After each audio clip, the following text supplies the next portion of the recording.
maps that we're seeing so far. Which is becoming more and more evident, and hopefully to more than just us. That's Yes. what Anomaly are going to have to recognize. And you know, I want to give props for a team sticking to their guns, but that feels like something that's more in the camp of 5K or IB. Yeah. And Anomaly, until you can prove that that's your a winning decision, you need to adapt. So yeah, at risk of echoing everything you just said, I just hope that they become cognizant of it. To jump off from that, Snowball, is that the only reason I'm saying that is because you're running out of time. You don't have enough games left in your tournament to still fiddle with stuff. At this point, Dive might have been your strongest composition. It's not working here. Now is the time to change. Win this game and make the change from now. You've already lost the series. There's no more time to try and make Dive work. You've got to pick what works now. This is your whole year, the culmination of all the work you've put in for the year. Now's the time to bring it all together, to do what works. Indeed. And it's hard, to be clear. Of course. We were talking in simplified terms here. When you spent that year working on something, it's worked in scrims, it's worked in pubs, and all of a sudden it stops working. It's really hard to make that switch. But that's what separates the good from the great teams. Absolutely, and we're both speaking in simplified terms and subjectively. Yeah, because for sure. we're not in that situation. Sorry, objectively, we're not in the situation. They're subjectively, they've got to deal with a whole bunch of different things that we're probably not even thinking about. And again, it speaks to the level that these incredible players do play at. We're still sorting out a couple of these tech issues, but you get to look at all of their faces that also share, I think, Peter's expression at this point. Yeah. But yeah, what I'm hoping for then, in terms of Anomaly, if I just comment on both teams, for Anomaly, if they bring this home, I hope this is going to be the wake-up call to be adaptable and such, like, for going against some of those top tier teams like 5K and IB. And for Ethereal Ducklings, if they make it through, I hope this is the ego boost and confidence boost that they deserve, because that's incredible. Even if, again, yet again, on paper, in theory, it's like, okay, one of the weaker teams or weakest teams, they're still good teams. Yeah. And I hope that is a feather in their cap, that they made it through those matches, and they can bring that home and be proud of that. Yeah, fingers crossed. I think it would be disappointing to see Anomaly go like this when we've been billing them as the challengers to the top 3 teams. And I believe that if they do make it through here, they absolutely can take the fight to what looks like a depleted 5K team. But Ethereal Ducklings are showing that no team can be underestimated here. They're reminding us of that, maybe, let's say. And they dismantled the dive. But that's kind of the funny thing. There's every chance you could skip one of the maps. And I wonder if, like we saw against Pangolins earlier, they would have dominated, Anomaly would have dominated on a different composition, and I think this is going to be very telling for the rest of this tournament for Anomaly this next match. Does the more brawly composition work as well as we think it's going to work? And if it does, how do they respond to that piece of information? Do they stick with it, or do they believe that their strategy, their overarching strategy, is what's going to take them to the win here, as opposed to relying on what's worked in this tournament so well? For them to find out, they've got to bring it to the table. So unless they do that when we get up and running, like, they're not going to know. They're not going to find out. And the time is now. The time is now to find out. So those picks looking almost the same as what we saw there. There's the venture. Okay. I'm interested how long it'll stick, but ultimately this is where the rubber needs to hit the road for Anomaly, and as they get out of the starting gates, let's see what kind of momentum they can create. two interesting things here. The Sojourn, a very interesting pick here. And they're choosing to run the Venture as well on Rinku Haireru. Sojourn did receive a couple of buffs, so she's a little bit stronger than she has been in the past. She kind of operated in a mid-space between Cassidy and Ashe, and it didn't really work out. But the buffs to her charge on her right click is a lot better, but immediately Terran finds his target. Both supports dead already. That's incredible. And a massive brawl happening here. Something Cat just battling it out, but ultimately falling. The Lucio picking it up for a bit of a kill. Lord of Terran does go down to the Tracer, but the damage feels like it's already been dealt, as there's still a lot of pressure here, and the point does go to Anomaly in this beginning point. So Ethereal Ducklings are going to have to take a bit of a breather.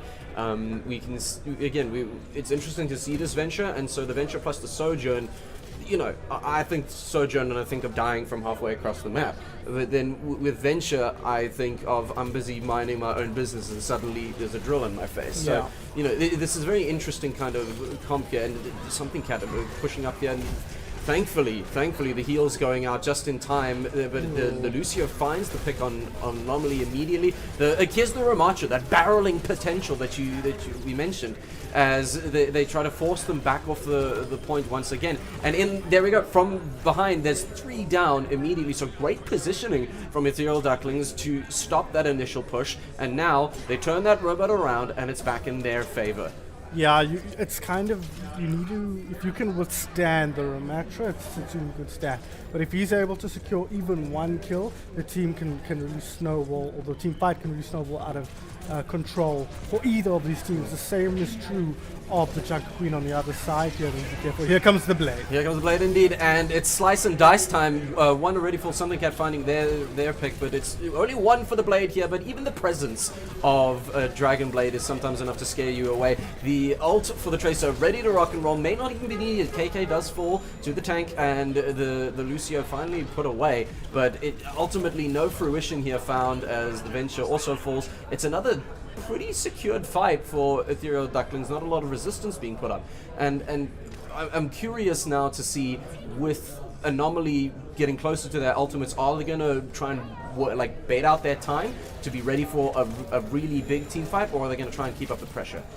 I think these team fights can go anyway. It's a lot about who gets the first pick here, and so far Ethereal Ducklings have been so much better. Or the Orbital Ray is so strong. Something Cat somewhere got that kill on John Wack, and immediately this is team fight pretty much over. Terran Lord is still alive, but he's last man standing. He's just trying and stall the point for as long as possible, but he'll get taken out as well. So once again, that opening pick going the way of Ethereal Ducklings, allowing them to push through and dominating, thanks in no small part from Coconut's Orbital Ray, and that was all they used in that team fight. A very lean team fight. Very lean team fight, and which means plenty of Ultima's ready to rock and roll. And out goes the Kitsune Rush, and now it's going to be absolute havoc in the streets. And the Lucio's beatdown goes down. I felt maybe a bit prematurely, but they respond with their own. And ultimately, Voidaroon, the first to fall in this team fight. The Tracer looking to do a lot more work. Jumping in goes the Tracer Bomb, which does take out their tank. And then the other tank falling on the other side. Something Cat is down. Lucio put away by KK. And a good response. Very good response from Anomaly. Damn near every ultimate committed, but it brings it back in their favor. Yeah, I'm very proud of that. You've got to start winning team fights at some point, and it was a very expensive team fight for both teams there. 4 ultimates, something like that, spent in that, 5 ultimates between the two teams. So a lot of, that's a really bad start. So often the first pick that goes down is the team that wins the team fight, and this time it's Anomaly on the back foot once again. Voidaroon with his ulti ready to go, and he pops it straight away. There he goes, he's diving in. It's 1 kill and traded out, but again, that's that pressure that Ethereal Ducklings are trying to push up. And we spoke about it again. Tracer, just leave him alone. Let him get back. Stop winning. The incredible strength I'm seeing from Ethereal Ducklings is that chink in the armor technique. As soon as they either find or create that gap, they are able to capitalize on it. And we've seen it work many times in their previous matches here. And so now as they dive back onto the point, immediately that first kill going away to Anomaly, and that's good. Like you said, it's that first pick that wins the team fight, and now they're forced to retreat. A good move from them, not trying to overcommit.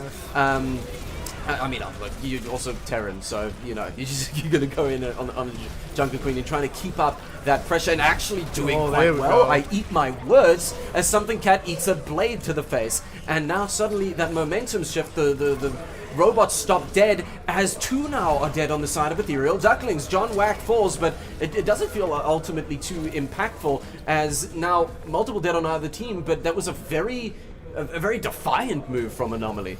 Really, really smart stuff from Anomaly there. As soon as the orbital ray came out, they used the speed boost to get out of dodge, waited that out for as long as they could without giving up too much space, and then bounced back to win that team fight. The kill on something very critical. Ripe in the background here, he's looking for a target. He has found one, but the Kiriko means you can't just chuck the pulse bomb. He needs to force the Suzu before he does the pulse bomb, and he ends up dying before he can throw it out. So you can see the power of the Kiriko there. Just by existing, she counters the Tracer sometimes. Well, KK on the Kiriko no longer existing thanks to the Juno.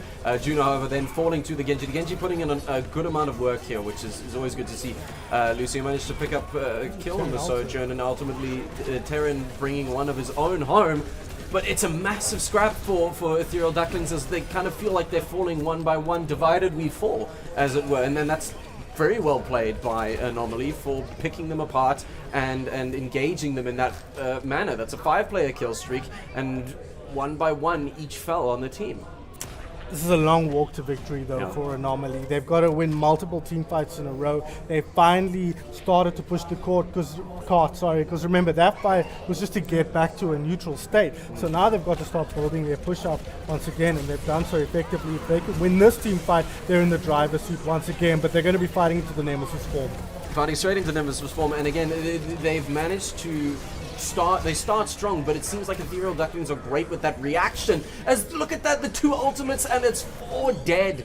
That's brutal, absolutely brutal, as the Tracer limps away very, very quickly. But now they've got to move. That's a lot of distance to push to start actually getting score back on the board, and it's more than enough time for Anomaly to be able to reset and re-engage. The problem is this is 2 fights lost for Anomaly, because they have to win this fight to start pushing the cart, then they have to win another fight to start actually making progress on their own barricade. So every team fight win is worth double for Ethereal Ducklings at this stage, and that's a big problem for Anomaly, of course. But you can see something cat, if he's not dealt with, he will find kills eventually. You can't really outweight the Ramatra. He will dominate you eventually. Absolutely. Speaking of domination, there's once again Anomaly 1, 2, 3, therefore make it 4.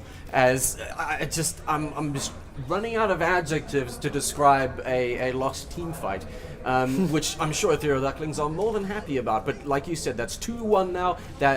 Two that they have won now, because English is difficult.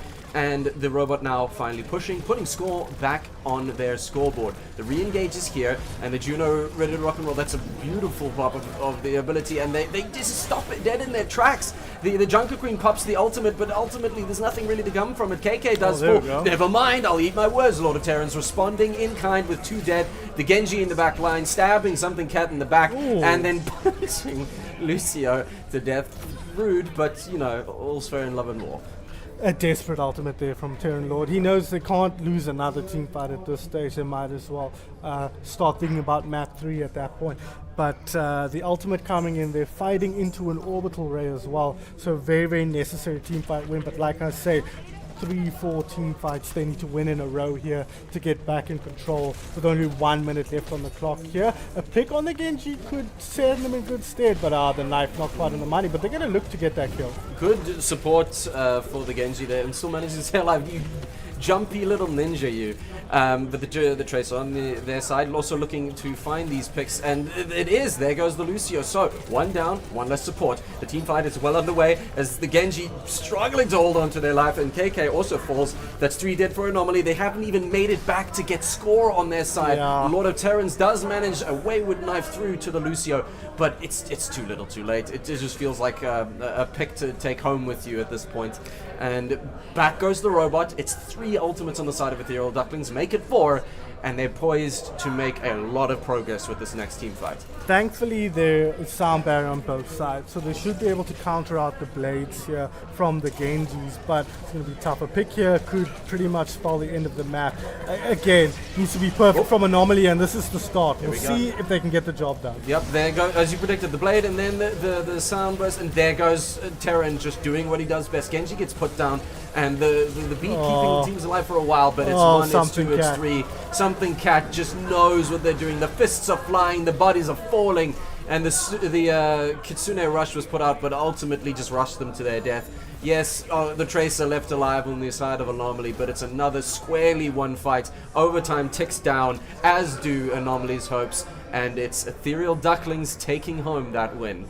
Well, that's telling, right? That's telling. We were wondering whether Something Cat and the rest of his team could withstand the brawl that Anomaly brought to bear, and they answered that there with the plum. Total domination, it has to be said. Not quite the kind of domination we might have seen in the qualifiers. They won plenty of team fights, they looked good doing it, but Anomaly now firmly on the back foot. Their tournament life on the line here. Match point for Ethereal Ducklings to secure themselves a very, very big upset and a match against 5K in low bracket round 2. But Anomaly back to the drawing board for them once again. We were pontificating on whether the brawl composition would stand them in better stead coming out of this map, but they're out of ideas now. It seems like we're going to have to wait and see what map they pick next, whether they've got a different look here, but so far they've struggled against everything that Ethereal Ducklings has thrown their way, and that was without the Mauga in play as well, and the Brigitte. So Anomaly is going to have to show us something different here. Something completely different, because like we said, we want to see that brawl comp, and we got our display, and Ethereal Ducklings just showed us what they can do, which is incredible. So yes, as a reminder, we talked about their tournament life on the line. Because it's a double elimination bracket, this is your lower bracket match. So the loser is in fact going home. They're packing up, they're putting their PCs away, but it is not time yet. Anomaly, because of the last picking again, it's Watchpoint Gibraltar with Escort. You know what this is? This is a dive map if I've ever seen one. So I suspected Anomaly are going back to the old standard, and there's something to be said. As much as we've had some criticism for them, there's something to be said for sticking to your guns, recognizing that this is what we are strong with. This is a strength of ours, and we believe that we can make it work. And we'll have to wait and see if that's the case here. This is a difficult map to play into dive. It wouldn't surprise me if we saw dive matching dive, although Something Cat just excels at that brawl style. And again, I ask the question, who are you targeting here on the side of Anomaly with your dive, but then also with your bans? I think at this point, Anomaly, if you're going to run the dive here, you have to ban the Brigitte. I don't think you can play into that with the dive, force them onto something else. Otherwise, you're going to be having a really tough time. From Ethereal Ducklings' point of view, ban the Winston, really put them on the back foot maybe, or if you feel like you can counter the dive, which there's no reason to think that they can't, try and put pressure on somebody else. Oof, as you say. Yeah. I like the ban on the Juno. Yes, actually. me too. I think you power up the Brigitte in a big way with the Juno. And so I like that approach instead of just taking the Brig out. I think you don't want to play Brig without Juno in the game. So we'll have to wait and see how Ethereal Ducklings respond. And I love the Winston ban. I mentioned that I think put them under pressure. Yeah. Say, you want to dive, we think we can beat your dive, but we're not even going to let you try it. So show us what else you can do here. Exactly. It feels like you mentioned, maybe we feel like we can deal with it, but this is a tournament, and yes, you're ahead, and you maybe got that wiggle room, but ultimately, I actually approve of the tournament grind set, the unwillingness to shift from the game plan and take every advantage that you can, and perchance it's even still just recognizing the respect of your opposing team and knowing they're still capable. You can still make a lot of that work. So make it work is going to be the name of the game for Anomaly. And again, we approve of the dive comp. We want to see that happen, especially on Watchpoint Gibraltar. But now, without the monkey, what is your feeling that Terran's going to be picking up? I was thinking about that quite hard now while he was speaking. Do they go for the same kind of style? Maybe a diva, maybe even a wrecking ball? I don't know how much wrecking ball Terran actually plays. Maybe he says, this is our tournament, life on the line. Let me play my favorite, my best hero. Let me bring the Junkie Queen out and we try and brawl this one through. But remember, he's going to be playing up into Something Cat's Mauga, who could have guessed, and he's going to choose the diva. I like the diva. Diva's probably, in my opinion, the strongest hero in the game right now, the strongest tank. Perhaps outside of Orisa in the overall meta. And we do have Kuragari on the Widowmaker. I was wondering. Widowmaker specialist, it has to be said. And we've got Babs in, aka BTS Van. Going to be locking in the Symmetra now, but we'll have to see whether they stick on that. On the defense, this is what we expect to see. Voidaruni, this time on the Genji, not the Venture. We've got Ripe on the Ashe, which makes a lot of sense. And with no Juno in play, they're going to have Licks in for the speed alongside the Kiriko. Indeed. Look at those happy faces down in the bottom right-hand corner of your screen. Anomaly still in good spirits, and I think that's vitally important. But Map 3 begins. This is their tournament life on the line for Anomaly, and Ethereal Ducklings have been sitting pretty, but it doesn't mean you start getting lax. And was desperately hoping that somebody would be picking up the Widowmaker. We can see some good snipes. Jeepers. Ooh. There we go. And I think that's something that you're going to have to respect, as there are plenty of the squishies ready and waiting for the crosshairs of Kuragari. BTS found, yes, Babs has immediately swapped off to the Tracer. I approve of that a bit more. I think being able to get into the back lines and with this, and there goes There's the strength that, you know, and Lord of Terrans, we know he's beautifully strong on this. The Ashe in their own matchup here, as the Lucio does fall. Tracer backing up quickly as Mauga on the front lines where he should be, trying to keep Anomaly at bay, and Anomaly have been taking a bit of a beating. The supports pushing as hard as they can to keep their team alive. They've made a lot of ground here in the meantime. This has been a long, drawn-out fight, but that plays into the hands of Anomaly here because they've been pushing this whole time. There we go, Kuragari. He finds Lixodian on the Lucio. Voidaruni, though, strikes back on the enemy Tracer, so immediately it's all even Stevens once again here, but there's a huge zone around Something Cat that you just can't enter without first dealing with the rest of his team. Can they find the picks they need to? Eyes on Kuragari here to see if he can open up, find a chink in the armor. Oh, not on the money there. He gets the headshot, but Ripe wins the wall.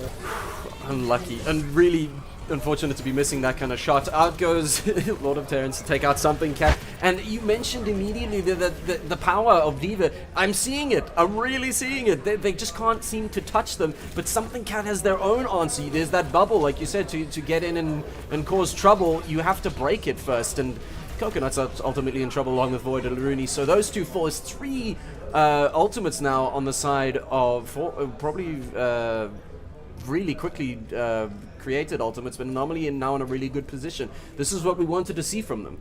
Absolutely, it's been good play, good patient play, it has to be said. Letting Kuragari have the time to try and find a few picks. Yes, we saw him lose out to Ripe in that last team fight, but he is getting picks on occasion, and that's allowing them to push through. You cannot kill Something Cat. The only reason they killed him there was the self-destruct. Without that bomb, Something Cat might as well be invincible, but they're dealing with the team around him, and that's how you got to deal with the Mauga. 100%. Like we talk about chinks on the armor and such, but this is a whole new thing. It's like you've got to dismantle Kuragari. it. My goodness me. So Kuragari very comfortable on this Widowmaker, dodging a few shots here and there. Now there's 4 ultimates ready for Ethereal Ducklings in this next team fight. The Diva just so the presence, the sheer force that comes with this pick, and the Brigida desperately trying to keep things alive as KK does fall to Lex. The blade is out, looking to try and get some value, but ultimately not too much. Brigida hiding in the corner,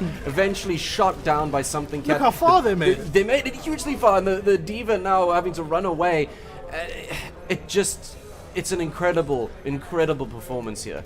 You take this team fight any day of the week. Yes, ultimately they lost the team fight, but look how much ground they've made up. They're one team fight away from capping this second point up, and they're dealing with they're managing something cat correctly here. Anomaly deal with the rest of the team. The weakness of the Malga is he doesn't move around the map very well. He doesn't deal with the natural terrain of the map very well, which is something Diva excels at. And you can see Terran Lord manning up. Oh, big big Suzu, but they might be able to secure the kill on the Kiriko. She TP'd in and she pays for the life, and now the team falling around them. Falling apart indeed. It was such a brave fool to dive in and keep them alive. The beat goes down, trying to keep the last 3 members alive.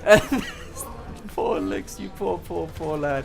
And they do manage to keep the team alive at least for a little bit, but the ground being made is not as substantial as we were hoping for. Now, Ethereal Ducklings poking back as Ripe does fall indeed, but Anomaly still not gaining the ground that they need from this fight. And there goes Lord of Terran. BDS Fan does manage to take out the Kuriko, but where's the ground being made? We're still waiting for that. You can nearly make it. Nope, not so much. That's all right. There we go. Okay. Never mind. What a ballsy pick. But hey, I'll taking the tank down any day. Yeah, the team fight's already lost. So yeah. Unfortunately, the key there was Coconuts on the Kiriko. I think they sacrificed themselves so many times to keep something cat alive, and it really worked out for them there. And the respawn with the TP in the Suzu once again to keep something cat alive meant that there was no space for Anomaly to make progress on that card. So really stellar play from Coconuts on the support. Coming to this fight, they've got the sights, and Kuragari sights the head right off Vordaruna's body. It was a good pick there. We're waiting for another one. I'm not sure they fully know that they're under attack. There we go, they did there. Now it's another brawl. The 2 tanks facing off against each other. The Malga being brought pretty low, but the supports know what they're doing.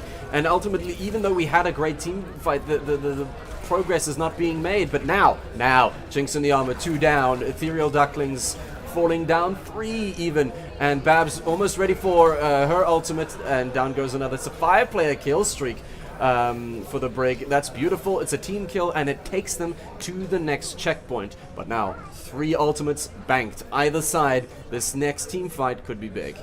Could be John Wack living up to his name, getting good work done with the rocket flail there on the Brigitte. Playing very well on that hero in spite of having no speed boost to amplify his impact. Kuragari, Lixodian, he's a lover of Lucio, but he's being shown what for here by Kuragari on the Widowmaker. And ultimately taken down at the end of this. But hey, Kuragari, if you can bring it all the way through, maybe you can go up against Ontario and see. We'll see how that goes. Wow. Okay. Relax. Okay. Fine. The Kitsune Rush is out, and an interesting play here. But there's still 3 in the bank for Ethereal Ducklings. They're holding strong, but it's only half a checkpoint left. That Ethereal Ducklings need to push. So they're going to have to be very smart about what they do here. The nuke is ready for the Diva, and out goes the Malga ultimate. Fantastic. Here comes the Blade, trying to get in some good work here. There is 1 down, but it was already 2 on that side. It's frag for frag there, and 1 by 1 everybody falls. The nuke managing to take out Voidaruni, but it's not after they've already dealt their damage. Oh my goodness, I thought he was going to make it, but no. Kuragari says no. Spotted, sniped, and put to sleep. So now, just with the Tracer, the point moves ever so slowly forward, but Kuragari is ready with the sight and ready to hopefully get some work out of this. Up you go to I think the Genji's still some alive. The Malga with the beat drop. Wow. That's just beautiful. An amazing response. 2 down at the beginning of this fight.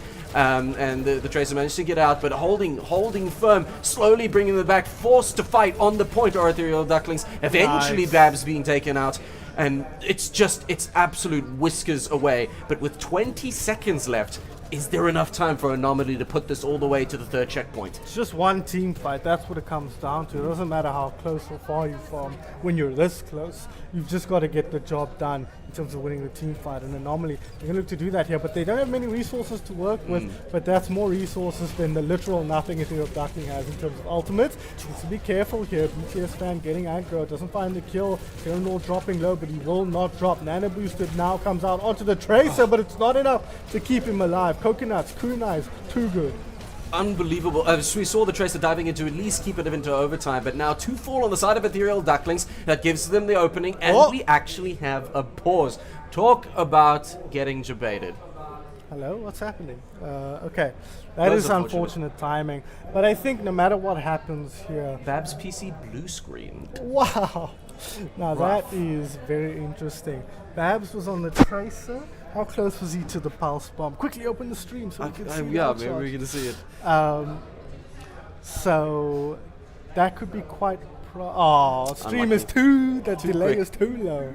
We missed our opportunity. Unlucky. So that'll be frustrating for them. I don't believe he was very close, but he had just been nanoed. So we might have built a decent amount of alt charge there. I know that when pushed in, and just to at least get the overtime, the tracer still had a fair amount of percentage to go. Okay. But again, they're still poised. Ethereal Ducklings is now 2 down, and all they need is one extra push from Anomaly, and they'll take it home. And that makes me so happy to say. Yeah. That's exactly what we wanted. We said you need to bring it in, and whatever it is, whatever guns you bring to the fight, make sure that they're loaded with your best ammunition, and Anomaly have done that. They really have. They've shown that, listen, yes, we've had our wild card days, but now it's time to flip that card over and show you the other side and exactly what we're capable of. Yeah, I think the Diva is a much better counter to the Mauga than the Winston ever would have been. And I wonder if they've been kind of forced into picking the Diva, and if that might enlighten something for them. Now, I will say they will have played a lot of Diva. Obviously, you can see Terranor, there's no slouch on the Diva.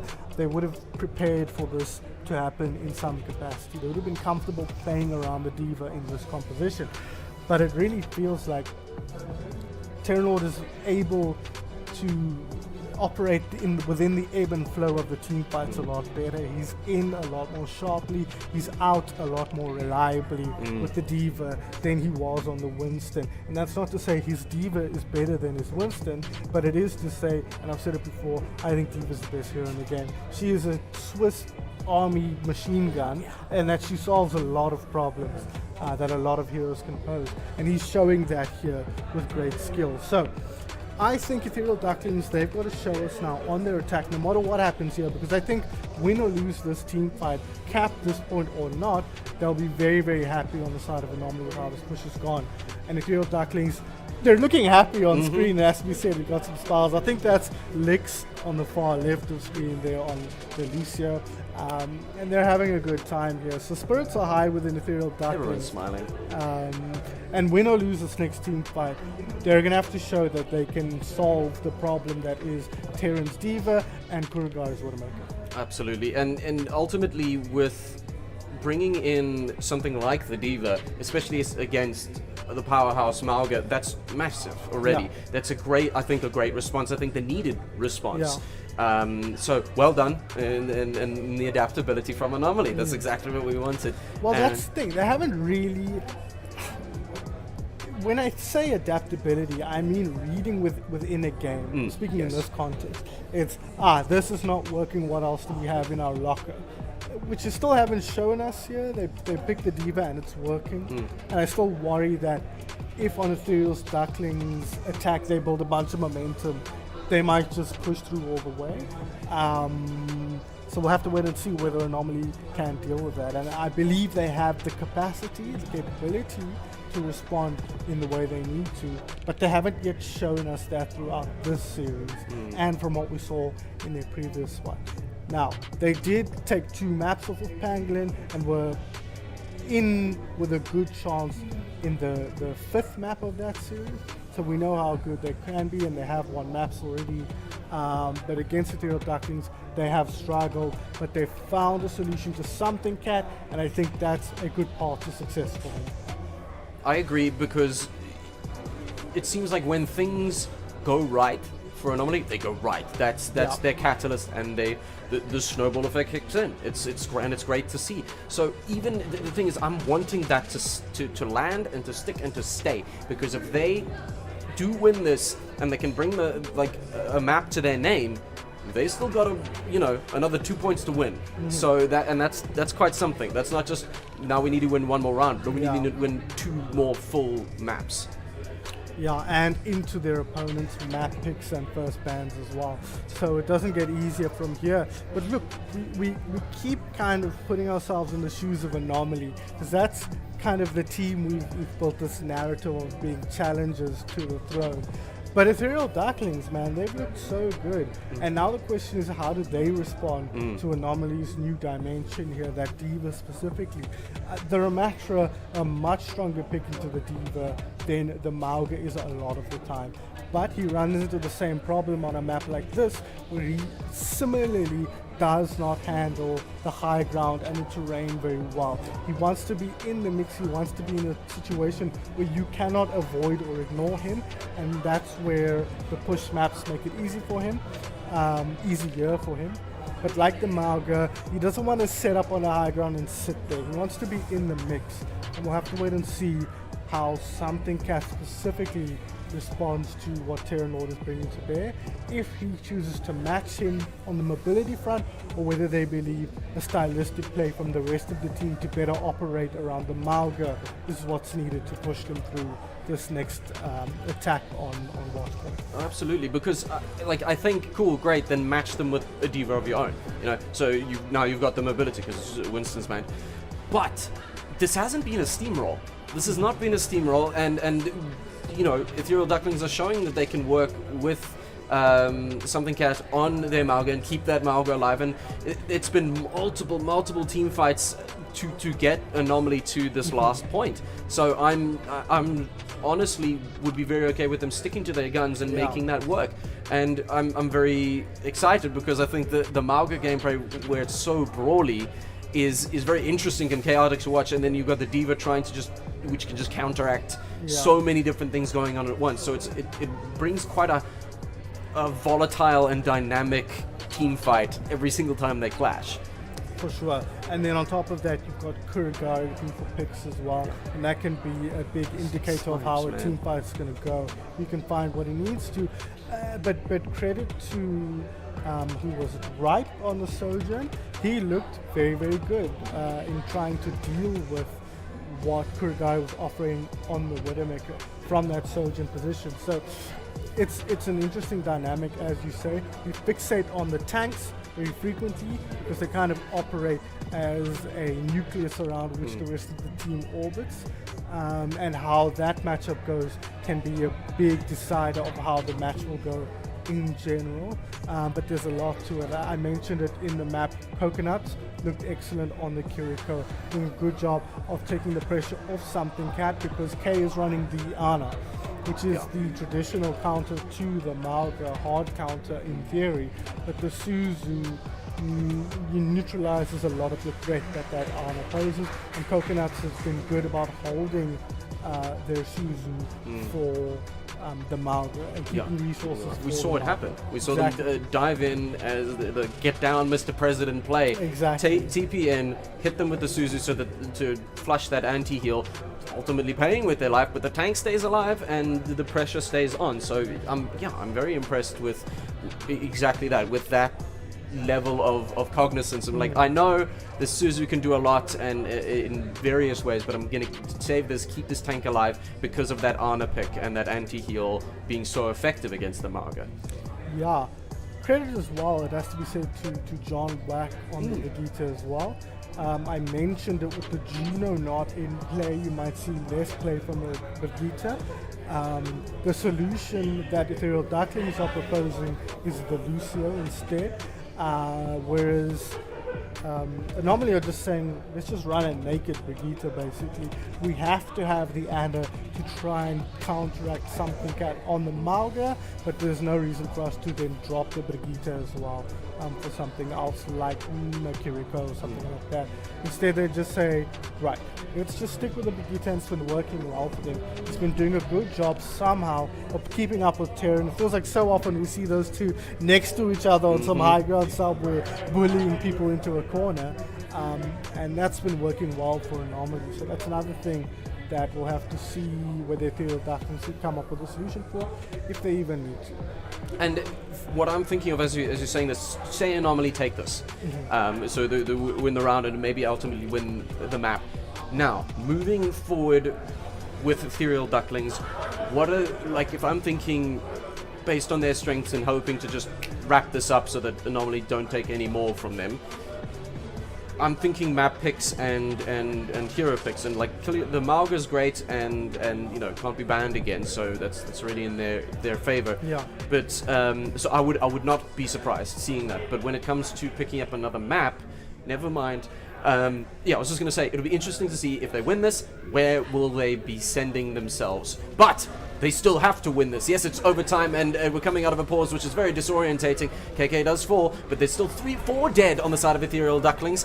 There's just the D.Va existing on this point to try and keep them alive. Here's the Tracer fighting against the Mauga, and in goes the smash. The baby D.Va gets popped out, and Tracer having to dash back. It's the two little mini ladies trying to keep the point alive, and somehow they're doing it. They fall one by one again, pushing, edging the point ever closer to completion. And there we go. Well played, Kuragaru, as they're falling again. The Lucio having to back up. They're pushing the final few centimeters. The Kuriko diving onto point, trying to make it happen. The Mauga, will you get here in time? No, not in time. But a beautiful round of Overwatch played by both sides, but ultimately Anomaly. That's round 1 complete. And 0 seconds remaining. Anomaly, this is what we needed to see from you as we swap roles, or swap sides rather. Are you going to be able to do it again? And that was important for them. Of course, that third point means gives them the opportunity to go again if Ethereal Ducklings do get a full cap as well. So that's going to stand them in good stead. Gives them more opportunity to read what Ethereal Ducklings are going to do on their attack as well. Because no matter what happens, they'll get another go around. Now, let's have a look at the compositions here from both teams. No change really from Ethereal Ducklings' perspective. No change at all from Anomaly's perspective. Both teams feeling like these compositions are going to give them the best solutions for what their opponents are posing. One of these teams is wrong. Oh, but they may actually. Now okay, and Ripe. That just might be for the TP onto the high ground. Possibly. And you need that with something cat. He has no other way to get on high ground without taking a long hiatus from the team fight. So they might just TP on high ground. Wouldn't surprise me to see Ripe not stick on the cement. Ultimately, yeah, we go. I was about to say, like, I was interested to see what the Mei was going to do on the attack, but Voidaruni now back on the Genji and ready to rock and roll. Escorting the payload is the name of the game. But the name of the match is going to be keeping yourself in the tournament. And Anomaly have placed themselves in a very, very good position. The Lucio pushing that Mauga out immediately. That's the aggression that we love to see. And obviously that D.Va is going to be good at trying to keep everybody safe in these tank battles. And now it's going to come down to the picks from like Kuragaru and from Ripe on the Sojourn. Oh gosh, and speaking of which, there goes Kuragaru. John Wack also living up to the name. The D.Va nice and aggressive here. Somehow you were still staying alive. That was close. But beautifully aggressive. Now Something Cat and Terran coming to blows yet again. And it's slowly the payload moving forward because of the aggression from Something Cat and the rest of their team. Able to push forward and stay alive. Hello. So brawly is this team comp, and okay. you sniped the Widowmaker with the Lucio. That feels ironic. Yeah, that's some Reddit Lucio stuff there. Don't worry, gents. I'll handle the Lucio, and off he goes, and he gets the job done. And that's pretty big for them. They've pretty much won this without really taking a team fight. Anomaly have tried to be very patient about their approach. They've tried to wait for an opportunity. But as you say, the aggression from Something Cat, especially on that Mauga, using the leap to get over gaps, to keep himself on the high ground and in dangerous positions, means they can just push through. And now Ripe fighting pick after pick after pick. He's just going to secure this first point cap. 5 minutes on the clock here. Ethereal Ducklings motoring along nice. I was gonna dive in on that team fight to say okay, and then they were dead. Yeah. And it's gone.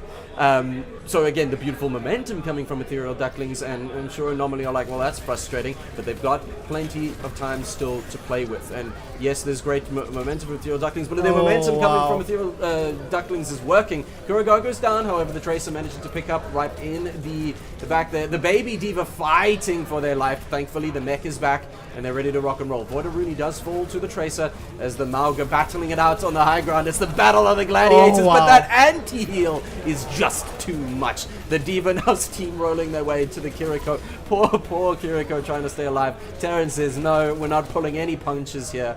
And yeah, a good stoppage of time from Anomaly there. Ready is Ethereal Ducklings with 3 ultimates for each team.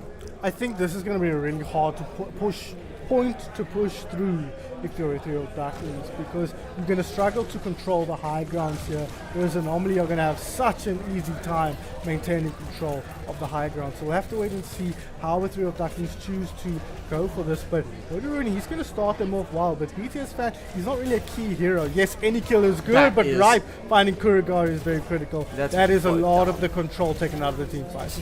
Yeah, popping that ultimate was brutal, as both of the DBSs just immediately laid to rest. KK soon to follow. That was incredible work from the Sojourn, and once again stopping that the defense from Anomaly, and now they get to motor forward. That was almost a zero commitment fight, because yes, we used the Sojourn ult, but 4 now sitting for Ethereal Ducklings ready to rock with an ultimate.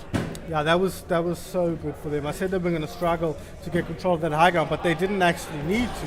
They just used their DPS to get the high ground, and Kuragari, he's had enough. He takes down Ripe, John Wack, gets rid of Lixodian, and that's a nice counter to that Reddick Lucio style. If he's going to be moving around, trying to get on top of the Ana, on top of the Widowmaker, the Brigitte can just camp on the support and keep them healthy. So good work from Anomaly there, and John Wick especially, but Ripe, man, he's been popping off in these team fights on the Sojourn.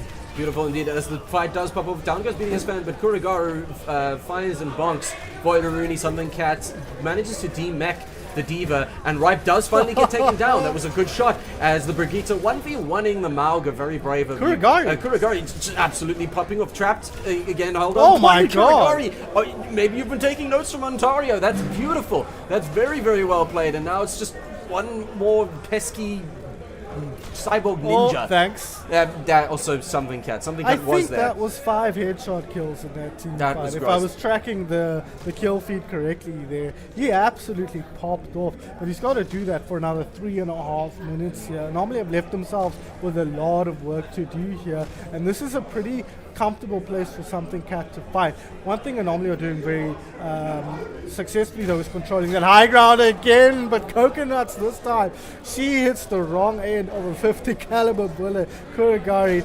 putting matters into his own hands.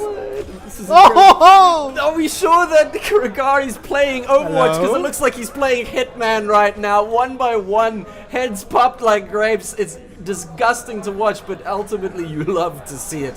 And Ethereal Ducklings once again just dismantled 1 by 1 from the precision headshots of Kuragari. He's watching those angles, those pixel peaks. Maybe you've been playing too much Rainbow Six Siege, but whatever you've been doing, it's working for you right now. As Ethereal Ducklings prep themselves once again, 2.5 minutes on the clock, as they start to re-engage. And we talked about the high ground, and that's something that D.Va doesn't really care about. Down goes Void Rooney. But the Mauga having to be forced to stay down low has been a problem. Ultimately, Kuragari finally put down, and this gives the side of Ethereal Ducklings a bit more time. Out goes the beat to keep the team alive. A beautiful beat drop there. Just too late for Ripe, but you know, we will cry for them later. They're solidly on the point, but there's a lot of pressure from Anomaly. And the backlines, Kuragari taking out Lix. Something Cat does find a kill of their own, but that's the other healer dead for Ethereal Ducklings. And now Kuragari's low, but they're just steamrolling. They've managed to stop them dead in their tracks. You can see the power of the Widowmaker, even when she's not getting picked. Kuragari has shown Ethereal Ducklings, if you ignore me, I will single-handedly dismantle you. And you can see the effort they're putting in to try and make sure he isn't finding value. Very deep play from the Genji, leaving the team alone, and immediately Anomaly finding the picks they need to. So Kuragari, more than just the headshots, it's the presence he now has on this team fight that is making him so hard to deal with. But Lixodian, man, he's taking matters into his own hands. Yes, no more presents for you, but BTS fan says, excuse me, you take out my sniper, I take your heads. That's 2 from the blade, and Ripe answers right back with a railgun to the face. A beautiful response, and now the D.Va coming in to try and put them down. Ripe does do that exactly, and the payload now stopped once again in their tracks. It was a good start, but Anomaly are responding in kind, adapting like we wanted to see, and they have stopped them dead. Just under 60 seconds left. Ethereal Ducklings need to pull one last push out of their pockets to hopefully secure this. Otherwise, Anomaly, off we go. We'll love to see it. And this is the weakness of Ethereal Ducklings, right? What do you do when something cat isn't able to find the value on the Malga? What else do you have in your locker here? And it seems to be Lixodian go get control of the high ground. And that's a very good play. They find one, the sleep, the kill. It's too good. It's too good. Ethereal The boop was Ducklings in big great. trouble. It tried to separate them up, and it just ultimately not enough, and so they get picked apart. Something Cat's still alive, trying to maintain control, but it's not enough. Lord of Terran bringing them low. Ripe does take out John Wack, but Lix is dead as well. There's just not enough. The Tracer being so mean. Go away. You can't get this while they're still alive. And Ripe pays for it. I know they're trying to keep the pressure up, but it's just not enough. Oh, that's the venture. Cool. Thanks for telling me that you switched. That makes my job easier. Anyway, right back on the point are Ethereal Ducklings, and this overtime is going to be all telling. Out they go. The nuke is ready to rock and roll. This could be pivotal. The bomb does take out Kurigari, and so they don't have to worry about the sniper. But will this nuke be useful? Yes, it does take out Void Aruni. Back in the mech is the Diva. The Terrans is something gets so low, they all do get wiped. It's just not enough, and bringing it home is Anomaly. It's beautiful. Ethereal Ducklings all out at sea left, swimming alone, and the Anomalies prove themselves to be exactly that. They take the map home, and we are not done with this matchup yet. Big smiles from K on the bottom left there on the right-hand Well side. done, girl. You can feel the tension was building within that squad. I think they feel like they should be dominating here. We feel like, well, we had that break. I thought he was very good on the Widowmaker, and we saw for a few moments how good he was at protecting his backline. That's really what a Brigitte needs to do, is just hold it down in the backline and make sure that they can on. 3-2 to Penguins against Salamanders. What? Huh?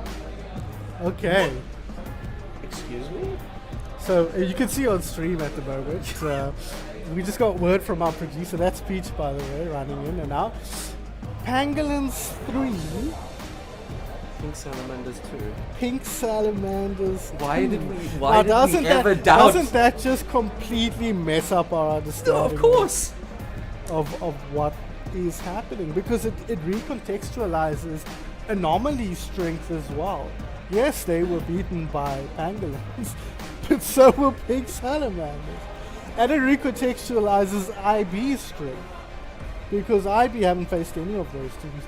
But I have a hard time believing with what we saw from IB that they're going to dominate Pink Salamanders. So, I'm reeling. reeling is a good way to describe it. Process, bro. I'm utilizing every brain cell possible, but I'm so shocked. I am so shocked, and yes, if we can quickly touch on it before the next match starts, because that matchup is not over, ladies and gentlemen. Yeah. That is incredible though, because we were talking about Pangolins when they did go up against Anomaly, and we're like, ooh, whatever, this, and then they showed us up. Great. So we had more or less learned our lesson. They just hammered that lesson home, taking out Pink Salamanders. So Pink Salamanders does get knocked down into the lower bracket. Pangolins stay up there, and they'll be going up against IB, I believe. Then yes. I'm not sure. I need to look at the bracket again at some point. Pangolins will be going up against IB. Yes, yeah. I'm not sure who Pink Salamanders will be playing against. Pangolins, IB, Pink Salamanders. Well, the playing loser, the winner loser of this, right? The winner of Crimson Vanquish, no? Surely. We know what we're doing. Yeah. We know our job very good, We'll get very the well. bracket updated and everything, and we'll flash it on screen once we know. But guys, as exciting that is, there's still a match happening here between two very good teams. There we go. Here we go. All right. Yeah, you were right. Look So at it's you the being winner smart. of Vanquish and Crimson. Now, Pink Salamanders will expect to dominate everybody not named IB in this tournament, I think. And I was chatting to Zoom earlier, and he said he's expecting a much closer match versus Pink Salamander. But that was before this result. So this throws everything into disarray completely. And it means, like I say, that might actually inspire Anomaly, knowing that Pangolins, yes, they lost to Pangolins, but Pangolins is a team that we've all been sleeping on big time, because they beat Anomaly. Now they've taken the biggest scalp of all in Pink Salamanders. But putting those two names aside, there's another two that we are not quite done yet with English.exe. Ethereal Ducklings, it's your pick. And this like, you can't get more pivotal than this, because now Anomaly either capitalize on their momentum or all of that's for naught. So, Servasa, Flashpoint, and your bans are in. Interesting. Okay. I think it's banning Malga counters, right? You don't want to Good play call, into yeah. Bastion as a Malga, and I think Survasa is Malga's playground. You're allowed to play in that match. The terrain is not really something you need to be scared of. There are no high grounds to control that you need to be worried about if you're the Malga. So the D.Va is going to be a lot less effective here. And so what are you scared of? You're not scared of the Ana if you can run the Kiriko. So you just don't want to be burst down by the likes of the Bastion. Anomaly banning the Brig tells me they might want to now look towards going for that dive with the Winston. And we'll see. Maybe they gained a bit of confidence in that second round, but I wouldn't mind seeing them stay on the D.Va for the simple fact that the D.Va handles the Malga so much better than the Winston does. I agree. And if our continually upset predictions is anything to go by, Anomaly have found that new momentum, and I'm so ready for them to roll with it. And I find myself in that position now of like, man, I want to see Anomaly bring it back and you know, write that narrative and off you go. But I'm also like, man, I need to see ED progress and go up against some of these other teams, because this is incredible. Especially now that Pangolins just 3-2'd the Pink Salamanders, and the Pink Salamanders is coming down to the lower bracket. Like, they're gonna have to go up against. This low bracket is ruined now. You were thinking you could have a decent run, but you've got 5k Pink Salamanders. You've got to beat one of them to get through the low bracket. So good luck to everybody down May the there. odds be ever in your favor. My goodness. Look, I like the fact that they're picking up against the Malga counters. That feels very par for the course for Ethereal Ducklings. It has been working. Yes, the last map did go the way of Anomaly, but I don't think it's from any fault on the Malga perspective. I think it was just Anomaly going, cool, found that groove, off we go. I will say, I think if there was going to be a place where Malga was going to struggle, it was going to be there. I think what won them that first point especially so effectively was the fact that they used the TP to get onto the high ground, and they didn't give it away until they capped the point. And Something Cat was able to use his charge to stay on the high ground and to move around on the high ground. And with the tank passive, it's really hard for D.Va, with her small boot that she gets from the boost, to dislodge him from the high ground. But once we got to that second point, they won that team fight, they got set up, they took some brilliance from the DPS to get a couple of key picks on the opposing DPS, and at that point there was a 5-3 and it allowed them to push through. Third point though, that high ground was critical, and Kurikai, with the space he had, just totally dominated. So I think the Malga was a point of weakness for them there, if not the only problem they had. But coming into Survasa, all those problems are erased. And once again, the ball is in Anomaly's court. How do you handle Something Cat on the Malga? And if the Malga doesn't work, can you handle his rematch? It's true. Which now to me just reminds me of the power of the banning rule set that we have here. Yeah. Because Anomaly dived in to take Malga out of the equation for Ethereal Ducklings as soon as possible, but now it's coming back to bite them, because you can't ban that again. So the mental chess, the forward-thinking chess that you have to kind of juggle along with everything else that you're doing makes it pretty mentally taxing for a lot of these players. And look, regardless, the incredible amount of adaptation and shuffling and the ability to deal with things as they come up, it's far beyond anything I do, because I just get pub stomped. So yeah, for sure. You know, Overwatch in some ways lacks the strategic depth of something like a MOBA, because you don't have that pick ban phase.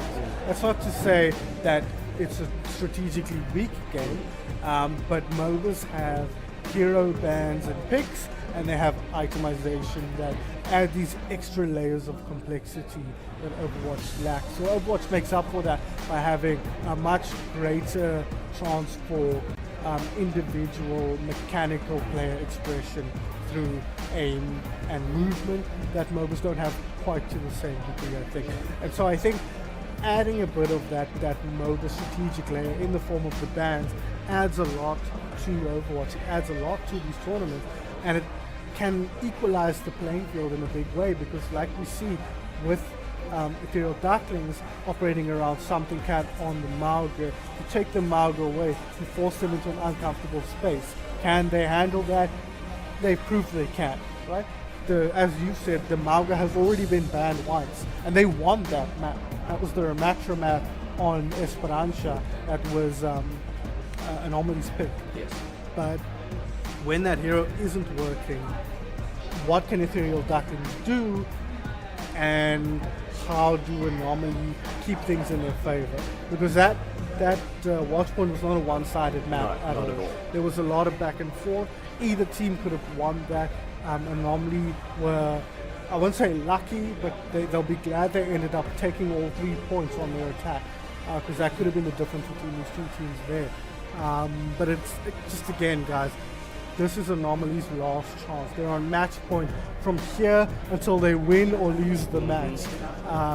And it's their tournament life on the line. And we've seen upsets happen throughout the day. Anomaly themselves have been a victim of an upset, if we can call it that, knowing what we know now about the strength of Pangolins.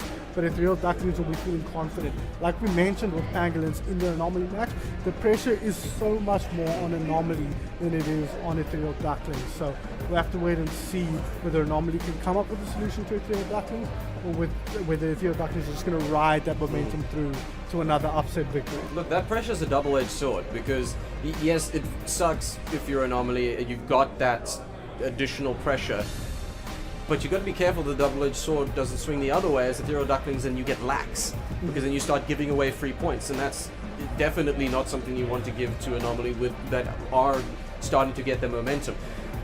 But again, as to be said, yes, Anomaly are on their tournament life, but this is penultimate. It ain't even the last game. Exactly. If they win this, they've still got to take it home and do it once more, which is great in terms of a narrative. Not for your nerves, No. but it's great for a narrative. And as I spoke right in the beginning, in the pre-show even, I'm all for the underdog story. And so banking on that from, Anomaly to ED, we've been seeing that, and so have we with Pink Salamanders being sent to the lower bracket, which, like you said, the lower bracket's all sorts of scuffed now. Yeah. With Five Knights and Pink Salamanders there. It may well end up 5K versus Pink Salamanders. Yeah, sure. But there's always a chance. You know what I mean? There's always a chance, and as my Aragorn quote, once again, there is always hope. And I think that's exactly what... completely beatable with how they dominated. But Pink Salamanders lost their match as well. So that means if Anomaly do go through here, they'll feel like they can beat 5K. Absolutely, they'll feel like they can. Pink Salamanders, we didn't get to see that match, but they lost. So whoever goes through between Crimson and Vanquish, they'll feel like they can beat them as well. We know how good Crimson is. They've beaten Anomaly before on multiple occasions. So everything's up in the air here as far as that goes. And we might be on course for another upset here, or what would be a pretty exciting reverse sweep for Anomaly, right? Because that's what they're trying to do here. They lost the first 2 maps. They've got to win 3 on the trot in a LAN setting. I mean, the pressure's on, and we're going to see if they can handle it. The pressure's on, the talk has been talked, it's time to walk the walk. We now see your next matchup. It's 2-1 in favor of Ethereal Ducklings versus Anomaly. And now, in their tournament life match, having just come off a win, will Anomaly be able to take that momentum all the way to the finish line for another 2 maps? Or will Ethereal Ducklings rally and put a stop to it all here, right now? So, we've got the Junker Queen in play, which I really like. I should have thought about it. It's a very popular map for Junker Queen. the more brawly playstyle. I don't know how the matchup with Mauga works. It's not something you see a lot. I think Mauga's probably better, but we'll have to wait and see here. Both teams running some flankers in the Tracer and the Genji versus the Tracer and the Venture. So this is going to be a very interesting matchup with two teams who are very evenly matched compositionally. Indeed, and immediately showing that that's exactly what we're in Oh, for. my As- goodness. My goodness, Anomaly coming out swinging. That's 3 dead immediately. And Something Cat left scrambling for their life and ultimately going to lose it. So in the beginning of the Flashpoint, it goes the way of Anomaly. That's a team kill. Anomaly definitely holding on to that momentum, and that has got to feel good in the confidence levels. And it's got to feel good because they looked down and out in that team fight. Terranor dropped so low. He was under so much pressure, but the team had his back. He got all the resources he needed to, and he picked up 2 critical kills to start off that fight. So this is a good start for Anomaly. An incredible start, and we're ready to start yet another fight. There we go. The two Tracers in the backline trying to just take pieces out of each other, but it's a massive scrap on the point, and very low are a couple of these members, but the support's working absolute overtime. In comes Margot, nice and aggressive. there Terran we go. does ultimately fall. It's a good push here, and now the team's sent scrambling, trying to stay alive. KK will fall, as well as the Tracer. It's Anomaly picked back apart by Ethereal Ducklings, and back to their hands go the points. But it's 67% that they managed to get Anomaly, so that's definitely something to write home about. Yeah, but it's kind of one team fight they've got to win or lose here. Whoever wins this next team fight will win the point. The points tick up so quickly in Flashpoint, so you're really not a lot of time to mess around here. I'm going to try and move in here. No else to speak of for either teams here, but John Wack already up to a sound barrier. That could be key. Indeed, he pops it, and I thought maybe a bit prematurely, but it's managed to keep Terran alive, and it means a very, very scrappy fight, but Ethereal Ducklings ready to rock and roll. 2 down, as John Wick does manage to take out his opposing Lucio, but it's Ethereal Ducklings to clean back up, and nobody left alive on Anomaly, and those points, like you said, tick up way, way faster, and that's going to be point A in favor of Ethereal Ducklings, surely, unless they can really, really pull something together. I've seen Ethereal Ducklings stop Anomaly dead in their tracks, and if they do that here now, that's the point. They've got time. They've got time to get in here, just barely, but it's going to be a bit frantic. And look how aggressive the Ethereal Ducklings are going, and they drop the cage fight. Perfect play from Something Cat, but the back cap is there. It's going to keep them in, but I don't think it's going to be for very long. A great combo, Pulse Bomb, Cage, team fight over. First point in control of Ethereal Ducklings. Yes, well played. I saw the brilliant cage drop and the back cap coming in clutch. Again, props to Anomaly for that. That was well played and a good effort, and it's definitely not over yet. Next Flashpoint coming up, and there's ultimates across the board for these teams. I'm waiting for an absolutely insane Blade pop along with the Jungle Queen ult and steamroll, because now no cage. I think Jungle Queen ult's going to be the key one here. There's no I Suzu in play or Pulse Bomb. They might want to try and hold on to a couple of ultis here if they can now. This should be team fight 1, but a lot of pressure Here comes the through. Blade. A lot of pressure indeed, and the Jeep is well played from the Venture. That's 3! My goodness, Voidaruni just not taking any prisoners, and Anomaly stopping dead their Blade, and the Jungle Queen ult is popped, but it's really to no fruition. KK falls at the end of all of this, and Lord of Terrans sent backpedaling away from the point. Leave the man alone. You've won the fight, just leave him be. As the points tick up ever so slowly, Terran trying to take one out with him, but just not enough damage. Ethereal Ducklings back, sitting on top of the point. That's a disaster for Anomaly. They spent a lot of ultimates in that team fight. A late ult hoping to clutch things out from Terran Law, but it didn't end up going their way. And a huge tectonic overcharge from the Venture just secured that. Voidaruni really coming in clutch for the Blue Squad here. Is now Ethereal Ducklings once again in control here. It's match point for Anomaly. Their tournament life on the line, but Ethereal Ducklings in the driver's seat for the time being. The driver's seat hopefully not going to crash, but immediately John Wack taken down. Voidaruni is proving instrumental in this, and the support's managing to keep it alive. The Tracer in the back trying to make some worth, and worth they will find, but that's 3 dead on the side of Anomaly as the point ticks further up, and the Tracer desperately battling, dueling the Lucio, this gentleman's duel on the point, but Mauga's here to say, excuse me,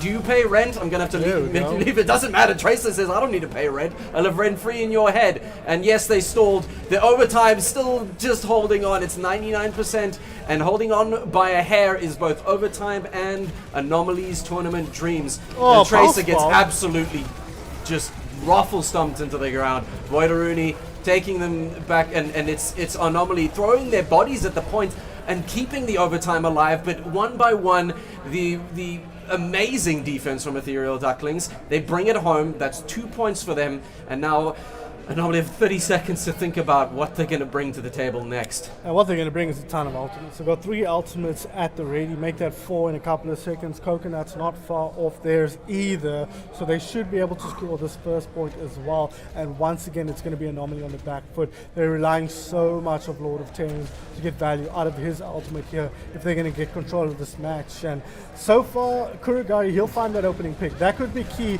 and now they move forward.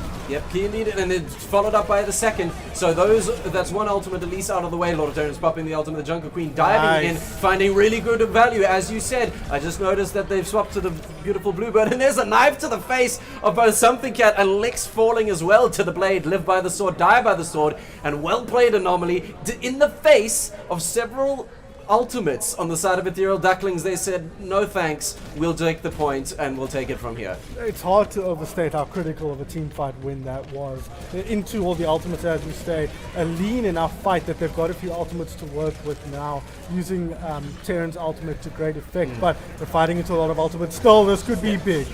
It could be, there we go, I was about to say that beat is going to be able to keep people alive, and ultimately the rocket's not finding any fruition, but it doesn't mean that they're down and out. Yes, we've lost one, but Anomaly are holding on just a little bit. Terran's unfortunately fallen. Now goes the bomb. Is it enough? It is enough. Something Cat gets taken down, so Anomaly hold on to this point. The Tracer desperately diving around. Once again, it's the Lucio Tracer matchup, but Voidaruni comes in just to make sure that that's put to bed. And again, I see Voidaruni constantly coming in clutch with these kind of kills.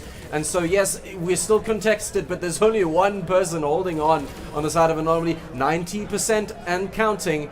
But now, in the hands of Ethereal Ducklings, they've got the ball in their court, but they're going to have to juggle it for a really, really long time. Well, it's 1 or 2 team fights, right? And they've got Orbital Ray in this next team fight. They should be confident about winning that.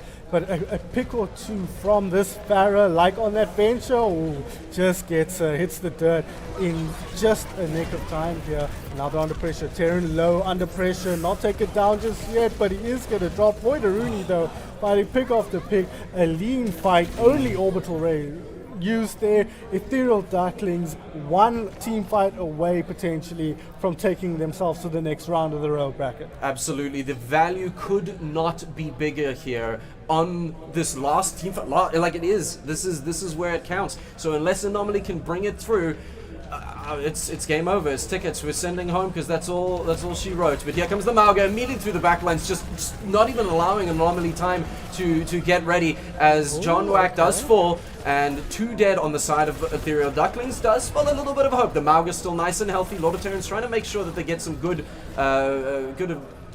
at least some value, I want to say. Bomb stick! There's the bomb stick, fantastic! Down goes Lix, the Lucio's out, and now we've got the Battle of the Tracers. Something Cat falls off on the side of the screen. Ripe does take down Kurigari. The overtime is in full effect. It's 99% to 94. It goes the way of Anomaly, and they need to hold on. It's going to be overtime once again. Are there enough players alive to keep this going? Coconuts is absolutely fragging out. Juno is spaced out. The Tracer's still alive, jumping, dodging, weaving. Terran is back. The overtime still holding on. It's one person on the point each time. Somehow the Tracers are still alive. Mauga's here to even out the playing field. Terrence has died. Something Cat manages to find the Tracer, and out goes the cage fight with not really much to speak of, but you might as well throw it into the mix there as Ethereal Ducklings, 1, 2, 3, 4, they pick apart Anomaly, and they hold on just enough time. It's 100% Ethereal Ducklings scratch Anomaly off the scoreboard.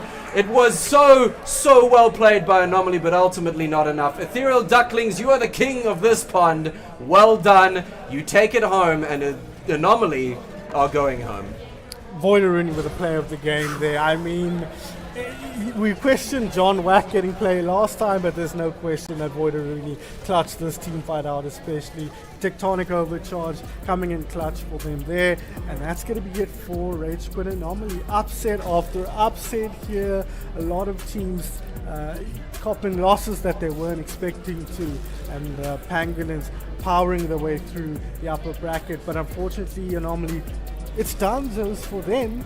We were hoping that they would bring some upsets to bear here, that they'd be able to challenge the top teams. They weren't able to, but Pangolin stepped into that void, and Ethereal Ducklings are showing that anybody can beat anybody at this stage. So huge credit to Ethereal Ducklings for pushing through the lower bracket, beating the more favored team, and looking good doing it. Absolutely, and look, yes, Anomaly are done at the tournament, they're out, but they still left a massive mark, like as we were hoping for from the wildcard team.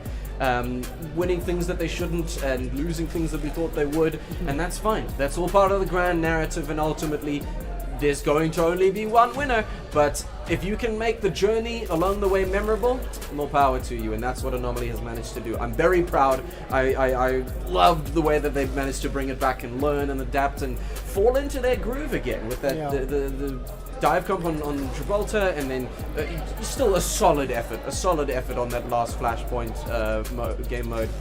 I'm still happy. I think they can walk away feeling good about what they've done. And I'm pretty sure Ethereal Ducklings are walking with their heads held high as they progress forward. Constantly this tournament and the matchups continue to surpass expectations, which is great because there's still so much more to look forward to. There is, and they'll be going up against 5 Knights, Ethereal Ducklings. So I think that is going to be a very interesting matchup. I think coming into today, on paper, you'd think, well, 5 Knights should clean that up without any issues whatsoever. But with what we've seen, 5 Knights copped a huge loss to IB in a very dominant fashion. They didn't have the cleanest run through Crimson either in their first match, as I'm told.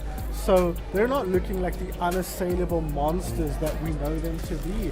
And so Ethereal Ducklings might be saying, well, we've taken one scalp in the form of Anomaly. What's to say we can't go another step further and secure us a spot in the lower bracket finals, maybe against something like a Pink Salamanders, who've already taken a beating so far today.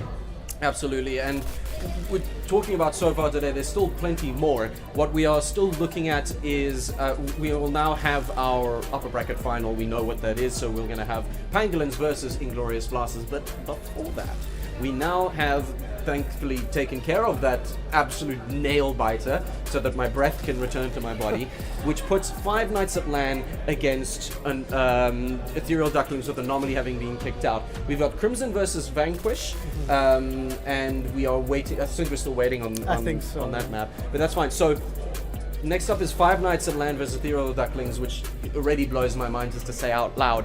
And then the winner of that, Crimson Vanquish, will be facing the winner of the 5K versus ED, and that will be your lower bracket semi-final. So there's still plenty to go. The upper bracket always is, you know, a lot shorter, a lot quicker, but that doesn't mean that the lower bracket isn't something to focus on, especially after what we've just seen. So I'm super stoked. I'm super ready to see what is going to be brought to the table. Ethereal Ducklings, walk with your head held high. Walk into that match with due confidence. That's not misplaced. You've performed incredibly well. 5 Knights, buff your armor. You're going to need it.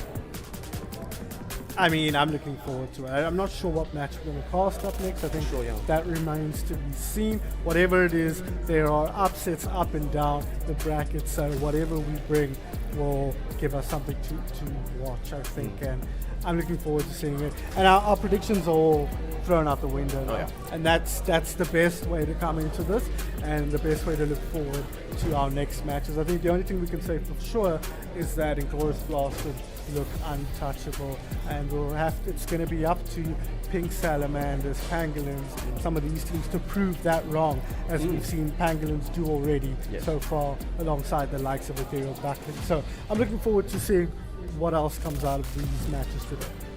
Absolutely. I think now we will be heading to a little bit of a break while we start setting up the rest of these lower bracket matches. So you get a bit of breathing room, but not quite enough. I hope that you're going to stay glued to the edge of your seat for the next matches, because 5K versus ED is not what I thought I would say today. But here we are, and the narrative continues to write itself. So until then, be good. Go stretch, you're sitting like a shrimp, and go hydrate because you're dehydrated, I can guarantee you, because I haven't been drinking. Okay? Stay there. We'll be back.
Ay, can't stop, won't stop till we on top. Quit, I think not. Coming hot for the #1 spot, yeah. No key, got the game on lock, ayy. Big threes when I take my shot, ayy. On the rise and we ain't gon' drop on the grind. It's our time, just watch. If you want it, you can get it. Life gets hard, but don't you let it get you down. Go get the crown because our time is now. Ayy, we gotta get it. Gotta get up, gotta go, we gotta get it. Ayy, they won't forget us. Made it happen and we all became legends. We gotta get it, gotta get it, gotta get it. We gotta get it, gotta get it, gotta get it. We gotta get it, gotta get it, gotta get it. We gotta get it. We can't be contained when we leave the game. Our name will remain. We don't need the fame. You can keep this chain. We broke free, so things won't be the same. Nah, on the mission, gotta get it. Let's work. We were raised on the net. I'm raising my net worth, but it ain't about the money. Nah, it ain't about the cause. All that matters is the one knows who we are. Stars. If you want it, you can get it. Life gets hard, but don't you let it get you down. Go get the crown because our time is now. Hey, we gotta get it. Gotta get up, gotta go, we gotta get it. Hey, they won't forget us. Made it happen and we all became legends. We gotta get it, gotta get it, gotta get it. We gotta get it, gotta get it, gotta get it. We gotta get it, gotta get it, gotta get it. We gotta get it. Know that our time is now. Yes, life can get hard, but don't ever let it keep you down.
Come and get it, indeed. We're back, we're ready to rock and roll, and honestly, with the setup that this entire morning has been, the afternoon is going to be gassing ahead full steam. And what that means now is right now, literally like within the next couple minutes, we are going to our upper bracket, not the lower bracket, the upper bracket final, which is going to be Pangolins versus Inglorious Blasters. Inglorious Blasters, you would have heard very briefly because we just having them steamroll past and not enough time to even chat about them.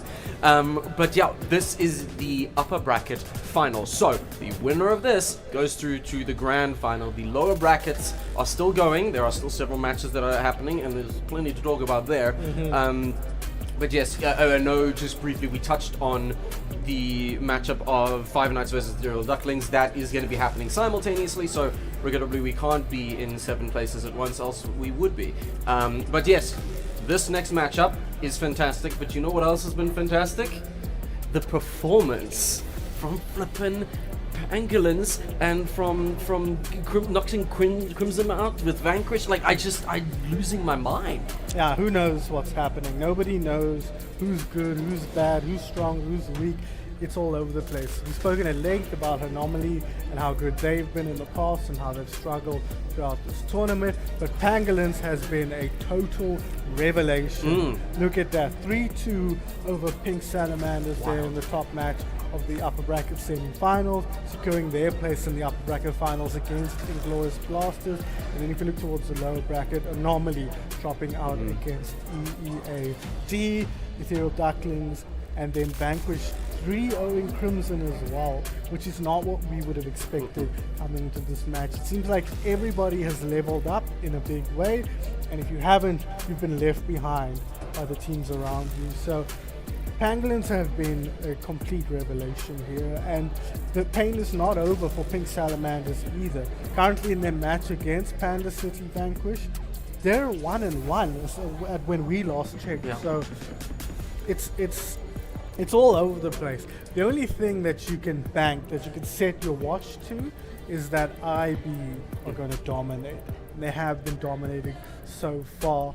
Pangolins 3-2 against Pink Salamanders, but this is, we think at least, another step up in challenge.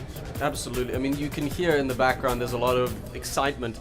That is the match that's currently going on, which again is throwing everything into disarray. Wow.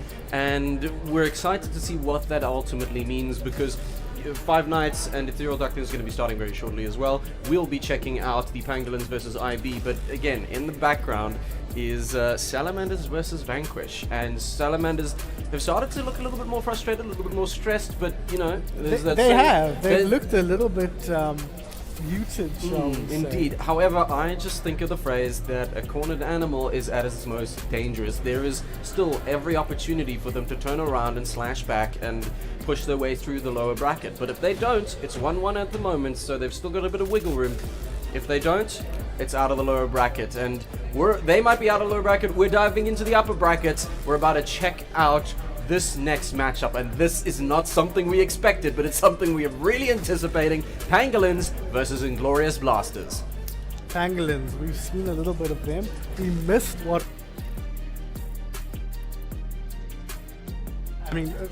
beating out Pink Salamanders, Rafiki and Solar from the BPS. Poached Egg, who I have now learned is actually pretty good at the Wrecking Ball, so that ban from earlier makes a lot of sense. And then we've got Jewel and Jabba, who I think have been the standout of this team so far. Jewel, I've just been told by the IB folks, spends a lot of time actually scrimming with the Inglorious Blasters. She rings for them when they need a substitute in their scrims. So she is a very, very high level international player who's really, really excelling in this tournament alongside the rest of the Pangolins teams. But they'll be going up against these guys on Diablo, the One King's Womb, Atsu and Apricornicus, all high masters players, all superstars in their own right. The Inglorious Blasters are now the team to beat in this tournament. Absolutely, and what a team to beat. We've already seen them perform, and we watched on Diablo absolutely frag out on the Widowmaker, which Yeah. was not knowledge known to us until we got to have a little chat with Sterling. Shout out to the lad, and that was incredible to learn. Like, yes, cool, he's his one-trick tracer, but if you take that away from him, it doesn't mean he's useless. It doesn't mean he's defenseless. So incredible performance there. Obviously, post stage we were like, oh, okay, that makes sense. And Jewel and Jabba, they've been performing beautifully as supports. So I was yapping away. We saw that the first map pick. Again, remember, the first is always control, and the first pick is from the loser. But talking of picks and bans, here's your ban from Pangolins and Inglorious Blasters. Interesting, isn't it? When do you ban the tracer is a question I think you ask yourself when you're playing Glorious Blasters. Yeah. You know that if Auntie has the choice, he's going to play the tracer. We had it confirmed, in fact, by Sterling in a conversation not 5 minutes ago. But what Sterling said was, I found funny and fascinating. He says, fine, ban the tracer. It's only going to go worse for you. And so they have the utmost confidence in their best and second best and third best heroes if you force them to bring them out. So ban the tracer at your own peril, as Five Nights found out the hard way on Circuit Royale, because Diablo is an absolute monster on the Widowmaker. That said, the Diva ban makes a lot of sense.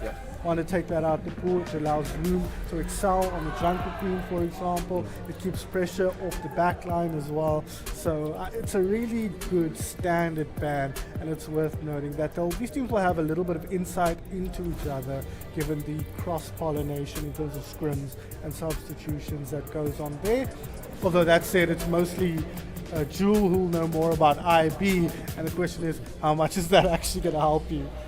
Well, any bit of information can be useful, and quite frankly, I'm interested to see here what the outcome of banning Tracer as their first ban is. Because if I am Pangolins coming into this, and I know Tracer is so instrumental and so powerful for IB, I don't know if I want to come in and cut that out on my first ban. I think I want to dive in, get the ball rolling, just find my feet, and then if it's still strong, second map or third map, take it out. Yeah. So that's interesting to me. But then again, I'm also garbage. I definitely, that jumped out at me when that first popped up. Ooh, you're gonna ban Tracer already? Straight away. Jeez, okay. That's punchy, but it might be a bad move. But the question we have to ask ourselves is, if not now, then when? It doesn't really matter. Maybe now is the right time to set things off on the right foot, because it's not like you're not sure. Maybe they're going to bring something different out here on control. Let's see. No, Jules going to tell them he's going to play Tracer. If you don't ban the Tracer, we're going to lose. So let's try and get off on the right foot here if we can, and then take it from there. Well, so we'll have to wait and see. Anything to get out of the starting blocks with good speed, good momentum, and putting your best foot forward.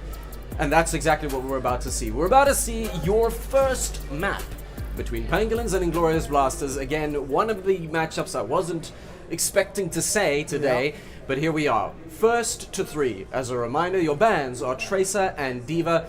Pangolins versus Inglorious Blasters. There's plenty that we have said about both teams, but as we say, it's the talk that we've been talking. Now it's time to walk the walk, and here come your picks. There's going to be no surprises here so far. I think the only one is on Diablo on the Soldier. There's that mythical ball that I said didn't exist. Well, here is proof positive that Poached Egg is very confident on this hero with the Diva out of the game again. Another good reason to ban the Diva. Poached Egg, while she can play the ball, certainly relies on the Diva more frequently. So putting them under pressure, Pangolins, a little bit here. But Onti on the Sojourn is a very interesting one. I'm interested to see what he can get done on this hero. No Widowmaker, which we saw him dominate with before. So I have no doubt. A map-related choice? Absolutely, absolutely. Widowmaker will struggle here against the ball especially. Yeah. Well, we're going to see exactly where their strengths lie as we dive into our first fight on the first map, and immediately it looks dominating. He's strong, he's got his team behind him, and it's first of all Solaris, and Monkey's not done. Monkey's ready to rock and roll, and there's plenty of ways you can knock somebody off this map, so positioning is going to be key. We see the ball immediately taking a lot of flack, and they're having to regroup and heal up, but that just means the first capture point goes the way of Inglorious Blasters. They're not ready to sit down and rest on their laurels, though, I'm sure, as Rafiki is, we've seen him perform incredibly, and ultimately, if they can keep focusing the ball and just keep that, close quarters pressure out of the equation, they're going to be sitting pretty. You see the difference a little bit here between how Zoom plays the monkey versus how Terranor plays the monkey. He's not targeting anything. He's just controlling space, setting up on high ground, forcing you to go past him to get to the squishies, and then he's got the DPS in the back line outputting so much pressure and so much damage, and it's hard for the likes of Solaris and Rafiki to fire back. But Zoom is not putting himself under any pressure. He's doing so much damage already up towards his ultimate here, and he will pounce when he sees an opportunity, as he does there. Absolutely, and out comes the Primal Rage. Fists are flying, hoping to get some value out of this, even if it's just keeping them back from the point as their own percentages tick up. Ball comes crashing down, hoping to make an input there with the Echo ultimate. Ultimately, it's just putting a stop to Pangolins trying to get back on the point. And with Juno and with both of the Echoes having the ability to literally fly, the nature of this map means they can put pressure on them right outside of spawn, and that's gotta hurt. That's Solaris and Rafiki keep taking 2 down, but Inglorious Blast is quick to respond, and on Diablo already showing that the Sojourn may not be his main, but it's certainly not something that he's unfamiliar with. Is the High Noon gonna catch anybody? Nope. Clock strikes 1. It's game over for that. Oh, there goes the monkey finally. Jeepers, a good push by Pangolins, and I'm very impressed. This is impressive. This looks a little bit better almost than what we saw from Five Nights. Yeah. Pangolin's already taking a team fight win here, looking good at doing so. There was a really nice combo between the ball and the Cassidy, the slam from the ball popping up the Kiriko and allowing them to secure that kill. So really strong team play from Pangolins here. But the pressure never ends here. There's Room coming through. He's got the speed boost from Atsu as well, and he's already taken down 2. So a brief respite here for Pangolins, already over. Absolutely. You saw that just not ready to take any breaks. They're like, cool, we get back in the front line, we keep fighting. On Diablo still absolutely fragging out. I'm impressed. I'm happy. We saw him get pushed off the tracer. We're like, Widow's not really your pick here. So a mobile Widow, really, is Surgeon with the railgun. So that's fantastic. And unfortunately, it's the ball that gets rolled this time, because Inglorious Bastards roll right back onto the points, and they're, less than 10% to go as On Diablo takes the head off Solaris. Solaris doing his best Sterling impression here. He's going to come through with the soldier here, but it's not working out for them. One King. Rafiki has been excellent on this Echo. Jabba the Clut's already given up the ghost here in this team fight, sends himself into the drink, the well, who knows, but at the end of it all, the One King popping off on the Echo, and Zoom with the Primal Rage will be the nail in this coffin. 1-0 lead to IB. Dominant, but not overwhelming. That's a good way to put it. Dominant but not overwhelming, and plenty of information, I'm sure, for Pangolins to now take away and go, right, now that you've played this hand, let's see what we can do with our cards as we move into the next round. And I don't know how much shifting and changing them. I mean, I see here's the Brig, and we've got Atsu swapping to Arna. There's your Widowmaker on Diablo, which I cannot hide my smile for. Jewel also swapping to the Arna, so we've got a Brig Arna on both sides. Obviously, Zoom's not going to be switched up. Poached egg, you like your egg, you like your ball, let's go. And so, okay, off the Sterling cosplay and onto the Reaper. And now Rafiki on the Symmetra. I think he's just going to TP out and switch back to Echo, Oh, there it is. The Reaper's an interesting one. Obviously, on paper, a hard counter to Winston, but a good Winston is just going to ignore the Reaper. He's going to play around the Reaper's ideal zone and dominate. Poached egg, though, immediately finding out on Diablo, looking to put the pressure on, recognizing that Auntie can be a teamfight winner all by his lonesome on this Widowmaker. He's just going to try and keep him under control. That's a huge amount of aggression from Poached egg, and hopefully the team's going to be able to capitalize on it, but it's not up to Jabba, unfortunately. Zoom takes them down, and Zoom is now in the back lines of the Pangolin team and causing immense issues and immense pressure. Even without securing a kill, you're stopping them from moving effectively as a team. And Solaris gets taken out by King, and unfortunately now the ball does have to run back.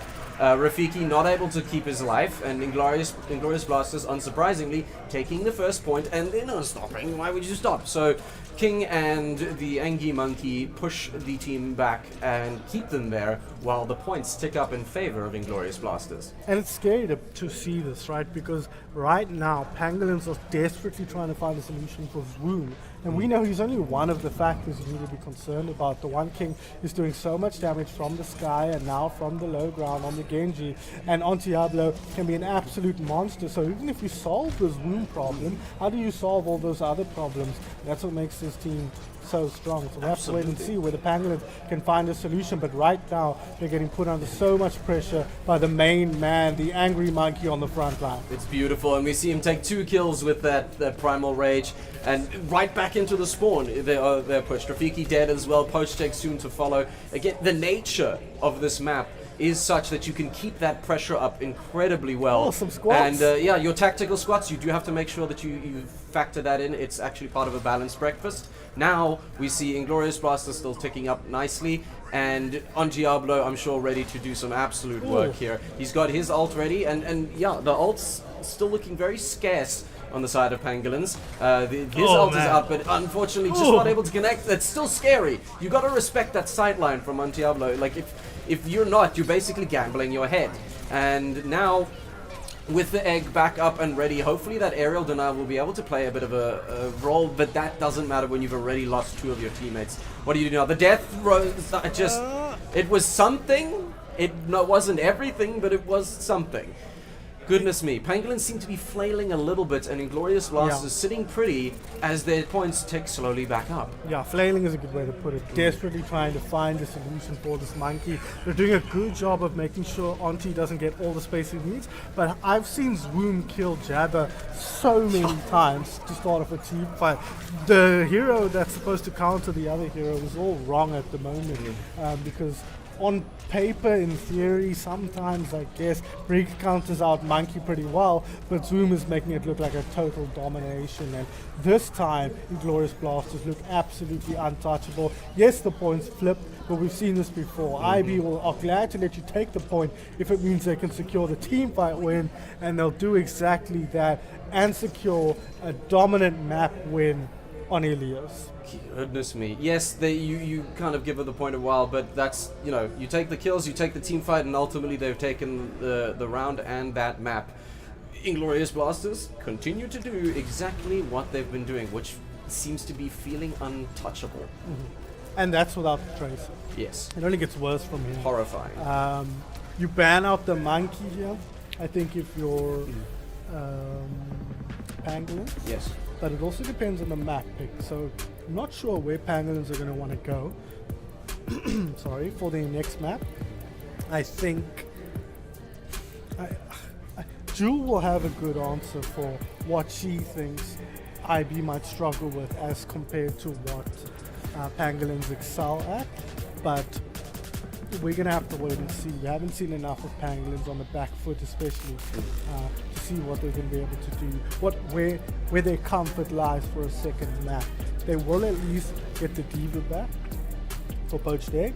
That's going to allow them a little bit more room to work with. Diva is quite a solid counter towards the Winston, not in a way that makes the Winston feel unplayable. But when I'm playing Diva into Winston, I feel like I'm the one in control. And Winston, you can use the micro missiles to deal with the bubble very effectively, and the Winston loses a lot of power when his bubble is constantly evaporating. So we'll have to wait and see if that helps them a little bit. But the problem is for them that, again, there's so many problems that Iden pose. How do you deal with Auntie's Tracer now? That's the next question. Solaris is going to have to be popping off on that cast if that's how we choose to operate. And then there's still Sterling, who we expect to come in here. Esperanza, Brawley, they ran Ball against Anomaly on this map. We'll have to wait and see if the Tracer's a better pick.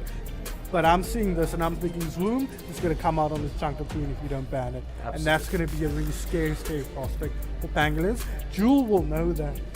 And so they know they might ban it out here but I have no doubt that Zoom will just dominated something else. Yep, it's true. Also, just a note, that was the first time it wasn't Legion Tower. That's true. That's very That's true. wild. Thankfully, But we didn't predict anything or yeah, say of anything. course, because yeah. heaven forbid we break our flawless record. Yeah. But again, Esperanza push, that's another one we were common. expecting. But the bans is something else we're expecting. And Surely do we expect the unexpected? Brig. Okay, interesting. Fair play.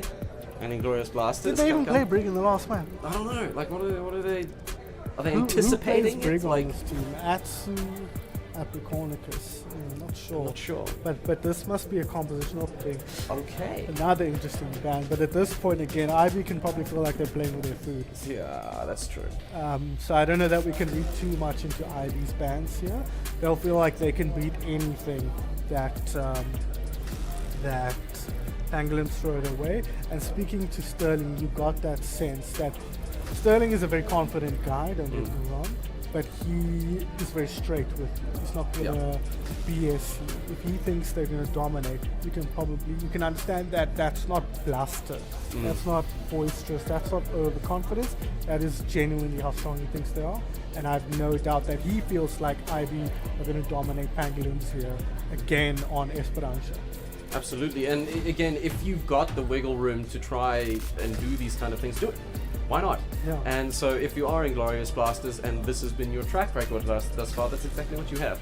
And look, I would love to see the Junker Queen. I would love to see the Junker Queen here. I would love to see that kind of gameplay. And now, like, if you're Pangolins, do you stick with ball, or are you? Yeah, I was thinking you gotta switch it up at this point. You got Diva. I think Yeah. you got Diva. I think that's your best chance. I think it's Poachtake's best hero. It's probably what the team is comfortable orbiting around as a tank. So it wouldn't surprise me if they go right back onto that Diva. Again, I keep saying it. In my opinion, she's outside of Orisa, who in the meta is the strongest tank. I think she's the strongest tank that offers you the most options. Balance in terms of attacking, in terms of peeling for your backline, and that's going to be what it takes to win this, because unless Solaris is really, really solid on the Cassidy, for example, Ontiablo is going to be a menace in the backline, and he might even be supported by the Winston as well from Zoom. So Indeed. it's going to be rough for Pangolins. They're going to have to really show us something special here going into map number 2. Special indeed, and while there might be balance in all things in life, right here what you need is everything in your favor. So tip the scales, Pangolins. We're ready to see it happen. It's map 2, Pangolins versus Inglorious Blasters, who are up 1. Here's your picks. And of course he's on the Tracer. Of course he's on the Tracer. There Who we go. could've King guessed? on the Genji as expected. We've got our Kiriko Lucio. Zoom on the Doomfist. Okay, the Doomfist. I was chatting with IB between their last game against Five Nights and the last game we cast, and they were dominating pretty hard, and we saw some emoting from Zoom, they were feeling ultra confident. And I said, why didn't you pick the Doomfist and I'm gonna stop you right there. counter the Stalker Doomfist? But the Junker Queen, what I was going to say is that they said Zoom's Doomfist is pretty bad. So it doesn't surprise me that they go for the Zoom, or at least it's not as good as Stalker's Yeah. Doomfist, which is not necessarily bad. No. But it is going to be the Junker, which we thought was going to be the case. Yeah. Zoom. New legend. Poachdeg back on the Diva as suspected, and Zoom already. Look at you go. The aggression on the Junker Queen, and Jabba kills King. Poor guy. Zoom picks up Jewel, and Ontiablo manages to bring down Poached Egg. So it's a quick little scrap at the beginning, but again, very strong performance from Inglorious Blasters, which is absolutely everything we expected. Another 2 dead just in the blink of an eye. I can't even finish the sentence. When you lose your Diva that early, your Diva mech, there's not much to be said for a follow-up there. At that point, Ontiablo has nothing to fear. He can just blink around, pump out tons of damage, and Zoom can get aggressive with the adrenaline rush. So, yeah, Poachdeg needs to be a little bit more careful of her positioning, and she'll know that. We'll have to wait and see whether they can come in with a strong counterpunch. Counterpunch is going to be needed, and especially now we're in a bit of a close quarters battle here. While the robot's busy pushing away, everybody's scrapping in the halls. No running in the halls, please. But it's a strong presence from Pangolins trying to keep Inglorious Blasters out of this. But they're still sitting on the point, and the point keeps going. Goodness gracious. Goodbye, Solar. Jungle Queen now diving into the backline and just feeling ever so confident. Down goes poor Poach Deck again. The Diva demeched and delifed immediately. And Jabba falls along with Rafiki. It's a systematic, surgical kind of dismantling of pangolins that we seem to be watching. And well, props to IB, but goodness, that's not going to feel good for pangolins. No, it's not, and this is probably how they would have expected this to go if you told them they were going to be playing IB in this tournament today. I think they are struggling to come up with a solution to the 5 problems that IB are showing, and those problems are the One King on Diablo's South Africa, because Atsu, every player can dominate in their own right, and this man right here on Diablo, untouchable. He's even got sound barrier now. He's just going to pump out tons of damage, and Solaris will try and do the same in the opposing backline. That could be big, or on Diablo though finds that kill. Solaris will get a kill, so pretty decent start for IB, or Pangolins rather, but I think they're going to struggle. Yeah, huge ult commitment. The Diva gets demeched as the Jungle Queen ult goes out as well, and it's 3 pieces of pangolin pie for Zoom as they go to a 10 kill streak. On Diablo does get taken out at the end of this all, but leave the poor guy alone. Let the Tracer live. Just oh, you know what? I'll shut up. That's fine. Rafiki just measure twice, cut twice. That was 2 dead. Very, very nice play from Rafiki there. Like we mentioned when we were watching Anomaly play, there are critical times to win team fights on this mode, and that was one of them. You don't want to let them get round that forward corner. It means you have to win 3, 4 fights in a row. They've already pushed the card through. That's forward spawn now back to normal as far as Pangolins are concerned, and they're fighting with the blade now. IB, no counter to it. Oh, he didn't pull the blade out. He didn't pull the blade out. He keeps it. That feels generous and then some. But my goodness me, that was quite something. And they barely made it back to their own thing. 7 meager meters is what they got as Atsu puts Solar to rest. But they did keep the blade. That's nice. It's wonderful. We look at these silver linings, but slowly it just feels like it's being chipped away ultimately. And Zoom demecks Poach Egg, and then Atsu delives Poach Egg. So Egg, you're cooked. Yeah, and you mentioned pangolin pie earlier. Definitely shouldn't buy or eat that. That's how we get pandemics. But that is the Glorious Blasters are gorging themselves right now on the pangolin roast of some sort, because they are dominating. We had a brief flurry there from Atsu popping off. Here's the blade though. We found one on the opposing Genji, but immediately having to back off because the response is so quick and so strong from IB. And now we have a Kitsune rush, ready to rock and roll. The beat goes down to try and keep some semblance of team health alive. Yes, they've got another 2 ultimates, but it doesn't feel like it's going to be impactful at this point, because it feels like they're scrambling and they're also being used defensively. That's incredible. A pick for on Ontario, but it's immediately answered with a kill on the tank. And so now the fight feels over where it started. People are scrambling around each other, and Inglorious Blasters is in the middle, picking them apart. The Jungle Queen sitting on an ultimate, ready to rock and roll, and there it comes again. Wow. And I'm sure this is going to be phenomenal. Out goes the axe, that's terrifying. The Diva struggling for their life, slowly chipping away at the armor as 2 people fall in the backlines for Pangolins.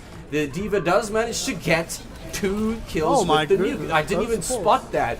I was too busy looking at the Jeepers. That was pretty cool. On Diablo, however, running back in and taking out 2 in the back line. Sorry, 1 in the back line, Zoom taking out the other.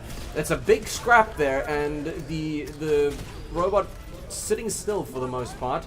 Now in the hands, though, of Pangolins. Bending a little bit, Glorious Blasters, and they're going to snap back in just a moment, just waiting for the team to come back into the mix here. Rafiki not likely to get out of there, actually does stay alive, but there's so much pressure on this team right now. On Diablo respawns, he'll be joining the fight soon, and Poach Egg, just before she can remake, Zoom tracks her down and ends her life. So Glorious Blasters still firmly in control, but as we say there, the cart's gone on a little mission here.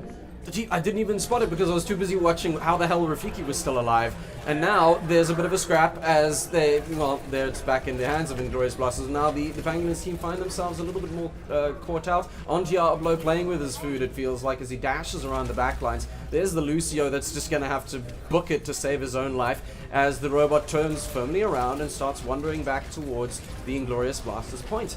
And King providing an awful amount of pressure here. Zoom does take out the Ana. So immediately one down, and in goes the ball. Poached Egg swap to the ball, and there goes the ball. So from egg to ball, it doesn't matter. She's just beaten to a pulp. Solaris does take out Atsu, which is helpful, but ultimately we're sitting on a bunch of scraps here as the robot pushes ever closer towards the end. Yeah, this is just bigger, faster, stronger is how I Yeah. like to term it. IB are winning every duel. They're winning every match out they need to win. And there's only so much Poached Egg can do to try and bring this in favor of their team. She can't out-tank Zoom. Nobody No. can. And so that's not how you win against Inglorious Blasters. You've got to beat the rest of the team around Zoom or force him to get out of his comfort zone. So Lars chucks that one out there. Can you get the kill to Lucio? They do just that. Poached Egg secures that one, but for every kill you get, you lose 2 on the other side of the map. As you say that there's 3 dead on the side of Pangolins, like, was rough. And the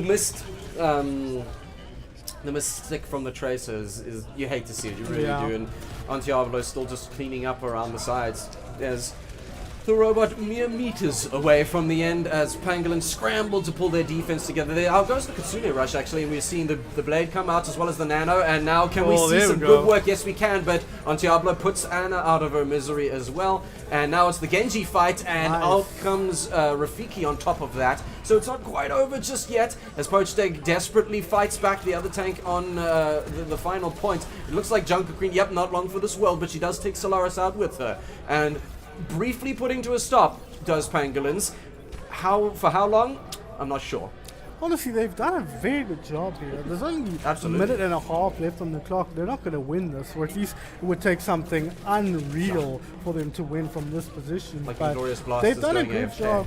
Yeah, exactly. They've done a great job holding on here so far this map, and they're even getting a little bit of push now in that direction. But once the regroup comes in from IB, they'll be confident coming in. But there's a minefield in the mix now. They need to be careful here on the side of the Blasters. I think that was an interesting kind of deployment there, maybe just cutting off potential routes and such like, but Apricornicus doesn't care. He's managed to take out the Genji, and now Kiriko desperately trying to at least deal some damage to everybody while keeping their team alive, and you can see the trepidation. They can't. Oh my god! Is that a solo Dragon Blade? That's just some rude. Respect. That's just rude. Goodness me, and that's like lore-wise, that's just even worse. Oh right. Like that's just even worse. And they're just falling one by one. Antiablo does punch Hamster to death, which is a horrible thing to say. As once again, squarely in the hands of Inglorious Blasters, they push towards the final point, and Pangolins, you're going to have to mount one hell of a defense. It's 6 seconds left. I don't know what you're going to do with this. I mean, it doesn't matter. They need a win. They need to win 3, 4, 5 team fights in a row here to come back, and winning one team fight is already an impressive feat against the Glorious Blasters. Apricornicus will take down Rafiki, and that will be it. They do secure the full cap on what map is this? Esperanza. But IB never really looking troubled. Some brief flurries on Pangolins, but this man right here, the frontline carry for his team. Jeepers. And exactly what we expect from Inglorious Blasters. Yes, I think it felt like while Pangolins were putting up a decent kind of defense and effect. Look at that Junker Queen go. That's gross. While they were putting up a good defense and at least a bit of left, it felt like there was still, it felt 1 step forward, 2 step back almost kind of thing. And ultimately, if you give IB that kind of space, that's exactly what they're going to capitalize on. And you've mentioned it before, like there's so many things to deal with because IB on not just the sum of their parts, they're each individual parts. So cool, you focus on dealing with the tank, and now suddenly you've got the tracer in your face. Like there's so few ways to play this 4-dimensional chess where you don't have an angle of opening. Yeah. You have to win duels against IB, and only the very best players in the country can duel the likes of Diablo or Sterling. Doesn't even shown so far, but the one king, no slouch in his own right. And then of course you've got Atsu and Apricornicus, all extremely high level players who can hang with the best of them. We head now to Watchpoint Gibraltar. You've got to ban Winston, I think, now. If you're Pangolins, you can't let Zoom come through with that pick. And you can ban whatever you want if you're Inglorious Blasters. Maybe you just ban the ball and say, just play the Diva poach deck, try your best. Or maybe they just ban out Jules picks, right? A bit of lean picks. You say, okay, take the Kirika out so Ruga doesn't get to do what she wants. Maybe you ban the Ana, which you've seen her play a little bit of, and just kind of, play into that a little bit. Because IB, there's no reason to think they shouldn't dominate on Watchpoint as well. Absolutely. What I'm just interested to see, well, there we go. Pangolin's banning the Winston, and interesting from Inglorious Blasters, I guess, just not wanting to deal with that verticality and spam of our magnificent Bluebird. But what I'm interested, great bans, cool, we'll chat a bit more, but is Ontario going to play Widow on Watchpoint? There's some sidelines that are lovely, but I know his Trace is far better. I think he's going to play Trace. I would assume so. I don't think that dude plays anything other than Tracer, unless you literally say you can't pick Tracer. So I suspect he'll come out of that. What would shock me 0% is if Sterling is in. And then Sterling will play Soldier or Widowmaker. Right. And then you kind of solve that problem. So yeah, that's what I expect to see. I think the Monkey ban is necessary. No point in playing against Zoom on Monkey on this map. Force him to do something else. He will do it and he will beat you. But you're going to lose if you don't ban the Monkey. Yeah. You're guaranteed to lose if you don't ban the Monkey. You're 99% to lose if you ban anything else. There we go. It's something in your favor, and when you're up against a team like Inglorious Blasters, that's exactly what you want. You need to find every factor that can play into your favor so that you can potentially find ways to circumvent the absolute powerhouse that is Inglorious Blasters. So, powerhouse indeed. As we move on to Watchpoint Gibraltar, I'm interested as to whether Sterling will be here, and if again, it feels like a lot of, I'm interested to see this, but regardless, something like with Inglorious Blasters. Pangolins, we're still behind you all the way. Let's see what you can bring to the table. It's 2-0 in favor of Inglorious Blasters, and there's our boy Sterling. Yeah, unsurprising. You mentioned the sight lines on this map, very much worth considering. Soldier's a hero that excels on the high ground, so we expect to see that of that. Auntie's going to teleport Zoom on Mauga, Ramatra, Junker Queen maybe onto the high ground, and then switch onto Tracer, and then you've got the support from Atsu and Co. Solaris is going to try his hand at the Widowmaker, perhaps expect Sterling to bring that out. But Sterling won't play Widowmaker unless Soldier's banned. He said that to us basically in those terms, right? Zoom on the Diva, I think, like we saw with Terran Order earlier, I think that's the pick here to control the high grounds as well. And then we have the Juno as well, which I think is a good pick, and alongside the Baptiste. Oh, hi Reinhardt. Zoom, please. Okay, now the TP makes sense. Yeah, now the TV makes sense. Just Zoom also, please make our job easier, thanks. But here we go. As we step foot into essentially the last map for Inglorious Blasters, unless Pangolins can pull something incredible out, we're going to be seeing Inglorious Blasters just staying true to form and slamming things up. Look at this. Look at this aggression from the Reinhardt. Gross. Disgusting. Be ashamed.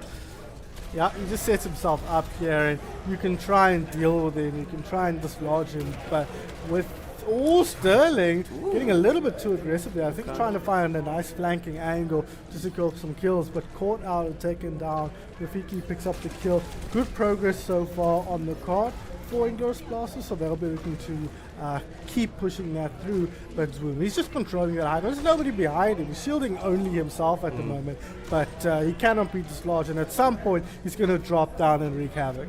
Absolutely, and I think what's interesting here is with Rafiki on the Echo being able to take advantage of the skies and additional sightlines. I think that's going to help with, being problematic. But I mean, look at those 2 quick kills on for Pangolins there, or on Pangolins rather. The Diva limping away from Diablo. The defense matrix barely keeping them alive. But hey, they don't lose it. They don't demech. But what they do lose is plenty more meters, as that payload is mere centimeters. Jeepers, directly to the face. That's mean. Sterling taking out 2 for their trouble, and mere centimeters away from the first checkpoint is IB as they demech the Diva, and splat goes Baby Diva. Nice little wave 2 from Zoom. Yeah, he's in firm. Oh, okay, that was on close. Diablo. He Yeah. was caught there. I thought he was about to grab a free tracer kill, but no, just getting aggro now, and they're going to take a super aggro position. And this is kind of the problem with Ryan as well, is that you can't control the high grounds again. So what does he do? He just goes aggro and tries to get set up on the high ground. Sterling, That's our this boy. man does not miss. He says he thinks Soldier's the second worst DPS in the game right now. Well, prove it, because it doesn't look that way. Yeah, look, can you at least practice what you preach, please? Like, damn, bro. And plenty ultimates on the side of Inglorious Blasters, as Sterling did fall, but now a huge amount of aggression put onto Zoom, as they do manage to take them down, which will at least help slow the gate of Inglorious Blasters. But sitting on 4, almost 5 ultimates, they're gonna roll right back in the next team fight. They don't care that they're all dead there. Stop the payload? Yeah, for how long? For how long? We're coming in with with 5 ultimates. This is going to be a bloodbath. Very important team fight window, it has to be said. We've got a few good ultis to work with. Yes, they're fighting into a full war chest here, but a single kill could be enough to turn the tides in their favor. Really careful, those rooms got that ulti. But you can see he's not really doing much from the low ground, but Rafiki caught out there by Sterling's tactical visor. They throw the nuke. ulti in. Ultimately just exploding dead air, but it's fine, we move. The Sterling ult did pay dividends as Solaris falls, but is picked up by Jewel. Jewel dies for her trouble. And then Jabba is managing to put on Diablo down. That was quite surprising. Out comes the ult from Rafiki. We'll see if we can actually make it work. It doesn't. Sterling pops them right out of the air. Apricornicus putting Poached Egg to rest as well, as the payload goes over the next checkpoint, and with 4.5 minutes left, that's feeling pretty solid. Yeah, you can see Zoom's got so much space to work with as well. Often it's the point of the tank to make space for the rest of the team, but it seems like Zoom is almost surplus to requirements here. He sits himself on point, he closes his eyes, swings his hammer, and his team makes him all the space he needs to do damage. Under pressure now though, Rafiki gets down Sterling, Zoom dropping low, Bob doing a good amount of damage here, but once that's down, the ball will start rolling again. Again, I get the bob, and it's a brief stop of momentum, but can you really stop Swoom? This unstoppable derailed train? Oh. That's just mean. And so with the tanks brawling it out, there's just plenty of space for the payload to keep eking forward. He's still sitting on a big old smash, and I'm sure that's going to get put to good use. Solaris almost falling. In comes Swoom yet again, wow. right through everybody. Rafiki falls out of the sky. Postek does take out Apricornicus. A quick nap from our Reinhardt. And it's back to scrapping just in front of the points, and obviously on Diablo's up in the... Oh, that's wow. just mean. Jewel picks up Rafiki, but Sola gets blown to smithereens by the ult. And how are you still alive, Zoom? Are you still alive, you crazy, crazy man? That's incredible, as the Mercy battling to keep everybody alive, and including herself.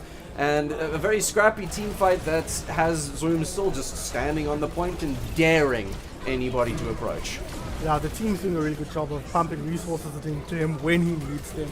He's playing a very static style, shield down, able to swing when he wants to, and the team is there to keep him alive. Sterling finds one Postek.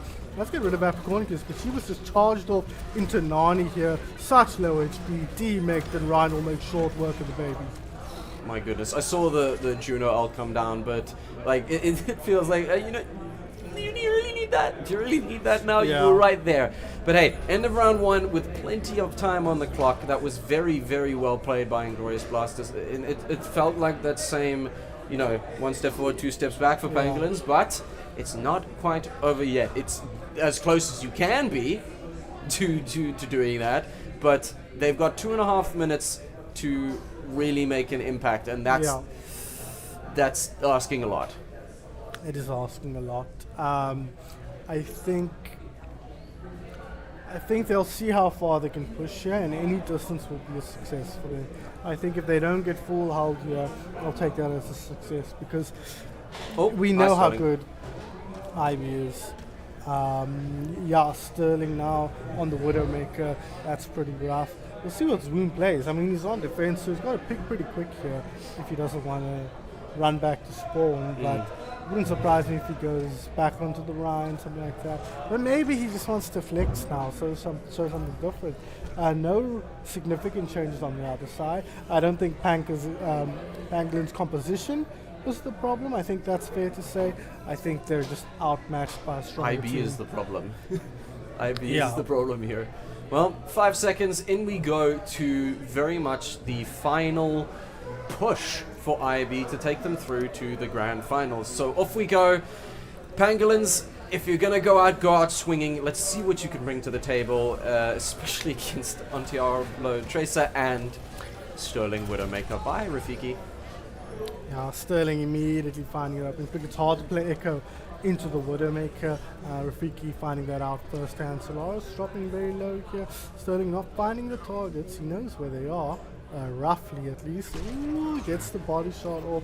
The healing is there to keep Solaris alive. But you can see the Diva desperately trying to track down this Tracer, trying to keep her backline healthy. She cannot do anything if her backline is getting ripped apart by Tracer Divas. So Oshtek playing this correctly, but what can you do against Zoom and Diablo?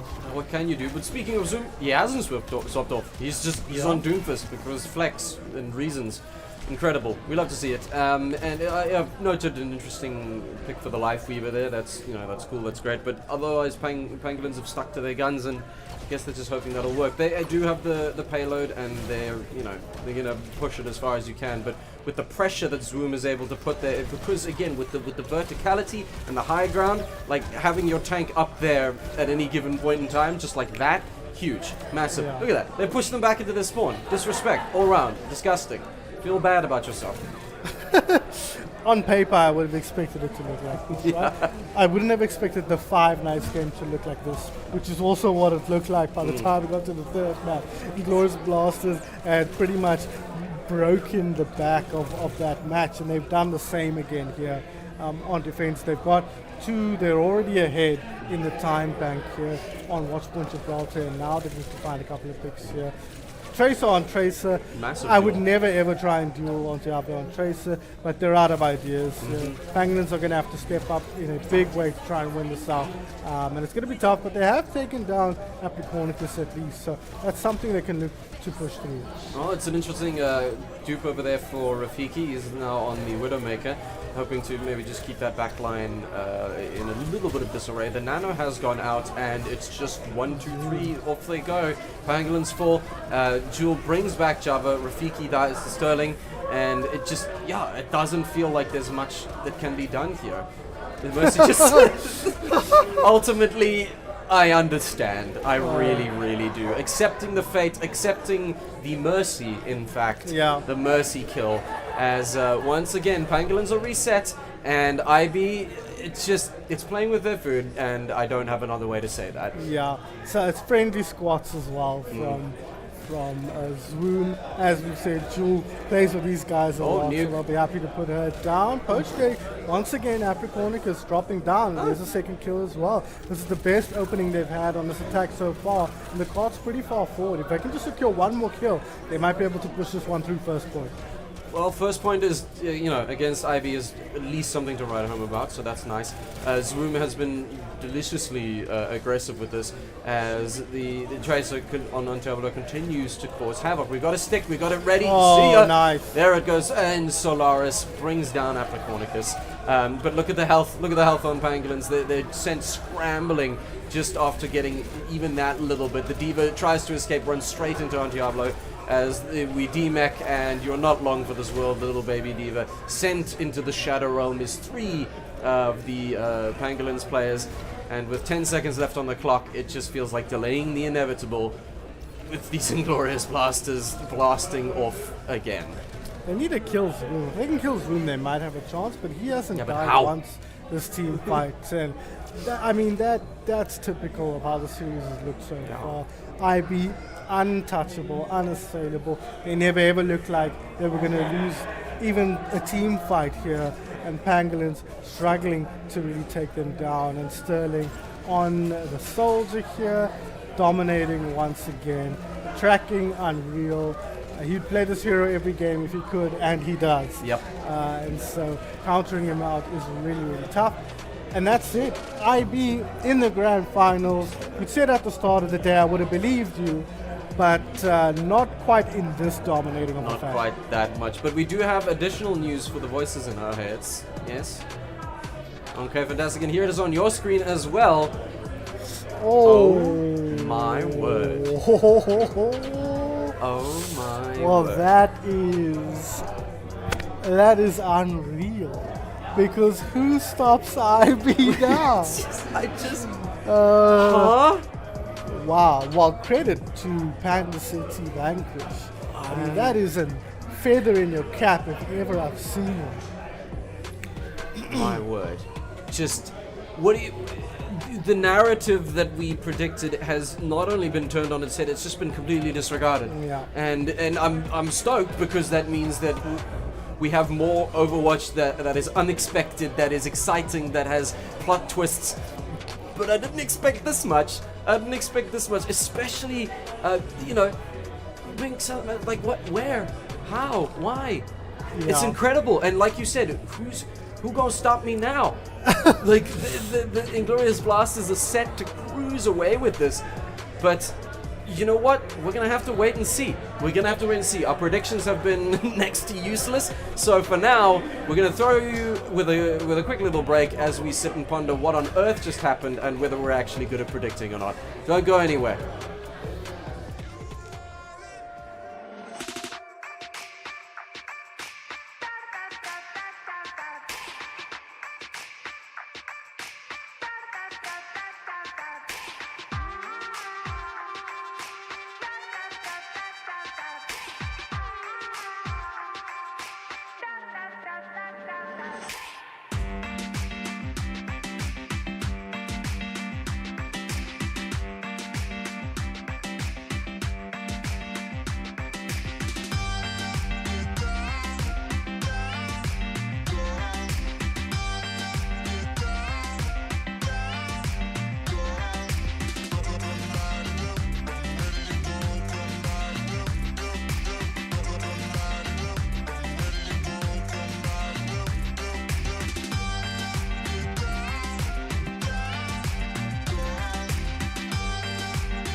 till we on top. Quit, I think not. Coming hot for the #1 spot, yeah. No key, got the game on lock, ayy. Big threes when I take my shot, ayy. On the rise and we ain't gon' drop. On the grind, it's our time, just watch. If you want it, you can get it. Life gets hard, but don't you let it get you. Go get the crown because our time is now. Hey, we gotta get it. Gotta get up, gotta go, we gotta get it. Hey, they won't forget us. Made it happen and we all became legends. We gotta get it, gotta get it, gotta get it. We gotta get it, gotta get it, gotta get it. We gotta get it, gotta get it, gotta get it. We gotta get it. We can't be contained when we leave the game. My name will remain. We don't need the fame. You can keep this chain. We broke free, so things won't be the same. Nah, on the mission, gotta get it. Let's work. We were raised on the net. I'm raising my net worth, but it ain't about the money. Nah, it ain't about the cause. All that matters is the world knows who we are. Stars. If you want it, you can get it. Life gets hard, but don't you let it get you down. Go get the crown because our time is now. Hey, we gotta get it. Gotta get up, gotta go, we gotta get it. Hey, they won't forget us. Made it happen and we all became legends. We gotta get it, gotta get it, gotta get it. We gotta get it, gotta get it, gotta get it. We gotta get it, gotta get it, gotta get it. We gotta get it. Know that our time is now. Yes, life can get hard, but don't ever let it keep you down. See,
Welcome back, everybody. I know you enjoyed that break because you were good and adjusted your posture and hydrated and alles, because I didn't, so you needed to do that with me. But hey, we move steadily closer towards the end of the day, but that doesn't mean the momentum's slowing down. We have another 3 matches left for the day, and that is your lower bracket semi-final, your lower bracket final, and then ultimately your grand final. And the narrative of today has been anything but according to the script. So we're just stoked to see where this is going to lead us. We've had teams performing in ways that we did not expect across the board, and now we get to see the fruits of those labors as we go through the last lower bracket games before the grand final. Really shows what the team's been working on, hasn't it? Doesn't it? In terms of what we aren't seeing as people who watch these games being broadcasted. Pangolins has been a total shock in the best way possible, beating in the upper bracket both Anomaly and Pink Salamanders to secure their place in the upper bracket final. Losing out to IB, which is no disrespect in that. It's a fairly common thing. And now they'll be in the lower bracket final, facing up against the winner of this match. The winner of the next match. Yes. This match is 5K taking on Vanquish. One map in already, so we'll be joining this one in progress. But both teams, Vanquish is another team like Pangolins who have been absolutely crushing it today. So that is 5 Knights beating out on Nepal 2-1, so a very close match. And Runasapi will be our next match. So fingers crossed we'll see some more close matches. Oh, we're like literally No, we're like actually in it. Oh, no, this is IB. Yeah. This is 5 Knights versus the other team, Vanquish. It's the other team. Right? That's all right. So, right.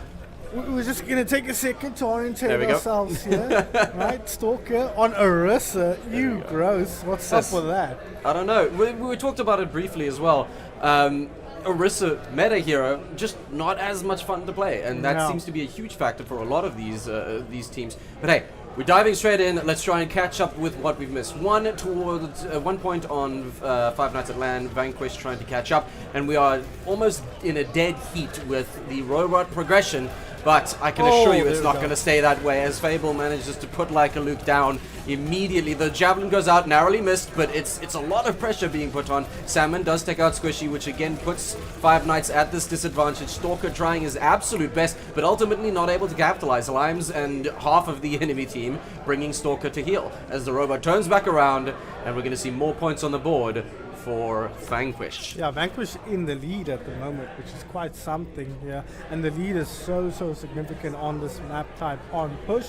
You don't have to win 1 fight, you have to win 2 or 3 fights sometimes to recover the lost lead. So it's so critical for Vanquish that they're ahead at the moment. Playing behind Salmon's Jungle Queen, playing into Stalker's Orisa. That shocks me to my core. He would be the last player I would think would want to pick Orisa. We always talk, I was going to say joke, but we always talk about how boring Orisa is, and Stalker seems like the kind of player who excels on heroes that have more opportunity to express themselves. So, Mito with a 4K.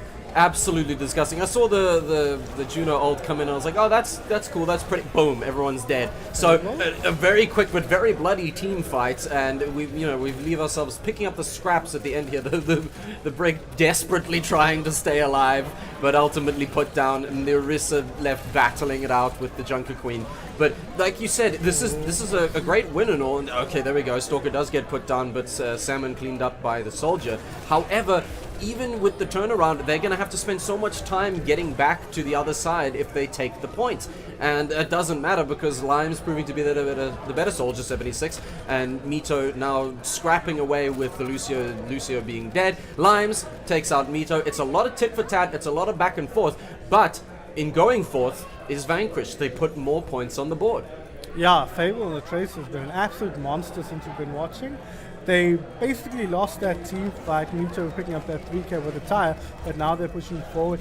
Patient play here. I think they were just waiting for the Junker Queen to respawn. Now she's back. Now they can move forward. Salmon has the ulti as well, so this could be a tough fight for Vanquish to win. Tough fight indeed. The May Wall just puts out an absolute blockage and stop to that plan. The Junker Queen diving in and we saw the ult go out from the Tracer, but nothing to come of it, and it just means that there's a bloodbath in the most scrappy of ways. The kill feed goes absolutely insane, but ultimately it's Salmon that's managed to take out the opposing tank, and both with the tanks out of action, we can see Vanquish pushing back forward again. I know we've got the Juno on their ult, that was close, as well as the Lucio on Vanquish's side, but other than that, it's going to have to be another scrappy team fight. Yeah, it is, but they're doing such a good job in the neutral fights with the Junker Queen, with the Tracer. They're excelling at finding the picks they need to win these team fights out. And look at this, bending backward. They haven't lost anything here. They're just backing up, regrouping, and getting ready to go again behind the Junker Queen. Good aggressive play, though, from Mito and the rest of 5K. It's going to help them secure that first kill, but Stalk is so low. Huge actual pick, because that means there's no beat drop to keep them alive, as Fable falls as well, and the Juno trying her absolute best here, but ultimately with that immediate pick there was no sustainability. So around the robot turns, we've got Five Nights at LAN having to push again fairly far to be able to at least get points on the board. So great that we have the Lucios, but every second counts when you're at this caliber. Yeah, it's rough for them. They've got the Riptide at the ready, 5 Nights. Oh, there it is. This could be big again. Sound Barrier immediately popped to try and counter that out. Keeping Tracer alive? No, I think she just blinked out. Somehow staying alive in our limes with the LT. Getting Mito. Can he find any more? Will it matter? Vanquish in control of this team fight. Hugely in control. I've got you in my sights, but that goes for the entire team as 1 and 2 fall on the side of Five Nights at LAN. Smiley and Luke soon to follow. You can't stop them. And yeah, somehow it's Lucio cleaning up those kills. I mean, look, I'm a huge fan of the hero, but like, you know your role, dude. Yeah, his role is to run around, counter Widowmakers, and do lots of damage. That's at least what I'm gleaning from the matches today. Look, Vanquish still in firm control. As we've said, they have to lose so many team fights here to actually lose the lead. So they'll be comfortable pushing forward. Shadow comes out, counters out Salmon. So this might be the first team fight win for Five Nights. That might be the start of some good momentum for They're them. going to need it. It's 2 down already, and they're busy holding on the Juno ult and the May Blizzard. So if they can capitalize on that properly, that's going to be an immediate team fight win. But Mito, that's a good start. We're ready to rock and roll, but let's not count out Salmon with the Junker Queen ult. There we go. Luke, that was gross. That's disgusting. Ice out and iced around. That is putting you on ice, and ultimately we need to see quite a bite back in terms of Vanquish putting a stop to this momentum. No Kiriko in play, so no hard counter to Salmon's Rampage here. This could be the team fight winning ultimate here. May dropping low, nice play. Big moves in the backline as well, but countered out by the Sound Barrier, and now the Blizzard. Absolutely fantastic. All ultimates dropped, and just a bloodbath right on top of the robot. As Squishy goes down, Stalker managing to pick up the Lucio. Fable does take out Leica with Nevi, just pulling away with Smiley, and Mito does take out Nevi in return. It's a very, very scrappy fight here, and down goes Mito. Stalker managing to take Salmon out for the trouble, but Stalker left all alone with very, very little health, and the Tracer says, yes please, we'll take that, and we'll also take overtime, and it's a brilliant play all around. I'm very impressed.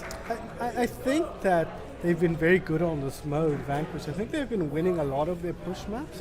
I think that's been part of what's helped them take all these bigger teams down. Stalker here on the Orisa, struggling to get value out of the hero, and that's kind of what can happen. I think Orisa isn't that strong outside of a good, considered team composition. I think she's good, I think she's strong, I just don't know that she's the insta-win you might think she is. You really have to know how to play her, how to play around her as a team, so you can't just squeeze her into any composition and make it work. But I think that game was lost before we even really rejoined it. Panda City had that big lead, and they just kind of kept grinding out just more and more lead as the map went on, and eventually it took a couple of the Five Nights squad to come back into it, but it was too little too late. They couldn't overcome that big lead that Vanquish had. So all even Stevens here once again. Five Nights not going to have it all their own way here. Which I'm very fine with, because I saw the first win on Nepal, and I was like, great, fantastic, that's setting the stage, and then all turned on its head. But speaking of which, that's our first Kings Row. Yeah. And I'm keen for that. I hate it because I'm garbage at the map, but for those that are good, this provides really good watching on Overwatch. And so now, again, reminder, because Five Nights lost that previous map, they get to choose, they get to pick, and they have picked Kings Road for the hybrid game mode. Now, based on what we've just seen here, we were regrettably not in the first map. Map 3 coming your way, Kings Row. Kind of a Reinhardt playground, so maybe Stalker wants to bring that out again. I mean, I think Kings Road, I just think of Widowmaker because sightlines. True. Like, that's what I'm waiting for. True. I think Fable's got a good Widowmaker as well, maybe? I'm not sure. He's gonna have to, stand up to that statement then. Fingers crossed I'm correct. Yes. But even if I'm not, there's good Widowmaker players up and down the field, so I'm sure somebody... But she kind of excels on the first map, and then not much more after that. You're much better off having a May or an Ash who was along those lines. We saw, I'm not sure who it was on the May doing such a good job for Five Nights. In the brief moment we saw that, but struggling a little bit to find some rhythm on that map, and I think this map will suit them a lot better, which is probably why they picked it. And they can probably go back to their Doomfist. I imagine we'll see Stalker start off on the Doomfist. As expected. It seems likely that it was probably banned on that second map, because I saw him playing it on the first map. No, fair play. And ultimately, I would like to see a May if it's not banned, because I know that you can work with all of those angles, and an ice wall in just the opportune space, it can completely combo break, an ultimate execute.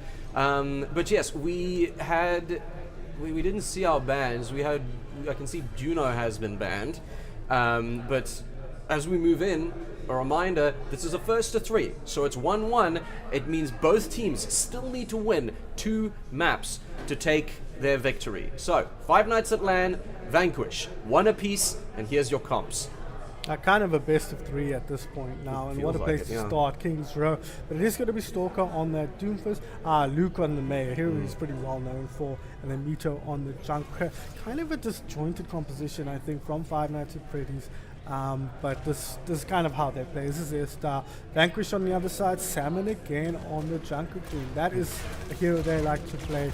Ash, clearly a pick for this map, but Stalker dropping low, taken down. That's a big kill, but Smiley will bring him back to full fighting force. Thankfully, yes, because we've seen Stalker be ever so aggressive from every single map that we've seen him play on. Smiley does pay for it, and it was very, very low health, and ultimately they escape with their life. But the Five Nights out of the gate really struggling. That's a lot of health taken away, and now Vanquish get to stand on the point and dance, which is wild.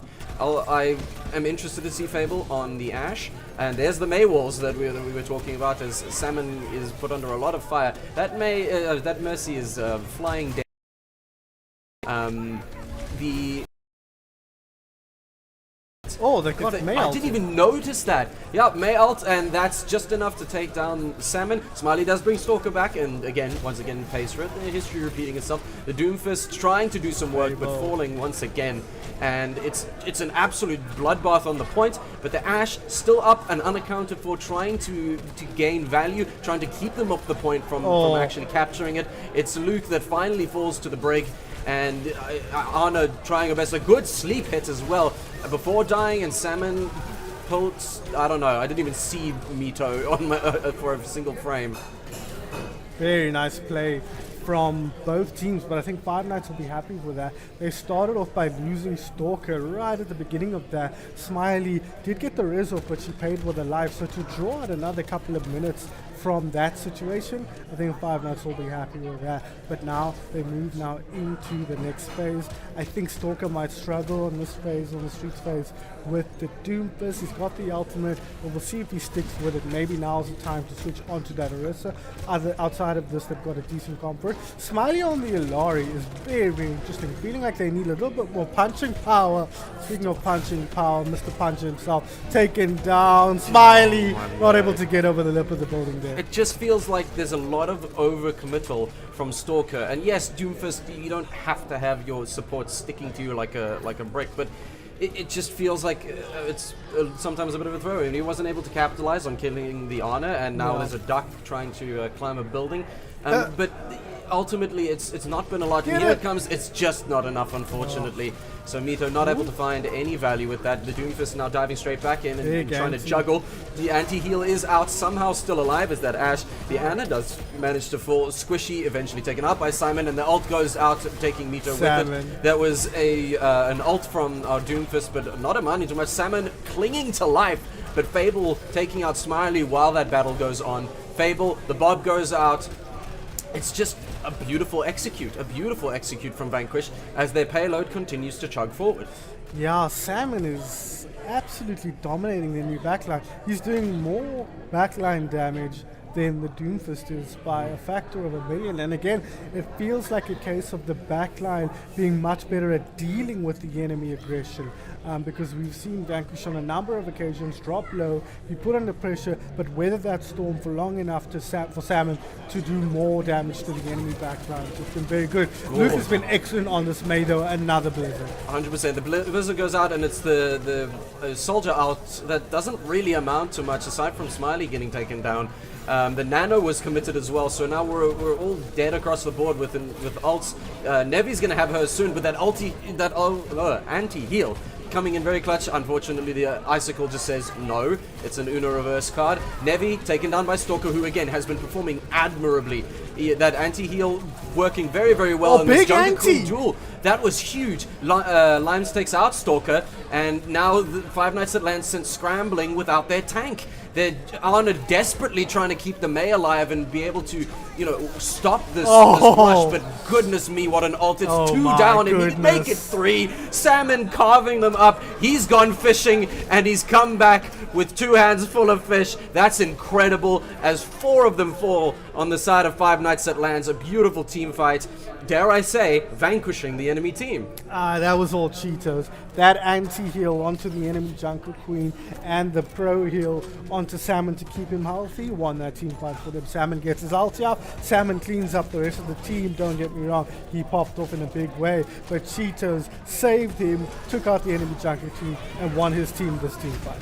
And we're not stopping there as once again, Junker Queen is set to duel each other. The anti-heal coming out. Fable does fall, but Limes taking out like Kaluk thanks to that anti-heal. And so the May is out of this fight. The Ana desperately trying to balance healing and harm. The Brig beating down on the Junker Queen as much as possible. Mito does take out Salmon, so that's pretty great. The anti-heal coming in pretty clutch. Slimy using their balls effectively, I dare say. Nemi falls, followed by Stalker taking out Cheetos and Squishy taking out Limes. It's just, there's enough to go around for the Five Nights at LAN's as they pick up players all over the place. And the payload comes to a screeching halt.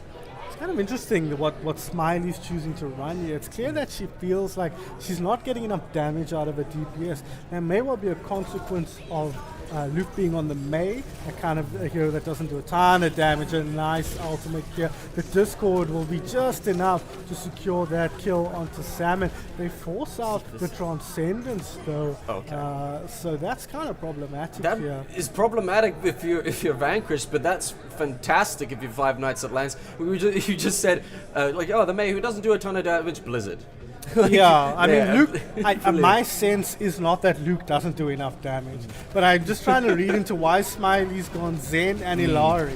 Those are 2 heroes that you're relying on to augment your damage. Well, damage is needed here because Salmon's just taken out Mito and then Stalker managed to take out Salmon. So the tank immediately vanquished on Vanquish, and that puts them on the back foot. They're continually trying to get this payload forward. But if Five Nights at LAN's continue to counter their attacks so swiftly, they're not going to make any progress. We've got just over 60 seconds left on the clock, and while it's a decently, respectively short amount of distance to cover, it's still a long way, especially if you're getting trapped in by a May wall. That's just kind of mean. Squishy and Smiley taking one apiece as Salmon forced to retreat, but they're at 96%. That ult is right around the corner. And with Stalker dead, as well as Smiley, this is going to be a perfect time for an ult. Out we go, and then catching a Riptire to the face, run over is Salmon, and out comes the Blizzard. May, are you Again. able to do that? Are you building these insanely quickly? Like Luke does take out Limes, who is now on the Reaper, and Cheetos making sure Mito's reign of terror comes to an end. The Tracer pushing forward into the front lines. There we go. Luke plays for it with his life, and Nevi gets taken down by Squishy. It's a lot of back and forth, a lot of quick little picks here, and ultimately Vanquish are not letting Knights rest at any point. Yeah, Salmon deciding to switch out here actually onto the Ramatra. Limes now off the Soldier onto the Doomfist. Did that stick? I'm not sure it did, but it got the kill. Fable coming in clutch for his team there. Smiley hits the deck. Moving forward though, Stalker with the nano boost, with the ultimate into the rally here. Brigitte, the anti-heal, preventing her from staying healthy, and that's going to be that. Stalker dominating on the Junker Queen, but can they stop this Ramatra? Can they stop the spawns from coming through? I'm gonna have to hope so, because with the Ramatra switch, I know they're hoping to try and barrel through here, but Five Knights have been holding their own pretty damn well, and now with the May walls able to disrupt everything, and Blizzards apparently every 5 seconds, which is insanity. Here comes the Transcendence. Interesting, I think, just because of the overtime, they're like, we can throw it in here, we don't want them to make any kind of progress whatsoever, so they're focused on the Ramatra. The sleep was pivotal, and 17 people wailing on your tank is not a good time. So, with the end of round 1, Vanquish a very, very strong performance, 31 meters, but Five Knights were ready and standing in a defensive formation. Now it's time to switch it up and see what the Knights can do on attack. I think Five Knights will be happy with that. I think there was the sense that they might get rolled over after that second point. But this corner here on third point of King's Row, very common place to get stuck, to get held up. So it kind of makes sense that this is where they run into trouble. And so Vanquish, I think, will feel like, both teams will feel like the game's in their hands. It's about executing. You don't feel like you're behind the 8 ball at all here. That said, I quite liked Vanquish's approach to that, playing behind Salmon. It seemed like they so often got the better of those trades. But once Stalker switched onto the Junker Queen, Five Knights stabilized a lot better, and Salmon deciding well, Ramatra was maybe going to get him more value. So this is an interesting back and forth between the two teams. I'm fascinated to see what unfolds. But Stalker on the attack, he wants to come out with the Doomfist once again. Absolutely. Well, speaking of Stalker, we've been so adamant that he's this Doomfist is the way forever and ever, amen. But we saw him change up with the Orisa, and that was an interesting move. And then here with the Junker Queen, it proved pivotal. So, maybe we ease up on telling him he's a one-trick pony. we definitely say Stalker equals Doomfist. Yes. But I hope it's clear to people watching at home that he can play anything, and we know that. But until he shows it to us, we never know when he's going to feel like the Doomfist isn't doing enough, and he'll stick on Doomfist for so much longer than anybody else will. Absolutely. But he was a top-level tank player, but Salmon is a top-level tank player right now, and he's been dominating with the Junker Queen so far. Yes, well, the tanks finding picks of their own, and again, I've been so amazed, impressed. I just can't describe the ability that Salmon's brought to the table with this Junker Queen. Yeah. And it took Five Knights swapping to Junker Queen to make that more into effect. But hey, Oh, right the now it's tracking. Vanquish living up to the name. That's a 5-player kill streak. And Vanquish, beautiful. Live up to your name. Vanquish the enemy team. Cause them to doubt everything. And now we regroup for the next team fight. No LTs to speak of, a pretty lean fight damage-wise for both teams. Pretty similar in alt composition so far. I feel like I haven't seen Mito do that much on the Junker. He might get more value on something else. Maybe even the Torbjorn, but Junker Queen worries little about the Torbjorn. She does drop low though, a lot of resources pumped in to keep her alive. Yeah, well, she's not dead and able to stick around and keep the fight going.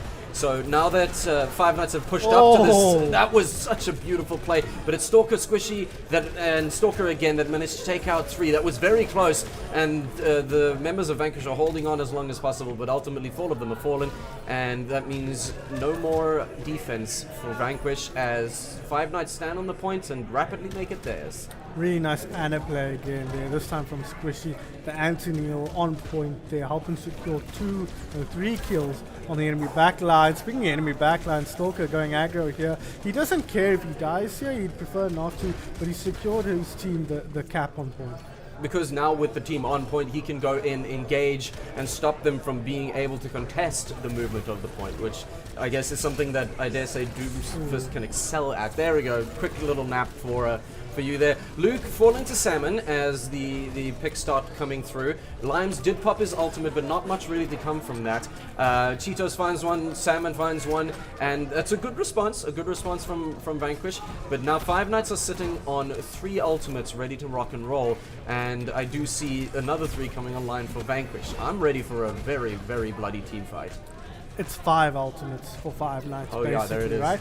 And they've got Transcendence to counter out any ultis, but Salmon's got the best ulti to deal with Transcendence, who goes through, doesn't find anything but like a Luke. My goodness, it's just an absolute death garden from Luke. Stalker also following up, and it was a beautiful response from Five Nights, so much so they haven't even committed 3 of their ultimates, and now they find themselves in a very strong position as they move their payload along, and Vanquish having to run all the way back. And I need to see something switch up here from Vanquish, because they seem to be getting picked apart one by one before the team fights can start. I mean, look, that was a big out fight, right? You lost that one to a Death Blossom as much as anything. So I don't feel like they'll feel like they need to change anything here. They'll be coming in with a few ultimates of their own now, but they need to deal with this man, but he's taking a nap. So are those 2. That's 2 down from the Junkrat ult. And the anti-heal, all but assuring the death there. That's a massive team kill. Five Nights, you stand proud, your armor is shiny. That's fantastic plays.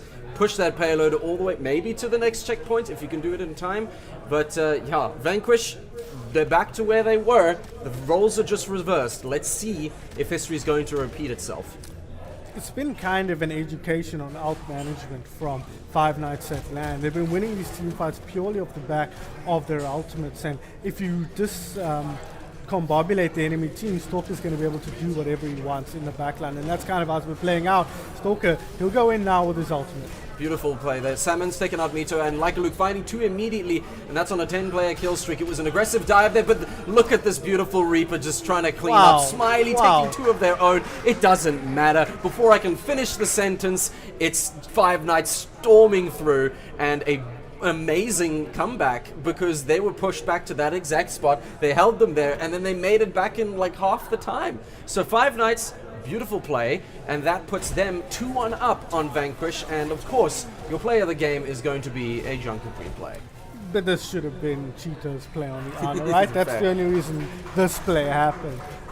But the difference between the 2 teams, outside of the out management control, you know, Luke on the Reaper, popping off big time. We got triple kill, quadruple kill, and a big chunk of that is space being created by the Doomfist, right?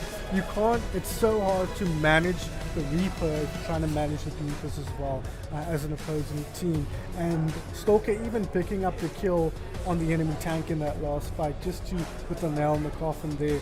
Reaper had so much space to work with, a huge Death Blossom on the street phase as well, to push them through what can also be a difficult part of the map to get through, and that allowed them to just clean up. It never felt like Vanquish got any rhythm in that map. The Sigma switch at the end here felt like a desperate plea for something miraculous, but at the end of the day, Five Nights, this is the performance we expect to see out of Five Nights, that they haven't displayed so far this weekend. So for their sake, I hope it continues. For the sake of a close match, I hope Vanquish can show us something special in map number 4. Absolutely. I'm always going to hope for more Overwatch, but yeah. Let's leave it to the people that are good enough to play it. So that's 2-1 again towards your Five Nights at LAN. Now we move on to New Junk City, and it's the Flashpoint game mode. For those unfamiliar, this means that for these capture points, they rapidly change as well as rapidly charge. So it's a very frantic game mode, and this was also Vanquish's pick because they were the losers of the previous map. And our bans are going to be coming in very, very shortly. And I mean, you know, I've seen a lot of good value from Junker Queen, but I'm not sure either team would want to let go of Junker Queen. Yeah, I think it seems to me like Vanquish are definitely stronger on the Junker Queen. Not that Stalker Junker Queen is any slouch. Let me put it this way, I feel like Vanquish relies more on Salmon's Junker Queen than Five Nights ever did. So they banned the mate. That's a really good ban. I think Luke was so good on the defense on that. How many lizards did we see come out? Every fight it felt like. And Five Nights, they say, no Jungle Queen, thank you, I'm not hungry anymore. And we think it harms you way more than it harms us. Stalker's already shown his depth throughout this match so far.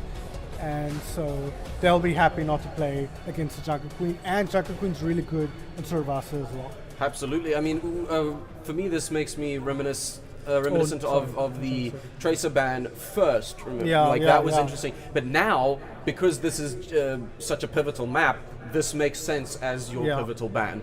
And pivotal. How many times can I say that in one cast? We'll have to find out. Five Nights at LAN, 2-1 up against Vanquish. Here's your picks on New Junkertown.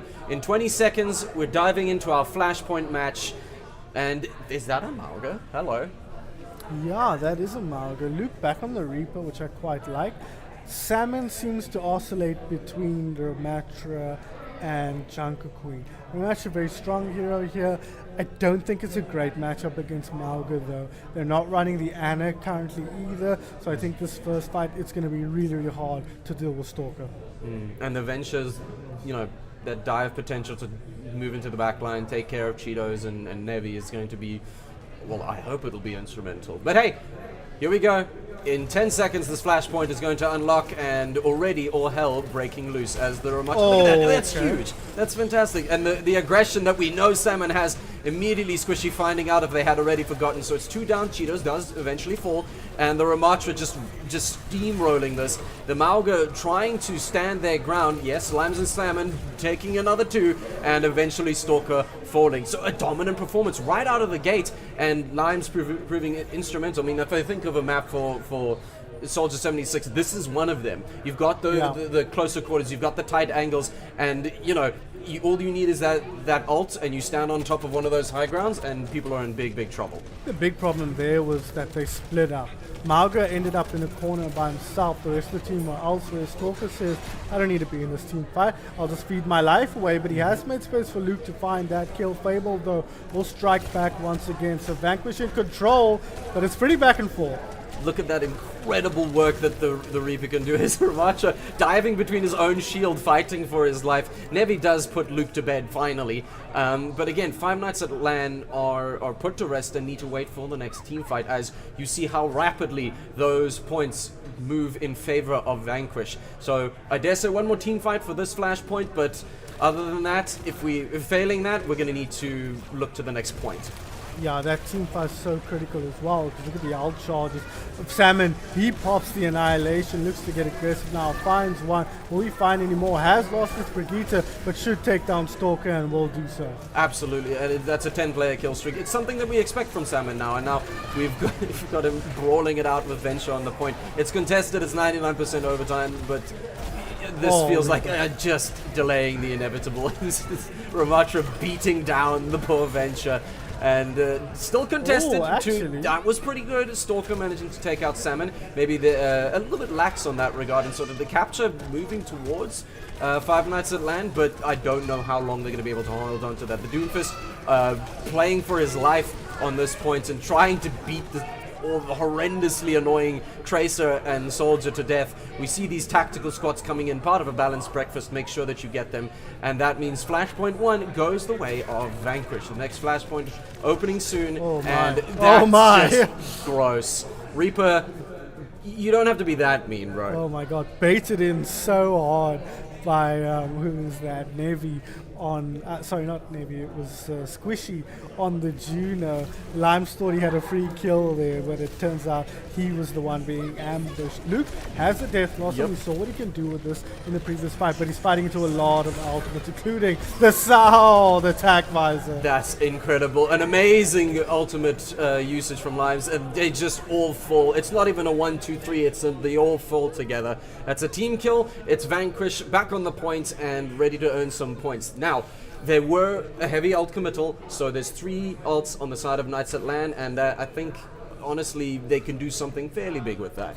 If they get a kill with the Pulse Bomb here, that would be so critical, just to neutralize the alt advantage a little bit. The Orbital Ray comes out, a lot of damage forthcoming now from Five Nights. Huge amount of damage. Like Luke also managing to get and take out the tank, and Stalker.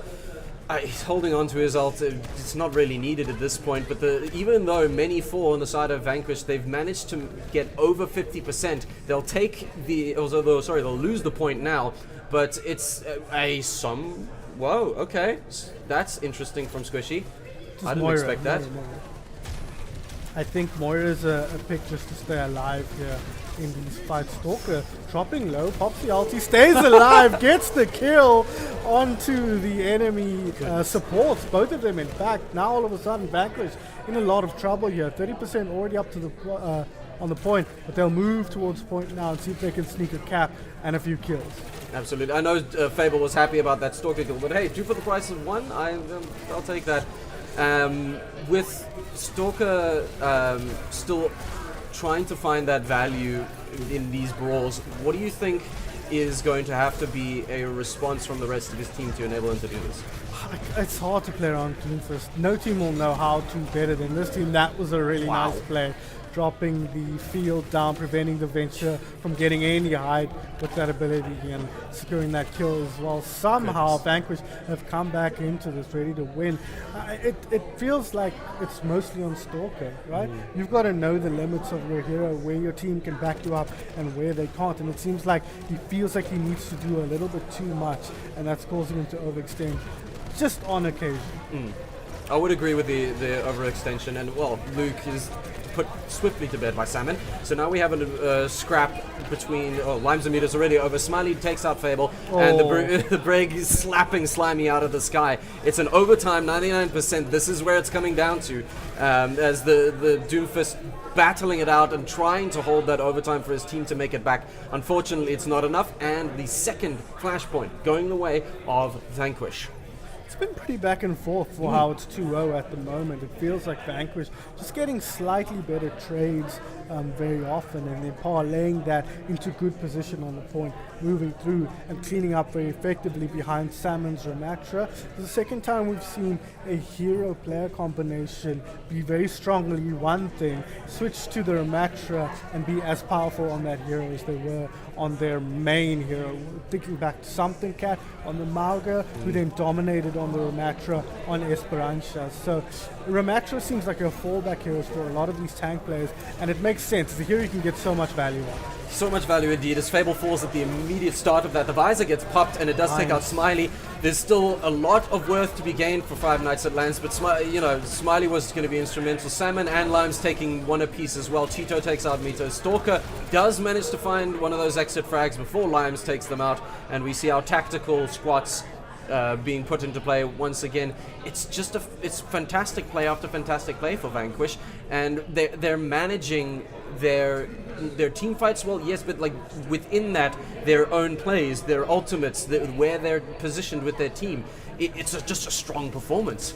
And Limes has been making such good use of the space he's getting from his tank, but Salmon evaporates there. You're not supposed to cook Salmon quite so quickly, I think. That's their culinary choice, as Squishy goes absolutely insane with the Moira. The laser beam being put into fantastic effect and stopping Vanquish short of 50%. Now the flashpoint back in their hands. Let's see what they can do with it. Not the first time Vanquish have lost the point, so they've shown an ability to come back and win team fights on their attack. Salmon, he's got the Annihilation ready to go. They've got the speed boost from Navy and the Orbital Ray. I think they would win this one, especially having forced out Stalker's ultimate. Well, we're going to have to see, and the Orbital Ray can be very, very instrumental. As it goes, fantastic, and I think if they can pop the Annihilation, that'll just all but secure it. And okay, here we go. Take out Leica Luke. I didn't even notice the swap to the Bluebird, but Smiley and Squishy soon to follow, as Vanquish once again seem to take back control after relinquishing it at least once. It's maybe this is the history that we need to get used to seeing. Stalker does fall, not able to get out of there, but now we sit with Vanquish quite comfortably having taken that back. and holding on to a significant ultimate as well. Pulse Bomb and Rally at the ready, fighting into Smiley sound barrier, only been 20-something, 17%. So I think if you're Vanquish, you're feeling very confident coming into this team fight, especially behind this Rally.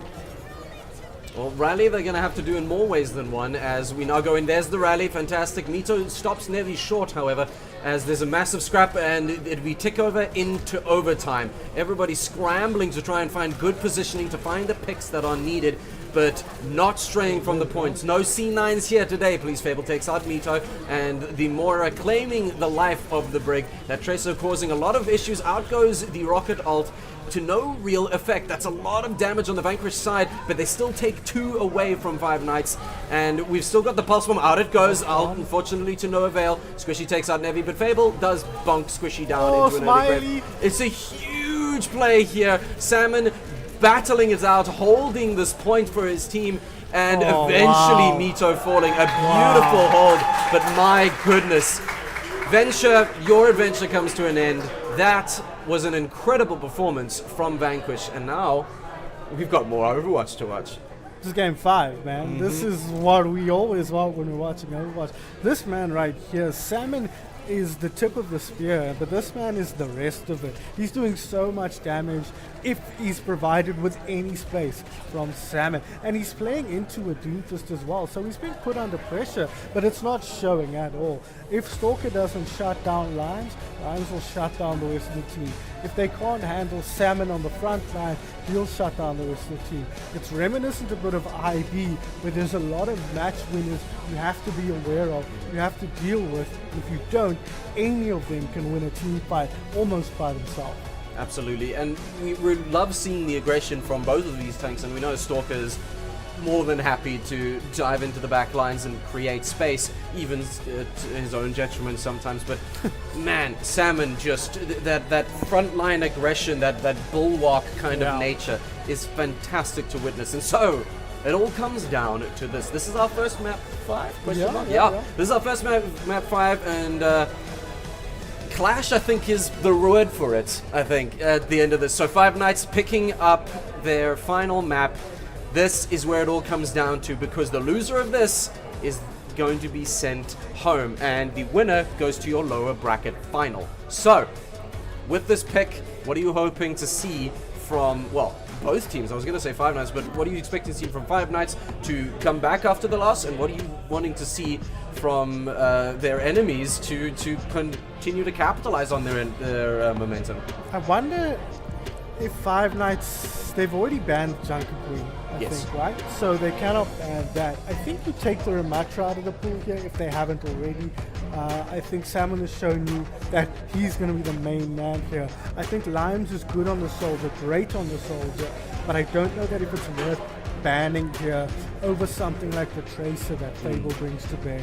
I think Fable is dominating, and there we go, they take Fable out. I think that's probably the right decision. It feels like a waste to ban Soldier out when Limes can likely do as much damage on anything else. Vanquish, they take the Lucy out, they ban Smiley out, they want to take some of that speed away and force them to play the Juno if they want that. So that's not to mention the saving grace that is beat. It stops a lot of those damage ults right in their tracks. But hey, who's going to be making tracks at the end of this? We are about to find out in but a few seconds. Your map 5 in this lower bracket semi-final, Five Nights at LANs versus Vanquish. Your picks are in, and if you were placing bets, finish placing them now. We're about to get underway in this map 5 clash. Comfort heroes is what I'm seeing here from Five Nights, right? Well said. Luke on the Pharah, Squishy on the Ana. Smiley can't play the Lucio, will play the Juno for the speed boost instead. And Fable. Mito on his trusty Junkrat. Salmon, he's going to be bringing out the Junker Queen. Surprising, really. Limes on the Reaper is a very interesting one. I don't feel like that matches up that well against Doomfist. It's not terrible, it's not amazing. And Fable on the Sojin, a very interesting pick. And then Brig Juno, the most meta of backlines in the current Overwatch patch. Indeed, and I'm hoping for, at least for Squishy's sake, some of those sleeps could be very, very instrumental, especially with an aggressive tank like Salmon. But yes, your first attack it begins now, and it marks the beginning of many battles in this war. That's a lot of Luke damage. immediately brought very, very low. My word, excuse me. And Salmon, I love the aggression, but that anti-heal is brutal, holding on by an absolute thread. It doesn't matter. Three of them go down alongside Salmon, which is a brilliant start for Five Nights at LAN. Now, is it going to be enough to capture in one go? And is it going to be enough to carry them through to the next point? They should get the cap here at the very least. An explosive team fight in more ways than one snowball here. They've got a lot of explosive damage. Looks like they want to try and contest, but this might be a really bad decision if they can't escape this. Vito dropping low, taken down. So advantage Vanquish coming into fight number 2. Yeah, I can understand the want to try and challenge that, but they came off all right from that. Mito getting splattered across the floor. Now, your next objective, unlocking your next team fight, prepped and ready. With the Farah, I particularly want to see a lot of the spams from the various different angles, because it's going to break up those supports. Yeah. And if Vanquish do lose their support, Salmon, the aggression is great, but he's at a massive disadvantage. But no disadvantages here as the Doomfist dives back to get some health. Mito pays the price at the end of Salmon's blade, and Anna desperately keeping their people alive. Oh no! Squishy, in fact, getting squished. You got turned into a little floor pizza as the rest of the team churns through Five Nights at LAN. We all saw that, Squishy, just in case you were wondering. That was live on stream, that's on the internet, it's wandered never going away. off the map by yourself, no pressure really, and that is pretty disastrous for 5k. So we're all back even Stevens, out to work with for both teams here, but Salmon is the man to watch with the Rampage. And Rampage it is. In he comes Slimy, immediately paying Oh the price. my and God. Massive damage from Salmon. Slashed, clashed, it doesn't matter. They take them all out, and once again they'll be taking the point. But that team fight may have been over pretty damn quickly. There's still 4 ults on either side. Yeah, that's perfect from Vanquish's perspective. They get that point win, and now they've got ults to burn on the next point here. Salmon really coming in clutch for his team here. The resources there to keep him healthy, and now they push forward, but Luke, he finds something with the flanking ult. Fabulous. We saw the Juno ult go, and the flanking ult from Luke is brilliant. Stalker and Slimy, they're capitalizing on that, and before they can even react, Vanquish fall 1, 2, 3, 4, 5. That's a beautiful play, and now with that team kill, they're able to start capping Bravo point rapidly. Lime's off the Reaper now, onto the Soldier. We know how good he's been. I think this is a great pick. They're going to have to defend middle point once again. This is as back and forth gets on Clash here. Both teams taking punch and punching back in turn here. Salmon, under pressure here. Stalker needs to be careful, but he's pretty healthy here. Fable, not yet punching. Never mind, I take it all back. Nice. Fable getting rid of that tire quick fast. That was beautiful. Absolutely beautiful. And here he goes. The Soldier and ult gets popped, and we put up massive pressure, but it doesn't matter. Luke is very quick to respond, and that's 3 kills. Make it 4. Yep, 3 kills, make it 4 on Vanquish's side. Unlucky, and very well played from Nice. That Sojourn just popped the tire immediately. Yeah. That was beautiful to watch. And yes, we saw the ultimate get popped to no real avail, but that tire could have done far, far more damage. Back to neutral now, neither team with much by way of ultimate charge here. Vanquish on the back foot, at least defending closer to their ultimate spawn here. Stalker needs to be careful. Stalker taken down. Perfect start as far as Vanquish are concerned. As Vito dropping low, taken down as well. Once again, Vanquish not allowing Stalker and the rest of Five Nights to put them under pressure. Absolutely. Yeah, again, we love the Stalker aggression, but that's several times now that's come back to bite him. And so Vanquish able to pick apart the Five Nights and now sit on Delta Point, ready to capture it. Now, Salmon, not surprisingly, still staying on the front lines, ready to get into a scrap.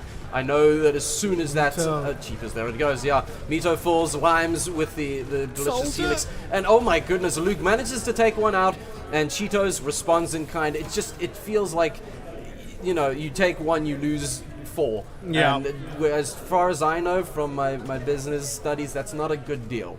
I studied science, so I couldn't tell you anything about Fair business. play. But it definitely doesn't feel good watching it from the outside. There was a fascinating moment there where or Salmon saw Stalker go into his back line, and he spared no thought to that. His eyes were firmly forward. He watched him go and said, my team can handle that. Let me get value in the enemy back line. And I think that's telling for how this team approaches dealing with the Doomfist. And approaching the point is both teams now, with Vanquish having finally brought it back to C point. Stalker, good with the aggression, does take out Salmon, and Mito manages to find Fable. The Rockets not really achieving much other than scaring everybody in that particular building. Now we see Stalker continuing his aggression, and the soldier sitting on his ult and ready to. I'm sure that's going to find some fabulous value. But first and foremost is the next point going the way of Five Nights at LAN.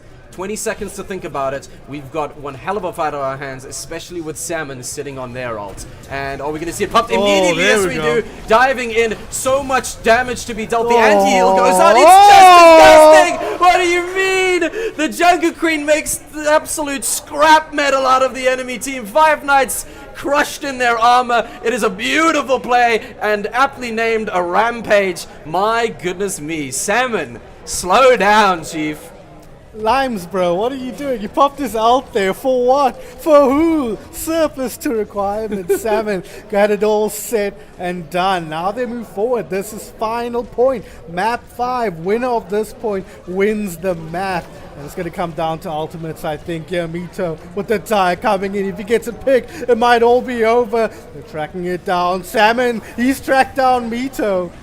Oh my goodness, that was the most deadly duckling I've ever seen, just to amount to like, but oh my goodness, immediately Vanquish coming to the table and taking all 5 of them out. That's a team kill, and it might just be over here. We barely got to talk about it because we were following a terrifying floaty, but now Vanquish are standing so strong, and Five Nights sent absolutely scrambling towards the point. Stalker goes down. It's the point game. It's Vanquish on top. They take out the Five Nights. It is an incredible showing as the Knights are dethroned. My word, a back and forth for the ages, but an ultimate win for Vanquish. And who else but Salmon for your player of the game? We know what it is. We saw it live. Run it again, Chief. And it is the team fight winning ultimate there. The axe comes to bear, picks off 1, picks off 2, and then the tick damage secures the rest of the kills. Vanquishing one of our 3 favorites to secure their spot in the lower bracket semi-final. A match against Pangolins of all teams. 2 teams denying our expectations for the day, coming out on top. We were just, now I have to say Five Nights are out, which is not what I was expecting to say at 9 a.m. this morning, but here we are, and I'm okay with it because we get incredible tournament narratives. We get to see these teams now shine, where maybe if they were shut down in the beginning, we wouldn't get to see that. But hey, this has been incredible, and that was great. That was our first map. English is hard. Do you have any more English airtime? Thank you. The incredible matchup that we just saw was definitely between 2 teams that were evenly matched, but it's not something that I thought would be Five Nights versus Vanquish. And now that Vanquish has really started to show themselves, going up against Pangolins, I don't even know what to expect. Well, who's this here? Oh, it's Diablo behind us. Mind blowing. He knows he's got to face one of these teams, and he's trembling in his boots. Look at that. Running away. He can't handle the pressure. Mans would know about mind blowing. We watched him on that Widowmaker. That was disgusting. Right, but that sets us up for an unreal low bracket final here. 3rd place, at least, for both of these teams, Pangolins and Vanquish, so finishing in the money. We had our top 3 written down, penciled in, penned in, as it were, coming into today, and everything's been blown up. Diablo's right. My mind is blown, and I'm so excited to see what we're going to see next. So stoked, and you couldn't have subverted my expectations more. I can't hear Peach in my ears, but okay, yeah, so with this now matchup, here's your bracket. Just a reminder of the insanity that has gone down today. So look at that. Not the upper bracket we expected, a lower bracket that changed everything. And now we sit with this latest victory for Yeah. Vanquish. I mean, show me somebody who had a bracket looking like this before the tournament started, and I'll show you a liar. If you had a or fantasy table, I'm so medium. sorry. Yeah, some sort of future traveler here coming back in time, because this is unbelievable. Panda City Vanquish, nobody was putting them as top 3 in this Pangolins. We thought, hell, they could probably pull an upset against Anomaly. That's a completely reasonable thing that can happen. But can they beat Pink Salamanders? Of course not. No, wait, actually they can. And now they're set up for a match in the lower bracket finals against Vanquish. So IB are licking their lips. Whoever comes through, they will have beaten both of them. Their first match, they beat Vanquish. And I'll let you in a little secret. I was chatting to Zwoon between matches, and he said he hopes Vanquish make it through. They gave them the hardest time so far today, and he knows how hard they've been working and how into it they've been, because those two teams, Zoom and the rest of Inglourious Blasters and Salmon and Vanquish, are sitting back to back at their tables. So these are two teams that have been back to back, but they have to go through Pangolins first, and Pangolins has shown us time and time again how difficult they are to put down. Which is fantastic, because as we know, Inglourious Blasters have felt untouchable, but will that remain all the way into the grand finals? We'll have to wait and see. We're going to go to a break for a little bit, but trust me, when we get back, we're getting right back into the action. Stay tuned.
welcome back. We told you we'd be back soon, and that was sooner than even we thought. So, you know, everyone's happy. Now we're both And still sucking on a horse. You're so unprepared. That's all right. It just means Overwatch sooner, action sooner, blood okay, maybe not. Lower bracket final. That's what's coming sooner, and it couldn't come sooner because we have the most incredible, unexpected matchup now, and I genuinely do not know what to predict. So I need your insight. Like I said, IB said Vanquish was the hardest match of the day so far. And I will trust what IB says as law because they are the dominators thus far. They are the standard bearers of South African Overwatch as things stand right now. But Pangolins, they've got some big scalps behind them so far today. They dominate, they didn't dominate, they beat Rage for the Anomaly 3-2 in their first match. They beat Mike, I never remember this team's name. Pink Salamanders in their upper bracket match, and then they showed up against Inglorious Blasters in the upper bracket finals. So they're coming from the upper bracket, but they're facing up against a team who's been through many, many hardships today. I mean, that's overstating it, but when I say hardships, I mean competitively, they faced a lot of good teams and they beat a lot of good teams. Most recently, a match against Leica Luke and the rest of the Five Night squad. So they're coming in with the momentum, coming off a win, a very close win, very high energy win, but they haven't had a chance to rest in quite a bit of time. So I wonder just... Same. But we're not playing. win or lose, we're doing our job just fine. But Pangolins, they've had a little bit of time to sit back. They will have watched that game, absorbed a lot from it, and now they're coming with that advantage, and that's the strength of coming through the upper bracket. Because you get this break, you play fewer matches, and you get to sit back and observe what your potential opponents are doing in their matches. I don't know if IB needs that buff. I'm talking about Pangolins. IB, don't talk to me about Inglorious Blasters, please. We'll cross that bridge when we get to it. Yeah. My goodness me. Well, it is a bridge that is going to have to be crossed, and not only crossed by, Pangolins. Whoever wins this, I already give you the greatest glories. That's fantastic performances to make your way through all of those matches. Congratulations, even the losers. That's your third place. So again, lower bracket final. This is a playoff for third place. And again, walk away with that kind of glory. You're not inglorious, you can walk away with glory. And yes, if we're looking at it, sure, let's see what Pangolins can do against Inglorious Blasters. But I'm just so stoked to see Vanquish, man. Yeah. We didn't even I hate to say it, I'm embarrassed to say it, we didn't even mention them much in the pre-show. We literally didn't mention them. Once. It was when we looked at the flippin' bracket on our laptop that we were like, oh yeah, and then they just started showing up, and I couldn't be happier. And they showed up when I was watching. You stand out on the floor and check what the teams are doing, and there is an intensity to that squad. They're in it to win it. Every team fight they win, there's energy, there's cheering.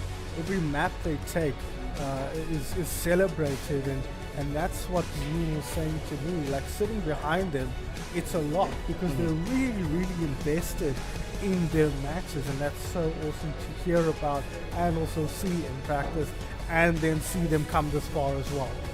Well, they've come this far.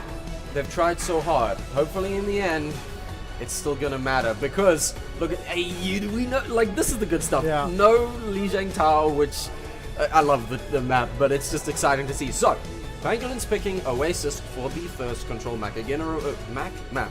Again, a reminder: the first map is always control, but the first bans are always up in the air. Look at that. Fascinating, isn't it? Now the bans have serious meaning because these teams know a lot about each other. That is a targeted ban at Salmon, right? You expect that they're going to ban the Junker Queen next map or at some point. Surely. So, like we were talking about earlier, Pangolin started by banning the Tracer in their first match, and we kind of questioned that. Now against IB, what you going to do, right? It doesn't matter when you ban or don't ban the Tracer, you're going to be in trouble. But I think this is a matchup that's going to be super close. So you hold that Junker Queen ban for when it really matters. Well, I hope it matters. Hold on, what was the other ban? I got so stuck Oh, it was in the Genji. matchup. Genji, okay, very interesting. It's going to be interesting indeed. I need a sip of water. Hang on. So it is going to be. Who would be playing the Genji? Rafiki, I suppose? We have seen him on it before. Yeah. But I feel like his Echo is way scarier. There we go. As we've been seeing. And Solar's pretty good on the Tracer or otherwise on the hit scan. And then defensively, interesting composition from Pangolins. The Echo Life Weaver, the Kiriko Life Weaver, I don't think we'll see the Life Weaver for very long. And then Poach Deck on her trusty Diva. Expect the Diva ban at some point. Expect the ball ban at some point if Pangolins start to get rolling. Let's get rolling indeed. This is map 1 of your lower bracket final between Pangolins and Vanquish. It's control on Oasis, and if you split the screen in half, you could assume that you were still in the previous match. Vanquish, the comp is damn near identical, but Pangolins, their new opponents. The Vanquish have had absolutely no breaks, and it doesn't look like Pangolin is going to give that to them now. Very aggressive immediately from Limes as they're looking for some picks, and I honestly, I just want to see Vanquish stick to their guns because I know that's going to be profitable. And profitable already. Fable takes out the Echo. The Diva is demeched and eventually destroyed. That's a strong start from Vanquish. Yeah, kind of a slow team fight to start, but they pounced on the opportunity Team kill. that existed, and that's it. Team kill. Cheetos picking up at least 2, if not more. This is the meta support composition for a reason. That's what it can do. It's got good sustain with the healing from the Brig and the Juno, but they can pounce when they need to with aggression. Again,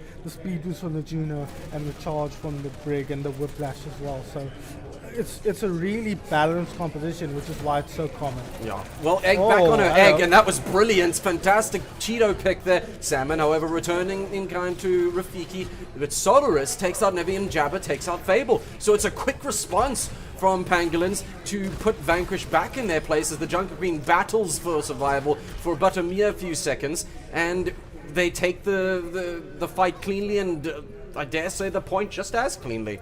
Poach straight onto the ball as well. That's very telling for me. Would expect her to focus a lot more on the Diva, but showing that the ball is just as good or she's just as comfortable at picking that hero as she is on the Diva, and that's something really powerful that Pangolins has brought to this weekend that they didn't, as far as I know, have before. So we're going to have to see whether they can push through here. They've got the Pulse Bomb, as you can see. Solaris, he's looking for a flank and a sneaky stick on someone in the back line. Oh, well, I was about to say pouncing on Egg would be great, but Limes has already taken care of that. So immediately on the back foot at the beginning of this fight, and Fable dancing around waiting for their own ultimate to come out here, but Rafiki gets taken out. Fable gets punched in the nose. Sorry, Fable punches in the nose. Solaris and Cheetos takes out Jewel. So no ultimate needed to be committed to this. Yeah. And but if we do cast our attention to the top of that screen, look at those percentages. They've all ticked over. Ultimates are ready and waiting. And Salmon,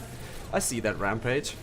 They're all ready at pretty much the same time here. Pulse Bomb. That Brig would be such a nice pick, especially with the rally going, but not likely to get it here now. Maybe. I think wait for the stick. Stuck, got there it we down. Go. Beautiful pick, and Cheetos goes down. But hey, Death Blossom claims the life of Jewel the Echo, now taking the form of Junker Queen, ready to grapple it out. Poach Deck does put Limes down for their trouble. And the Junker Queen caught out in the middle of the highway. Don't stand there. Were you not listening to your parents? Jabba makes sure Salmon doesn't make it back. And it's a contested point, but still the points tick towards Vanquish. And now Pangolins get to stop that, but maybe only for a brief moment.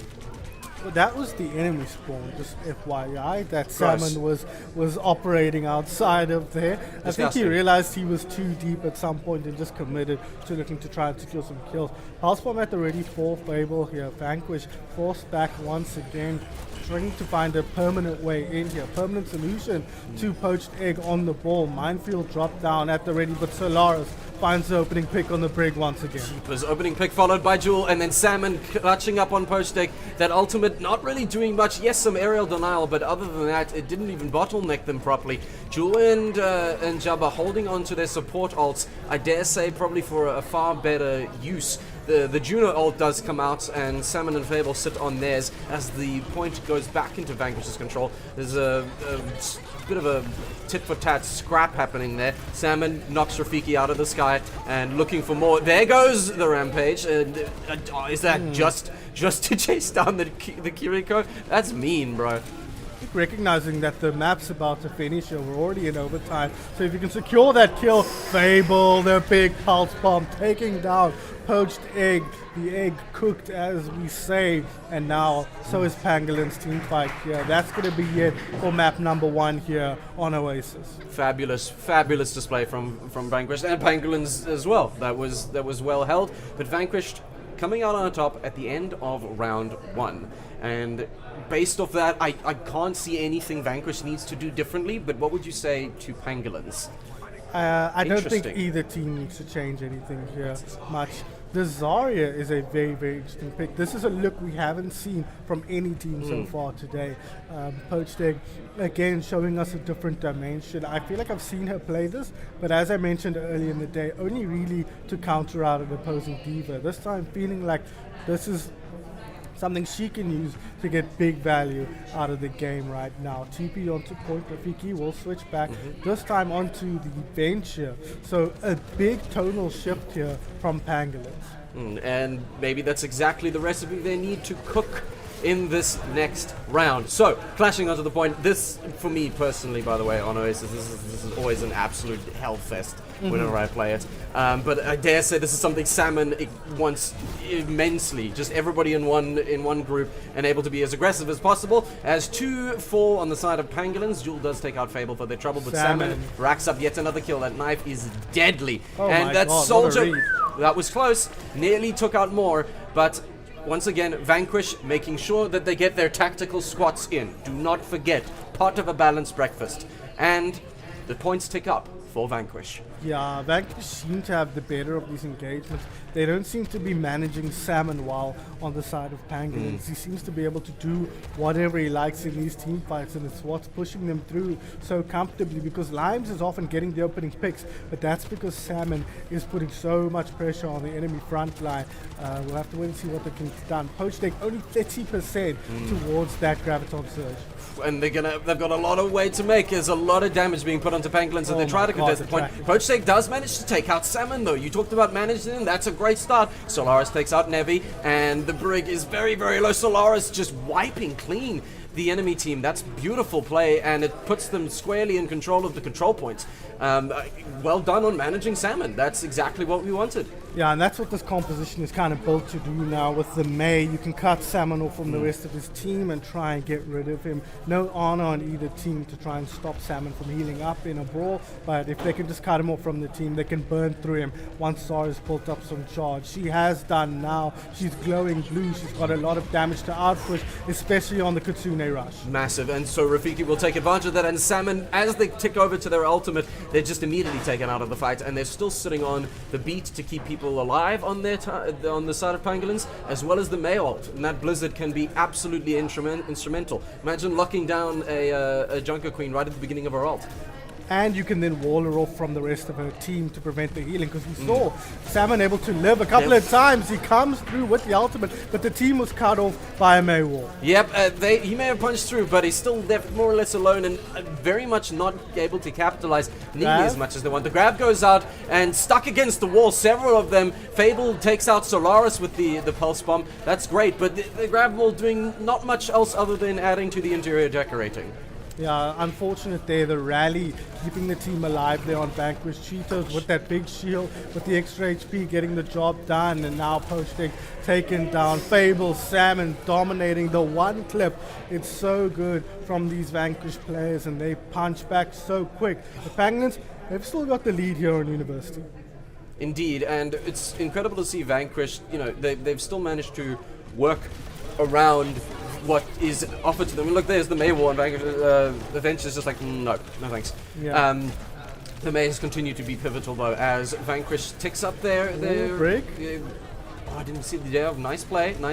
There's the May Wall, once again separating the team, and Rafiki does go down, but the points tick up in the favor of Vanquish. Jewel on 1 HP, barely clinging to life, and Fable takes them out. Solaris on the Mei takes out the Fable as well, and the Junker Queen looking to make short work of the giant Russian woman. Limes stealing the kill, naughty, rude, mean even, and as Vanquish are pushed. All lines. Yeah, that's incredible. As the Kitsune Rush goes out to try and respond to this, the beat is still ready and available, but Lime's still finding pick after pick. There's no real effective way to execute this, or to utilize the beat drop.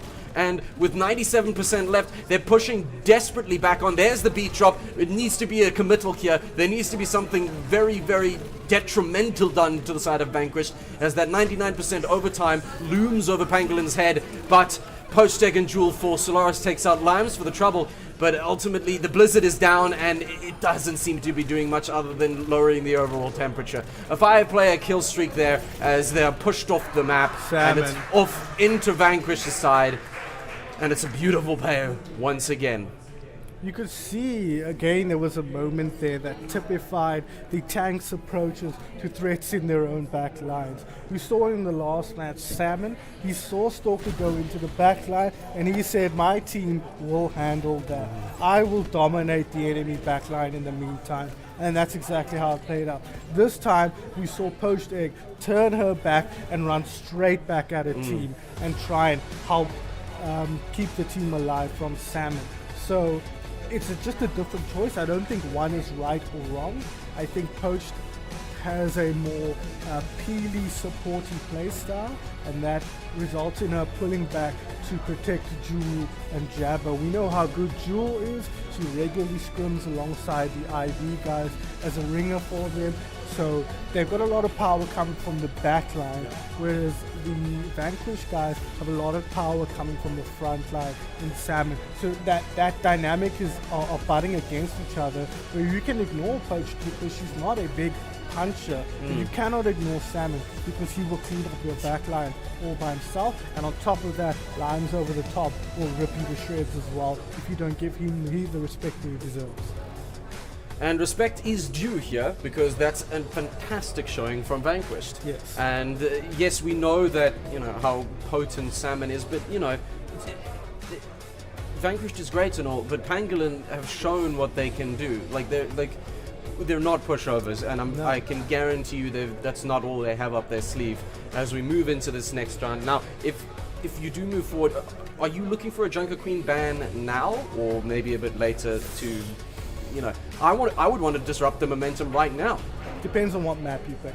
Well, there you go. Junker Town, I don't think is a particularly strong Junker Queen map. Ironically, I think it's definitely not bad, but I think you probably more likely run Renatric here. That said, Salmon has been forcing the Junker Queen wherever he can fit it in, so it wouldn't surprise me to see them still come out with that if it isn't banned. However, I think you might want to. You might want to take out the Tracer or the Soldier here on this map, rather, if you're Pangolins. And then from Vanquish, you probably take out the Diva now, if I had to guess. You've already got a little bit of a lead. You put Pangolins further on the back foot. You take the Diva or the ball out. I think you'll be pretty happy with the state of affairs. Well, state of affairs, we wait to see. Interesting. Okay. That's not who I would have thought of first. No. Not at all, but maybe Pangolins know something we don't. Especially if they've got a new pick in mind after facing against Vanquished. The Widowmaker ban suggests to me that, as you say, they know something we don't. We've only seen Vanquish play one game, there's the Diva ban, right? We've only seen Vanquish play one match so far, and in that match, Widowmaker was not a relevant pick because Stalker was playing Doomfist a lot of the time. So I wonder if they know that Vanquish has it was Pangolins. Yeah, so I wonder if they know that Fable or Limes are really, really powerful on Widowmaker, and you don't want to have a Widowmaker running free on Junker Town. Yeah, look, surely you've been doing your research and floating around the gaming floor to glean that kind of information, and that's very likely what it could be. Or again, it's something that they know that we don't. But regardless, the Diva pick, not surprising at all. And I think I'm curious now, after though. taking that first map especially, Yeah. you feel like you need to win 2 more maps, take out Diva on one map, Hall on another map, Yep. and you'll feel like you're in control. Absolutely, but it does leave Junker Queen open. It does, but Pangolins are the one who need to be banning Junker Queen. Vanquish are not going to ban Junker No, Queen, of no. course, so I'm just they- wondering if we're going to see a response like yeah, Stalker it has did. to be next game. Yeah. Win or lose, I think it has to be next game. Yep. Because that can kind of be the turning point of the match, Yes. the third match. Would you look at that? Sigma. Okay, interesting. This is a very pokey map. Makes a lot of sense that you take the Widowmaker out if you're expecting this sort of a composition. And so we'll have to see how strong Salmon is on the Sigma. We know he thinks the hero's good. He switched to it on King's Row for 1 second before he got his brain exploded by Stalker, right? On the Doomfist with his ultimate. So we know he wants to play this hero. I expect he'll excel. Pochteg, I'm not so sure. We haven't seen this. I'm glad she's showing us that she's not just a Diva one trick, proving us wrong in that assessment. 100%. And so out we go. It's map 2. Pangolins versus Vanquish, but Vanquish are up 1 in this new clash against on Junkertown rather, and it's an escort the payload game mode. But again, coming out of the gate very, very strong. there The we Jabba the go. Cult does manage to take out Salmon. So immediately the tank out of the fight. Nevi responding, Lives. and Rafiki putting Nevi to bed. So that's very well played, and I'm already seeing that Ana anti-healing coming in very, very effectively. So I want to see that kind of synergy from Pangolins. Like if they can call it out, or if the Ana can just make a call and hit with that anti-heal, and they can be ready to capitalize on it. I think that's going to prove very problematic for Vanquish. Limes is really good at this soldier. I know that's an inane thing to say, but his tracking is so strong. His target prioritization and tracking, again, is so good that Salmon, he will find Jewel here once again. So Vanquish on the front foot, but they do lose lives. Yep, a trade 1 for 1 there, and just keeping themselves alive with Salmon. It was incredible to watch. And no longer alive are 3 of Pangolins, as that was a very, very quickly decisive team fight, as the point will rapidly move on over to that first checkpoint.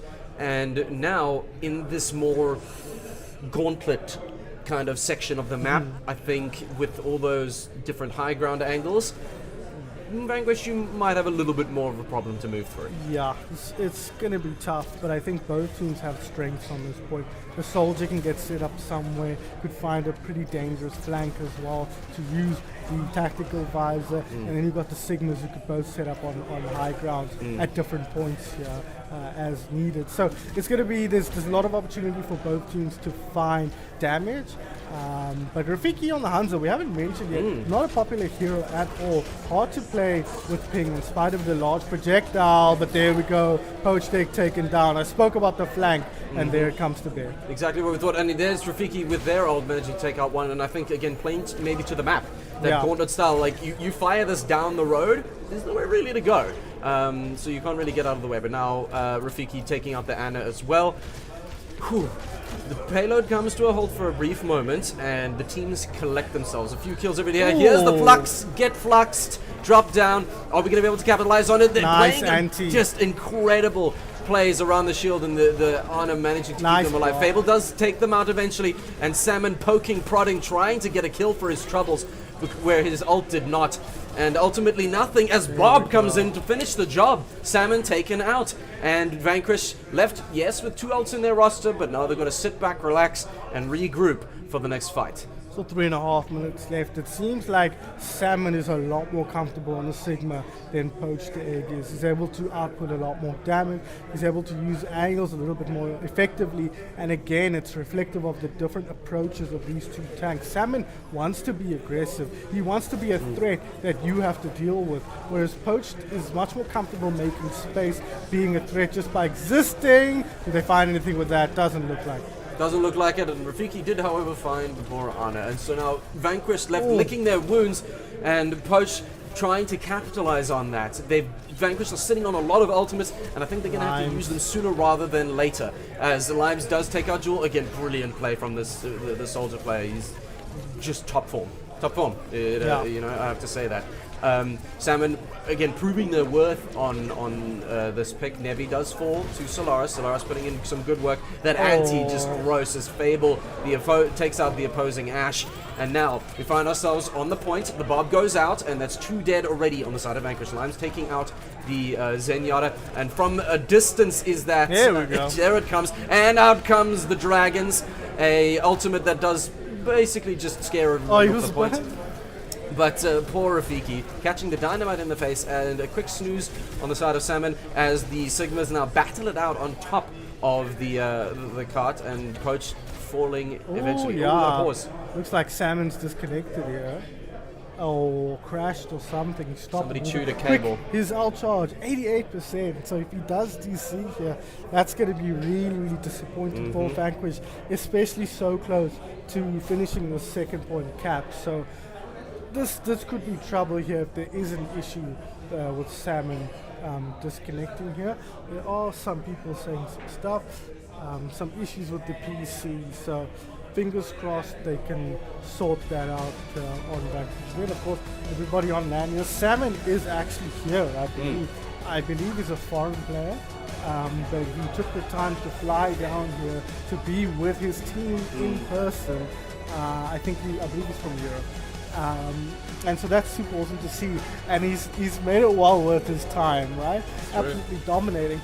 But playing on 200 ping, 150, 180 ping, that's a big adjustment, and you wouldn't think this is a guy who's used to playing on 30 ping. Absolutely, but it absolutely plays a role in your performance. But I think it may be cancelled out by the LAN buff, as it were, being with your team. Something's happening. It's fantastic to see, and I hope it just moves them from strength to strength. Really hope they didn't disconnect, because that was a lot of good ults there. Yeah. But in terms of this current matchup and the Sigmas brawling it out and such, the Ashe putting in a lot of work, to be quite honest with you, against the Soldier. I like the way it's going. It's just this war of attrition still sees Vanquish moving forward. Yes. Like I said, I feel like Salmon is a little bit better on the Sigma than Poached is in this matchup. I think Salmon has there's a lot that goes into a tank battle, obviously. And I think that Salmon can rely on Limes outputting oodles and oodles of damage if he's given any space whatsoever. Means that Salmon feels comfortable standing way higher up and putting pressure on the enemy, and that he knows that the pressure will be taken off him by Limes also putting a ton of pressure. No DCs, Salmon's got his ultimate. They should get the cap here. They popped the Transcendence. Transcendence is going to finish in time. Well, there's still enough damage being put out to Solaris, and Salmon managing to stay alive. Fable brought very, very low, but Salmon pulls 2 kills out of their hats before Fable gets taken out, and Salmon make it 3, make it 4! Salmon, calm down, bro. We've got an ultimate ready in Limes' hands. That Soldier is ready to catch you in his sights, and Vanquish pushed right over the second checkpoint and aiming for that finish line. Yeah, we'll have to see if they can get there. But I think Penguins, they need to find a solution for this Salmon-Limes combination. You need to counter one of them at least, so that you can spend time dealing with the other one. You can see Salmon, he's so far forward. His team is just staying far behind him, and Limes is finding an off angle somewhere and looking for damage and picks. And if he doesn't get it, that Salmon can, but Nevi trying to follow Salmon there and keep him alive. But unfortunately, Solaris on the money. Solaris on the money and managing to take another one out. Limes and Salmon take their own out, and we're sitting on an ultimate with this Soldier, and I'm sure this is going to be instrumental as to when it is deployed, because we've got 3 ultimates sitting on the side of Pangolins. But with less than a quarter of the way to the final checkpoint, we need to see this come out real fast, and that's what we needed. There we go. So Solaris takes out Limes, and that ult is out of the fight along with the tank. But now we have plenty on the side of Pangolins to make a last stand. Salmon and Limes is like a nice culinary thing, right? Sure, yeah. Limes goes with fish. Limes go with fish. And they make quite the combo in game as well. have to agree. He's got the tactical visor at the ready, does lines here. They're always almost up to Gravitic Flux, but there's a couple of ultis ready to go here. They've already chucked Speaking the of Bob ultis, in. there goes Bob, and hopefully just to maybe delay Vanquish and stop them from making this final point. They can't know what the ult economy of the other team is, but even if you're just pushing and chipping away at them and stopping them from committing, but That's there's the big. Gravitic Flux, up we go, down we come, and it is Nice, Cheetos Rafiki Rafiki. takes out both during that. That's a fantastic ult, putting to a stop immediately that push, and Limes is not able to capitalize on it. The Kiriko desperately trying to keep their tank alive, as Rafiki does take out Salmon, and it's the enemy tank down. Now, Vanquish, you've got 50 seconds, you've got 3 ults, we need to see you capitalize. 4 ults with the nano boost just ticking Oh, over there it now is. as well. So it's going to be a tough fight. They're hoping that Rafiki can get his ultimate up. They can combo it with the Kitsune Rush, and they can use the Transcendence defensively to counter out some of these ultis. This fight is 100% in the balance. I think neither team, if they could see the war chest now, would feel like they're guaranteed to win. Absolutely, and we've got that Dragon Blade ready to at least make something happen, I would hope. But look, both of those ultimates pop. Bow goes out, and the visor is ready, but it also depleted. Nothing to be found there. Poached! And Poached Egg, unfortunately, coming across, but that's game over for you. And now comes the blade, hopefully trying to make something work here. Limes does take out Jewel, but Rafiki's ready to answer in kind.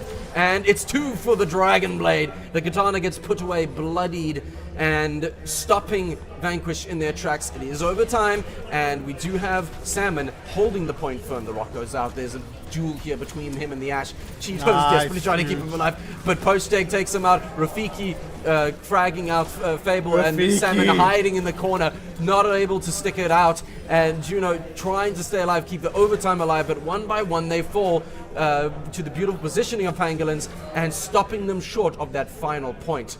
Vanquish, a beautiful play though, and Pangolins, a great defense. You start to see why they banned out that Genji in map number 1, right? We kind of questioned that, looked at it, you know, Rafiki, he plays a decent amount of Genji, but not first ban worthy Genji. Well, once again, not for the first time today, we've been proven completely wrong, because he popped off in that last couple of team fights there. A great communication from Pangolins there. When they popped the Gravitic Flux Poached Egg. We've got a few characters low that you couldn't follow up on because they were around the corner. Rafiki dives in, picks up those kills, cleans it up, and allows them to hold for just a little bit longer. Then in that final fight, of course, getting 2 with the Dragon Blade and securing the kill onto the enemy tank as well. So momentum is with Pangolins here after stopping what looked like a certain push from Vanquish, but Vanquish will feel confident coming into this, especially in the tank matchup. In fact, Poached Egg for the time being says, I actually don't want to do the Sigma mirror. I think that Salmon is a little bit too strong at that mirror, and I'd rather create chaos in his backline. Chaos is a very powerful weapon, and you just have to be careful how you wield it. It doesn't come back to bite you. But Pangolins, they've proven that they are not ready to lie down. They are not ready to go out without a fight. And so we move into the second round. The sides are swapped. The strats remain more or less the same. Let's see what these two teams bring to the table in this second round. Yeah, as you say, stats mostly the same here. It makes sense. Both teams will feel like they came out of that previous round with some good momentum. Poached Egg, the biggest difference here. She's going to be trying to look to hook up with her Genji and find a couple of picks and put the enemy backline under pressure and isolate Salmon potentially.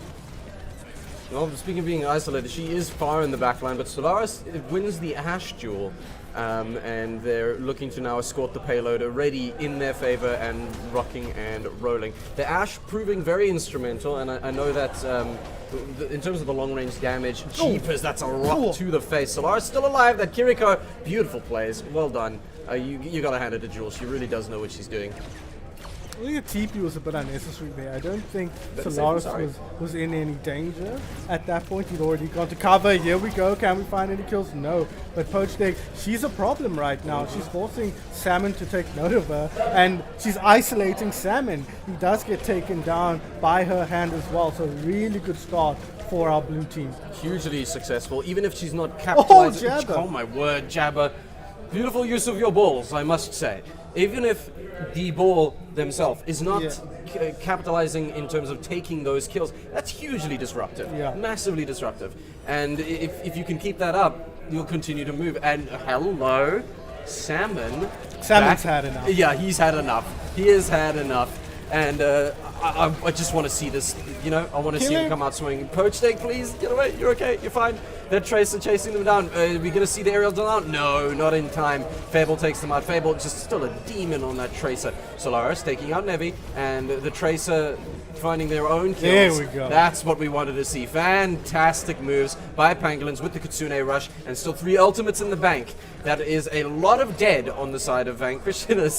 Poor Limes is running away. I think that ball switch was so critical from Poached Egg. The Sigma was not working out for them, and now they've forced Salmon off the Sigma onto the hero he likes most. So maybe they're punishing themselves here a little bit, Pangolins. We'll wait and see whether they've got what it takes to deal with this character in the hands of this player. So far, though, Salmon once again finding that opening pick. Fabulous. It makes me think of I'm not locked in here with you. Yeah. You're locked in here with me. And so Salmon diving back into that comfort pick, and beautiful, beautiful damage put out by Limes. 2 dead immediately before we even seen him Jabba start. again, Jabba though. takes the head off of Limes, which is beautiful. And now we've got lots of ultimates in stock and ready for a very bloody team fight. That Tranquility is going to be massively, massively influential if they can pop it at the right time. It's a hard game for Tracer. It's so easy to get picked off when you are trying to rotate around the enemy backline, but Salmon once again finds that opening pick, and the double. pulse bomb deletes both healers. Absolutely brilliant. Cheeto's following up with her own kill onto Poached Egg. Cracked is the egg, and Vanquished stopping the payload in their tracks. However, we've got to keep this up for another 3 minutes. I'm looking forward to see what they are going to do with this. We know we've got the Baptiste ult as well, so placed correctly, that's going to cause huge problems. But this is not a team who's that worried about it. Not a team that moves into position, does stuff, moves to the next position. They're kind of all over the place. So you struggle to find a very, very valuable window here. They've popped attack visor and it hasn't found anything. And they've got Lamb. Salmon's super low, but he'll escape in just a nick of time here as Lime's once again put under pressure. Goodness me. And Oh, hello. unfortunately, yeah, Poached Egg does finally finish off Nevi. Poached Egg, however, putting himself in a very dangerous position. The anti-heal goes out as well. man. So Jabba will fall. There's Oh. everybody being brought low, and Salmon capitalizes on that anti-heal. It's disgusting, and they fall to the blade once again. 2 minutes 20, and Vanquish have stopped them in their tracks. Oh, Limes, let them just heal, you meanie. You cannot leave Salmon in your back line. If he's there, you've got to deal with him, I think.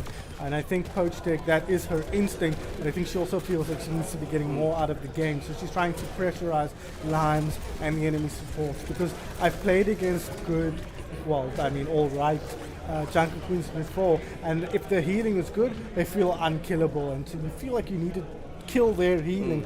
The Junker Queen can't just do whatever they want, but that's easier said than done with how good Cheetahs and Nevi have been in this match so far. Absolutely, and then now with Pangolin sitting on those ultimate, well, There not we anymore. go. Out comes the Dragon Blade and ready claiming 1 life. Will you be able to do more? The block is going to have to come out, and not enough to take out Salmon, but in the meantime, Poached Egg does manage to take out one of the supports. The Zen taking out Limes, which is very amusing to me. Salmon desperately low, and Jabba just cleaning up the Zen. Not one of tranquility this time, but one of violence and vengeance. Vanquished get vanquished in that team fight, and the payload back in the hands of Pangolins finally after what feels like quite a long time. But they're able to capitalize on it beautifully. Fable with the bomb ready to rock and roll, and it's going to have to be a very influential pick. Out it goes. Is he going to find it? Yes! Enemy It's Tracer. the Tracer put down, and Limes killed by Solaris. Now we have a lot of fighting and scrapping on the point. And Poached Egg is the first to fall in this fight. Jabba taken up, and so Rafiki as well making it work. Just Jabba. There we go. The Zen is gross. You cannot tell me Zen is a support hero. This is a DPS. Well, I'd love to see his healing numbers as well in this game. Yeah, that's true. But he's been an absolute revelation on this hero, on this map so far. He's creating another target that needs to be dealt with as far as Vanquish are concerned. You can't let the Zen stay alive on a high ground doing whatever he wants, because he will make sure you feel the pain, you feel the discord, as now we see Salmon under pressure once again. The pressure here is going to be interesting, especially with the ball being able to push through that back line. But we've seen now the pop of the tack visor, and that's a great position to be in if you're Lions. There's 3-4 on the side of Vanquished, and one of them going the way of Salmons. And it dismantled before it began, I think, was that team fight. Now, we do have a bomb on the side of Tracer, but we've also got an ultimate sitting on the Junker Queen, and we've seen what that does. This is not really that kind of composition where you're expecting them to bunch up in a room somewhere. This is a composition that's going to play very split, but he doesn't even need the ultimate. And I've seen this a couple of times. He holds onto it for quite a while because it's surplus to requirements. Pulse bomb, not finding anything there. Yeah, unfortunate. And Fable still manages to take out Rafiki despite the debacle that was that. Jewel takes out Cheetos and Limes pays them back for their trouble. Now we've got the ball moving in, trying to cause as much damage as possible, but it's Junker Queen and Tracer to chase them back away, and they don't make it. Limes clutches up that kill. It's 3 ultimates now on the side of Vanquish with only 30 seconds for Pangolins to play with to push to that final point that Vanquish made it to. I think they'll be hoping they can draw this fight out for long enough that they can get up to Kitsune Rush and get up to Dragon Blade. If they can get those out, they can do good work on top of the Transcendence as well. But they're already putting them under pressure here. Somebody pick up low, no. Nope. Yes, it's a that's a pipe dream, but out goes the and there's the Rampage. It's just disgusting. 3 kills already. It's a 10-player kill streak. The Blade goes out and it's immediately shut down. Vanquish put them back in their place, and it's a complete team kill, ending on a 15 kill streak. Team kill and team win, I dare say. Well done, Vanquished. You take map 2.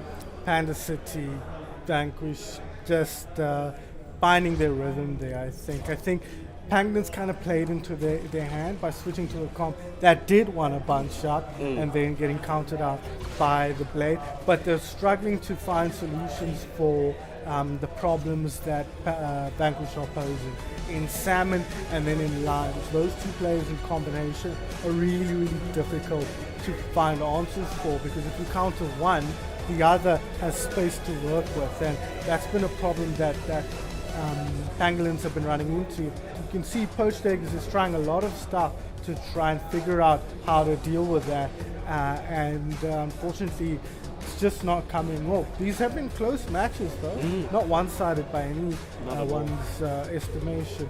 So I'm hoping that Panda City, as we see some cheerleading in the background, I'm hoping that Pangolins, can come through in map number 3. Indeed, I know whoever wins this is going up against IB, but regardless, this has been a fantastic showing. Yeah. It really, really has. And so, with this now 2-0, Pangolins still sit with an opportunity, but with the 2-point deficit, it means winning 3 in a row. Yeah. Because it's not like you're just 1 down, which means you can now you've got that leeway. 2 in a row means you're on your losing point. Yeah. And that losing point is going to be won or lost by Pangolin's pick, King's Row. King's Row, man. What Go a map again. to go out on potentially for Pangolins here. I think Widowmaker could be a pick here if it's not banned this time by Pangolins, Yeah. I guess. But now you ban the Junker Queen. There's no reason not to. This is your tournament life on the line for Pangolins. You've got to get the strongest hero that Vanquish have out of the pool. They've already tried getting rid of the Ramatra. That didn't work. Now you get rid of the Junker Queen and see if you can beat the Ramatra instead. Well, the bands are going to have to speak to it. Yep, they're just like, what did we expect? You know? Yeah. What did we expect? So Pangolins banning Junker Queen, and I dare say it's map irrelevant when it comes to Salmon, you know? Yeah. And that's a pretty good ban. Good ban, Okay, yeah. the May, as we've seen in the previous games, May with that, just it's good AoE and position denial, because yes, you've got the close quarters of your Frost Gun and the icicles for the long range. Blizzard is just annoying regardless and very, very potent, but those May walls in the close quarters of King's Row and those narrow streets, brutal. I wonder if we're going to see Orion here actually. Whenever I see a May ban, I think of Orion. He's a hero that really despises playing against May, and not having him in the pool It is going to, in fact, be the Zarya from Poached Wow. Egg. She does seem to like that hero. She wants to be able to make it work, but it is going to be the Ramatra from Salmon on the other side. Okay. No, going to be Swap a both. Ramatra match. This could be very, very interesting. The Pharah is a fascinating pick, but there are 2 counters already coming out of Vanquish, and they'll be able to respond with switches as they're on tank. So the meta composition, no reason for Vanquish to change their supports. I think they've looked good with the Brig Juno, but Pangolins are the ones who have to come up with answers, and for them the answer is Pharmacy. 100%. If it ain't broke, don't fix it. Vanquish seem to know that very, very well. Map 3 of your lower bracket final. It's 2-0 to Vanquish versus Paladins. Pangolins, and again, the matchups have been fantastic. The comps have been very similar for Vanquish, and Pangolins left kind of scrambling to answer. But hey, they may find their answers here on King's Road. They're going to have to find something, although tournament line is over. They'll go home with P3 with however much prize money that is, which is so much better than they would probably have been expecting coming into today. But it's been really impressive stuff from Pangolins, win or lose here against Vanquish. Winner of this, of course, does go through to the finals. Rafiki struggling to find any damage here. They're doing a good job playing line of sight here. Who is hitting him? It doesn't matter because Nevi finds the final blow, and that might be it for this team fight. Yeah, that was over before it really started, I dare say. And yep, there goes the Ramatra as well. So I like the pick from Rafiki with the Pharah can do good work, but if you've got someone like Limes and Fable on the other team, it feels like you're just, well, I want to say a sitting duck, but a flying duck, to be honest with you. So yeah, there we go. Rafiki swapping over to the Venture. Yeah, there we go. So I think the Pharmacy, as you said, was really, it was a nice idea, but it was already counted before they even came out the doors. So unfortunately, the Ventures and the pick, I don't feel like we've seen Rafiki have that much success on the hero, but we'll have to wait and see whether he proves us wrong again for the umpteenth time today, as we kind of just get forced back here once again, Poached Egg and the rest of the team. Well, I'm ready to be proved wrong, as we have been all these times, and so now this massive Ramatra war over here. And Limes pops the ult, hopefully trying to make some capitalizing on that, and absolutely he does. There's 2 down, Salmon to follow, and Limes does go down, but he goes down a hero, and that has generated 3 ults on the side of Vanquish, which is incredible. And yes, we've got the nano boost ready for on Jabba, but where do you send this now? Yeah, there's no obvious target. I think you have to put it on Poached Egg here and hope that she can stay alive in this team fight and output a bunch of damage with Annihilation. Oh, they pushed the payload already. Yeah, it's rough here. They're playing so far forward that the card is just moving unimpeded here. Well, hopefully they'll find some impeding, I guess, here as they meet the Pangolin front line. And that's, they've managed to lock down Salmon pretty well. And Salmon is down and out. That doesn't mean that Vanquish are lost by any means, as in comes the Bob and the rival Ascent scrambling into cover. So that's a good placement, but the rival, look at that. That's beautiful positioning from the entirety of Pangolins. I think maybe the Bob just ended up in an unfortunate position and not finding the value that it needed. So, team fight that does technically go the way of Pangolins, and they only really lose Salmon, but now they just get to regroup and dive back on to push that point over to the next checkpoint. Critical though, Pangolins not giving away any more ultimates they needed, only using Annihilation. They've still got that nano boost, so they can use that with the Nemesis form. Ramatra, do they use it now? They might need to keep him alive. He's dropping so low. Orbital comes out, Solaris managing to take out Nevi just before they pop, just after they pop that Salmon. Nobody's stopping you, it's fine. Off you go with Ramatra, and stomping through you go. It's 2 down immediately, pushing off to Solaris. They do manage to take it, but now Salmon chases down the Juno. Oh my God. There we go. Eventually taken down. And it's brutal. It really is brutal to watch, but it's Salmon in his element. And so that puts Limes at a 5-player kill streak. It puts Vanquish over technically the first checkpoint, and it puts Pangolins on the back foot. 4 minutes left still to defend if Pangolins are going to try and get something out of this first half. And Vanquish, they definitely feel like they have hit their stride here. They've found their composition and they're executing it to perfection. Lime's dropping low, but good anti-heal, gonna force them back. Anti-heal has been absolutely clutch, and Rafiki does make sure Limes knows about their presence, and now Limes was the only one that had the ultimate, but I'm just expecting Salmon to start popping off again. The Juno trying to stick with the tank and the rest of the team to push. Look how far back they push Pangolins immediately. They seem to gain ground and then lose it all within the same minute. And it's a beautiful... there we go. That's the ultimate we needed to see up. So the attack visor goes out. There's a lot of bullets flying, but there's so much healing as well. Poached Egg does manage to take out Nevi, and now the two Ramatra ults meeting head to head in this King's Row, and ultimately Pangolins coming out on top. That was very well played. 2 dead and Limes to follow.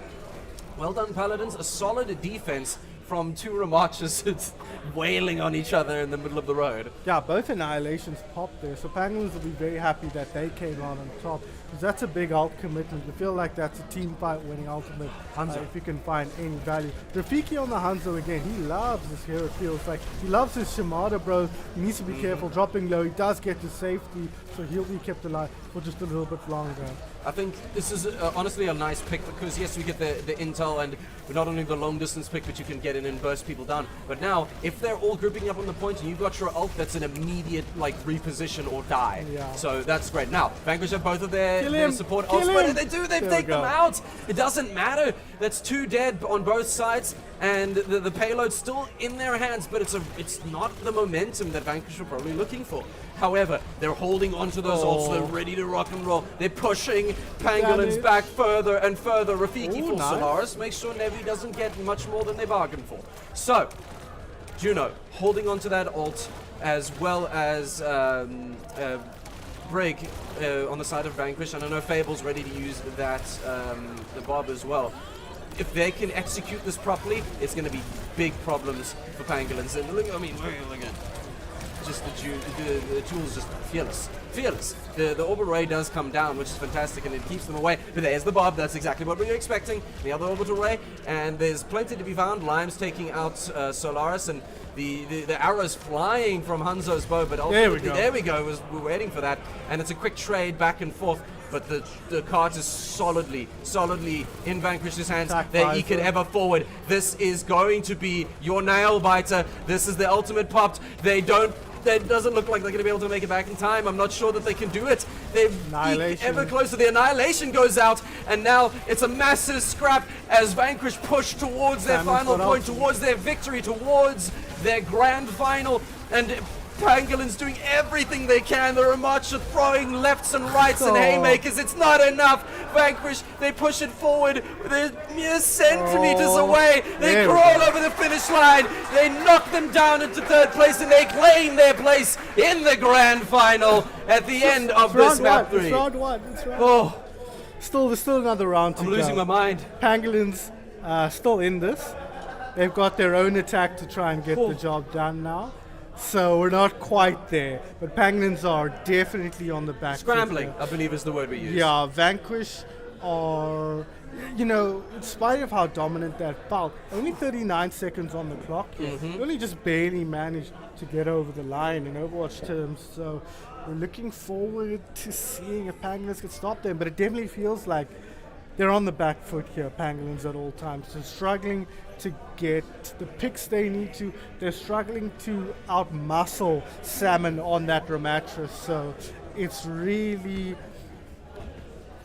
tough here. Poached Egg keeps coming back to the Zarya, and we haven't yet seen it find that much impact. There's no Mei in play, so she's not going to have to worry about that. But it feels like they're scrambling to find a solution for Salmon on the Ramatra.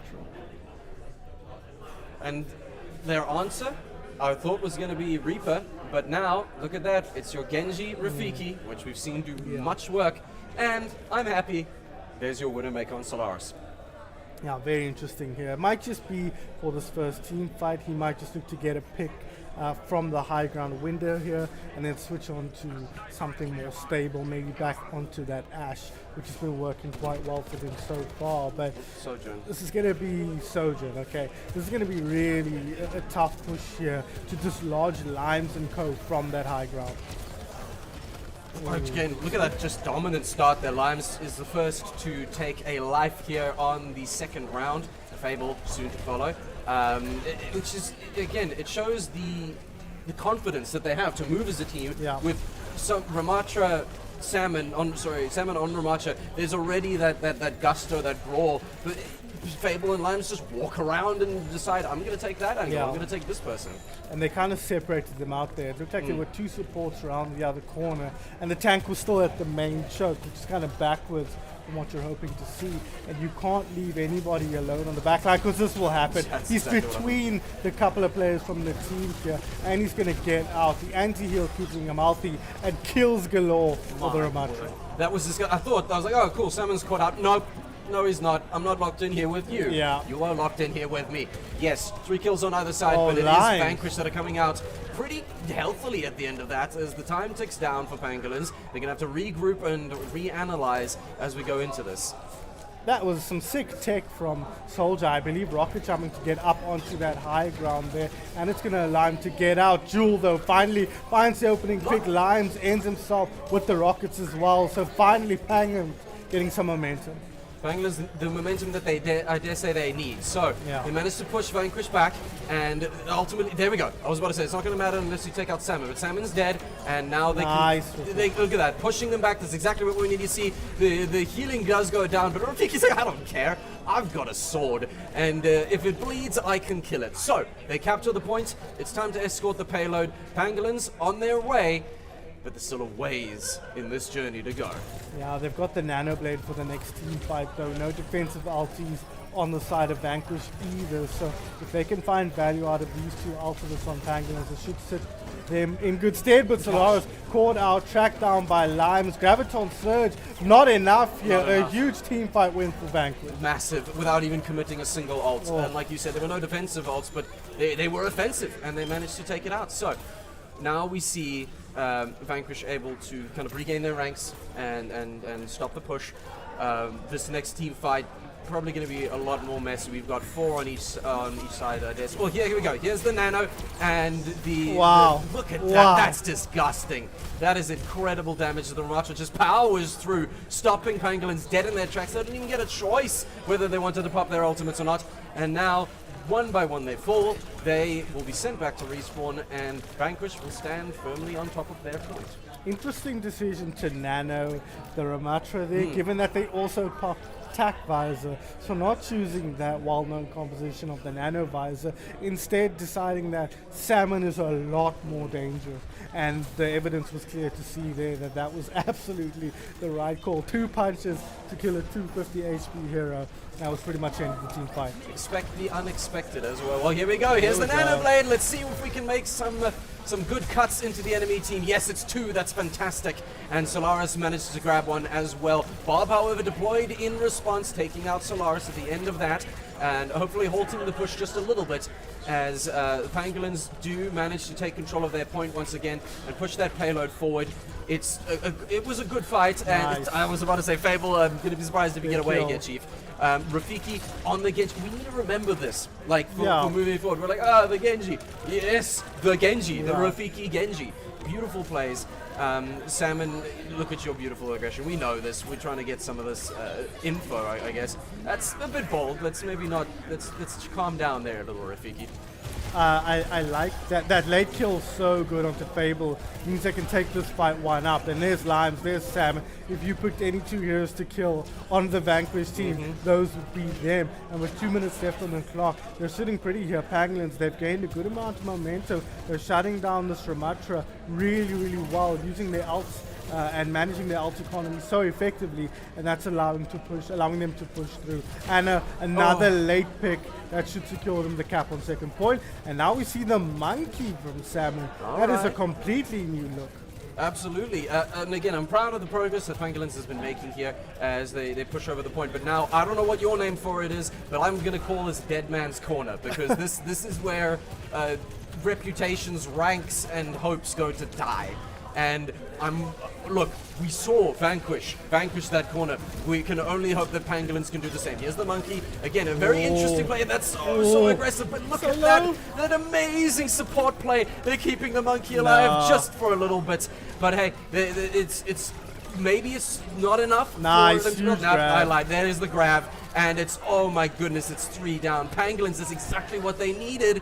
And this is going to be a huge pushback and a swap back immediately from Salmon. It's onto the Ramatra. We're going to see if this is too little too late, though, as they make their way to the finish line. In comes the Ramatra. Are we going to be able to do anything? Rafiki is right behind you. He's got his blade out. I don't see anything else happening here, but the sleep! It's a beautiful hit as Solaris takes down Nevi, and they're desperately trying to stop the payload. Ramatra kept alive and stopping them dead in their tracks as Salmon does take out the enemy tank, and Limes knocking Rafiki out of the sky. Solaris picks up Limes for their trouble, but they are fully pushed back. They are not able to push that payload over the finish line. That was closer than I think Vanquish would have liked it, but man, did they make it work. That sleep from Cheetos on Anna absolutely won in that team fight. If they kill the Anna there, that isolates Salmon on the Ramatra as well, and that pretty much spells the end of their defense here on King's Row. So important to get that sleep down and then put the pressure on, but Limes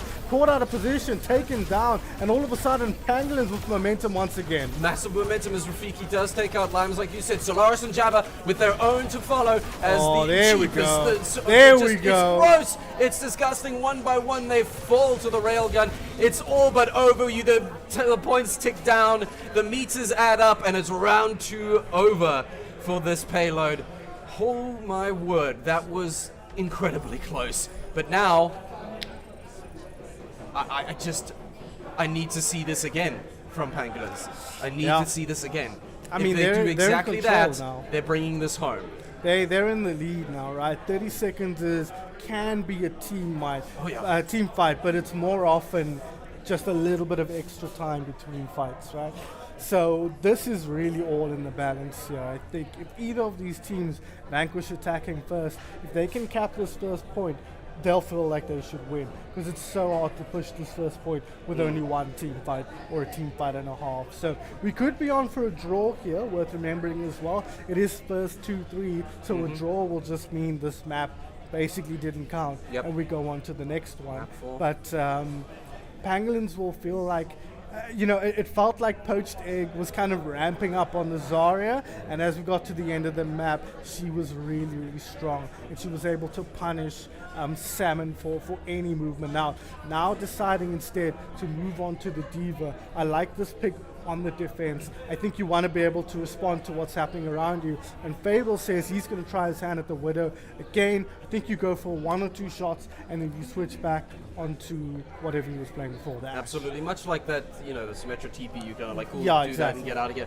This can get you picks, this can get you info, and it can kind of destabilize a rush. And there it is. Fable back onto the Tracer. Oh boy, are we in business now immediately here. Salmon, very aggressive, immediately onto the point. I know that's exactly what they need, but they can't take it. They can't get it. There's so many down already. They needed that aggression. And my word, Solaris, that railgun just being put to absolute use.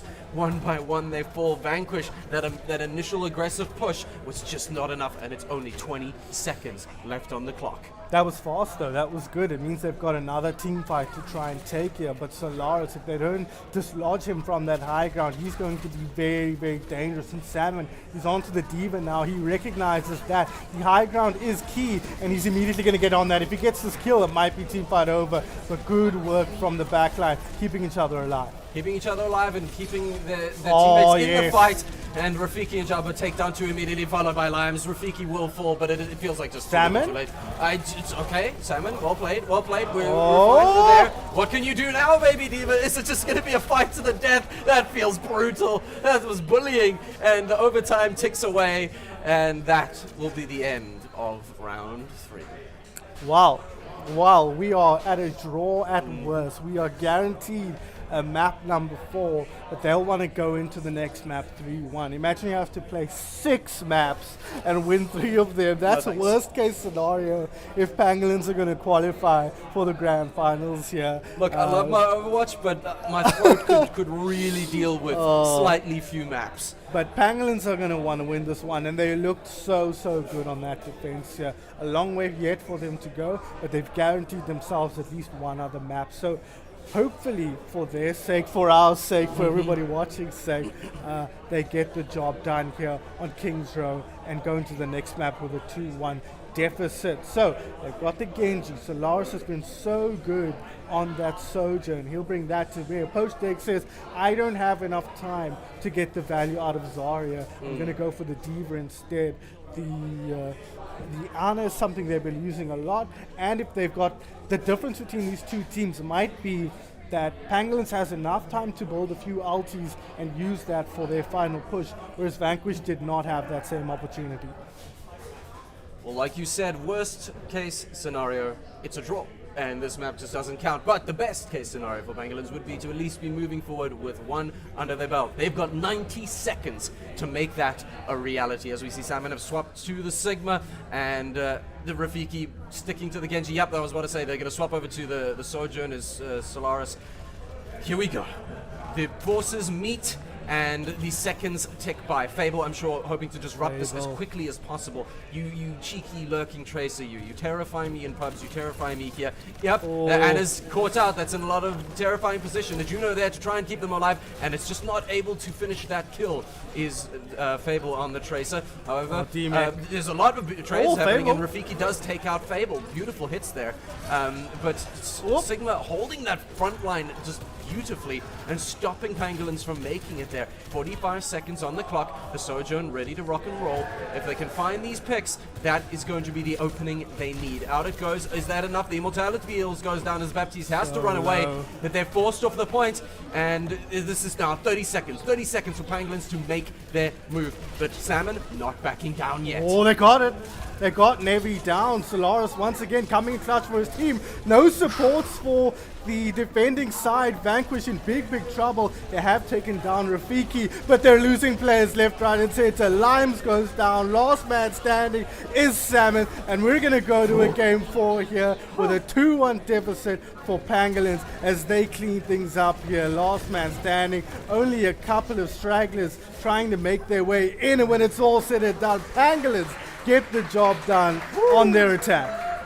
Absolutely incredible. With seconds to play with on either side, they bring it to a completely unheard of kind of result. That's not what we were expecting in the slightest. So now, with it being a draw, the map technically doesn't it's incredible to see what am I looking for? The intel that they've now gained from each other. Didn't Pangolins win? Pangolins won. They got the cap. That's what I'm saying. The intel that they've gained is incredible. No, but it wasn't a draw. And I'm saying the draw would have been. Oh, sorry, I see. It's been a long day. It's been a long day. And it's only getting longer, but I'm so glad we see some fight out of Pangolins here. It really looked like Vanquish had their number completely coming out of Junkertown, and Pangolins, these teams are really punching each other back and trying to find solutions to what each other are posing. No team has found a composition that just dominates their opponent. You see Coach Egg constantly responding to what the problems are from the other side, constantly trying to figure out what she can do to make it work. And going back to Old Faithful there on those last couple of maps, the Diva, now we head over to Runasapi. What do you know? The Junker Queen team picks a Junker Queen map.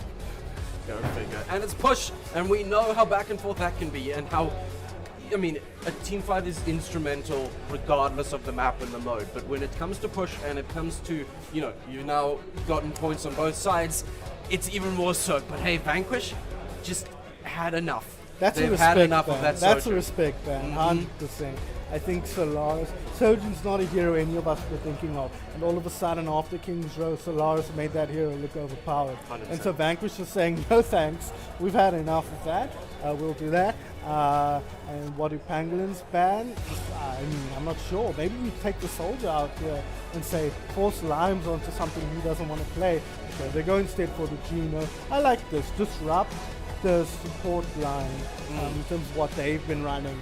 And hopefully you can use that to unsettle Salmon or isolate him a bit more, like we saw them do a few times on Junket Town.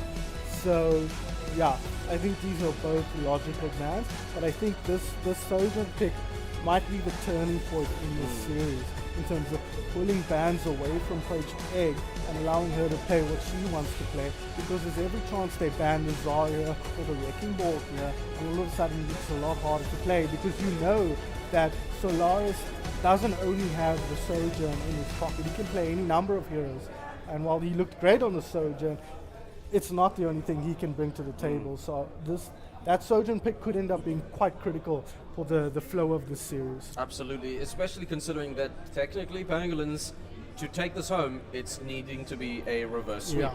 So, well done, hard fought, tooth and nail to get that map under their belt, but they've got to do it another 2 times, and 2 times in a row, no less. Vanquish, however, just need to put one more behind them, and they will be moving on to the grand final. So, map 4, as we move in, 2-1 Vanquish Pangolins, and I like those picks, to be honest, and I'm seeing Poached more comfortable with Azaria, obviously Rafiki, Genji, nobody's surprised. Yeah. Fable and Limes, nothing really to comment on. Oh, would you look at that? Sam is on on his comfort here, right? Wow, whoever could have predicted that snowball? A shock to my system, but I worry for the Zarya, because the problem against Junker Queen is if you don't have charge, Junker Queen completely ignores you and kills everybody else. So we're going to have to be watching Poached Egg here and seeing whether she's able to build up charge early in team fights so that she's a threat that you can't ignore.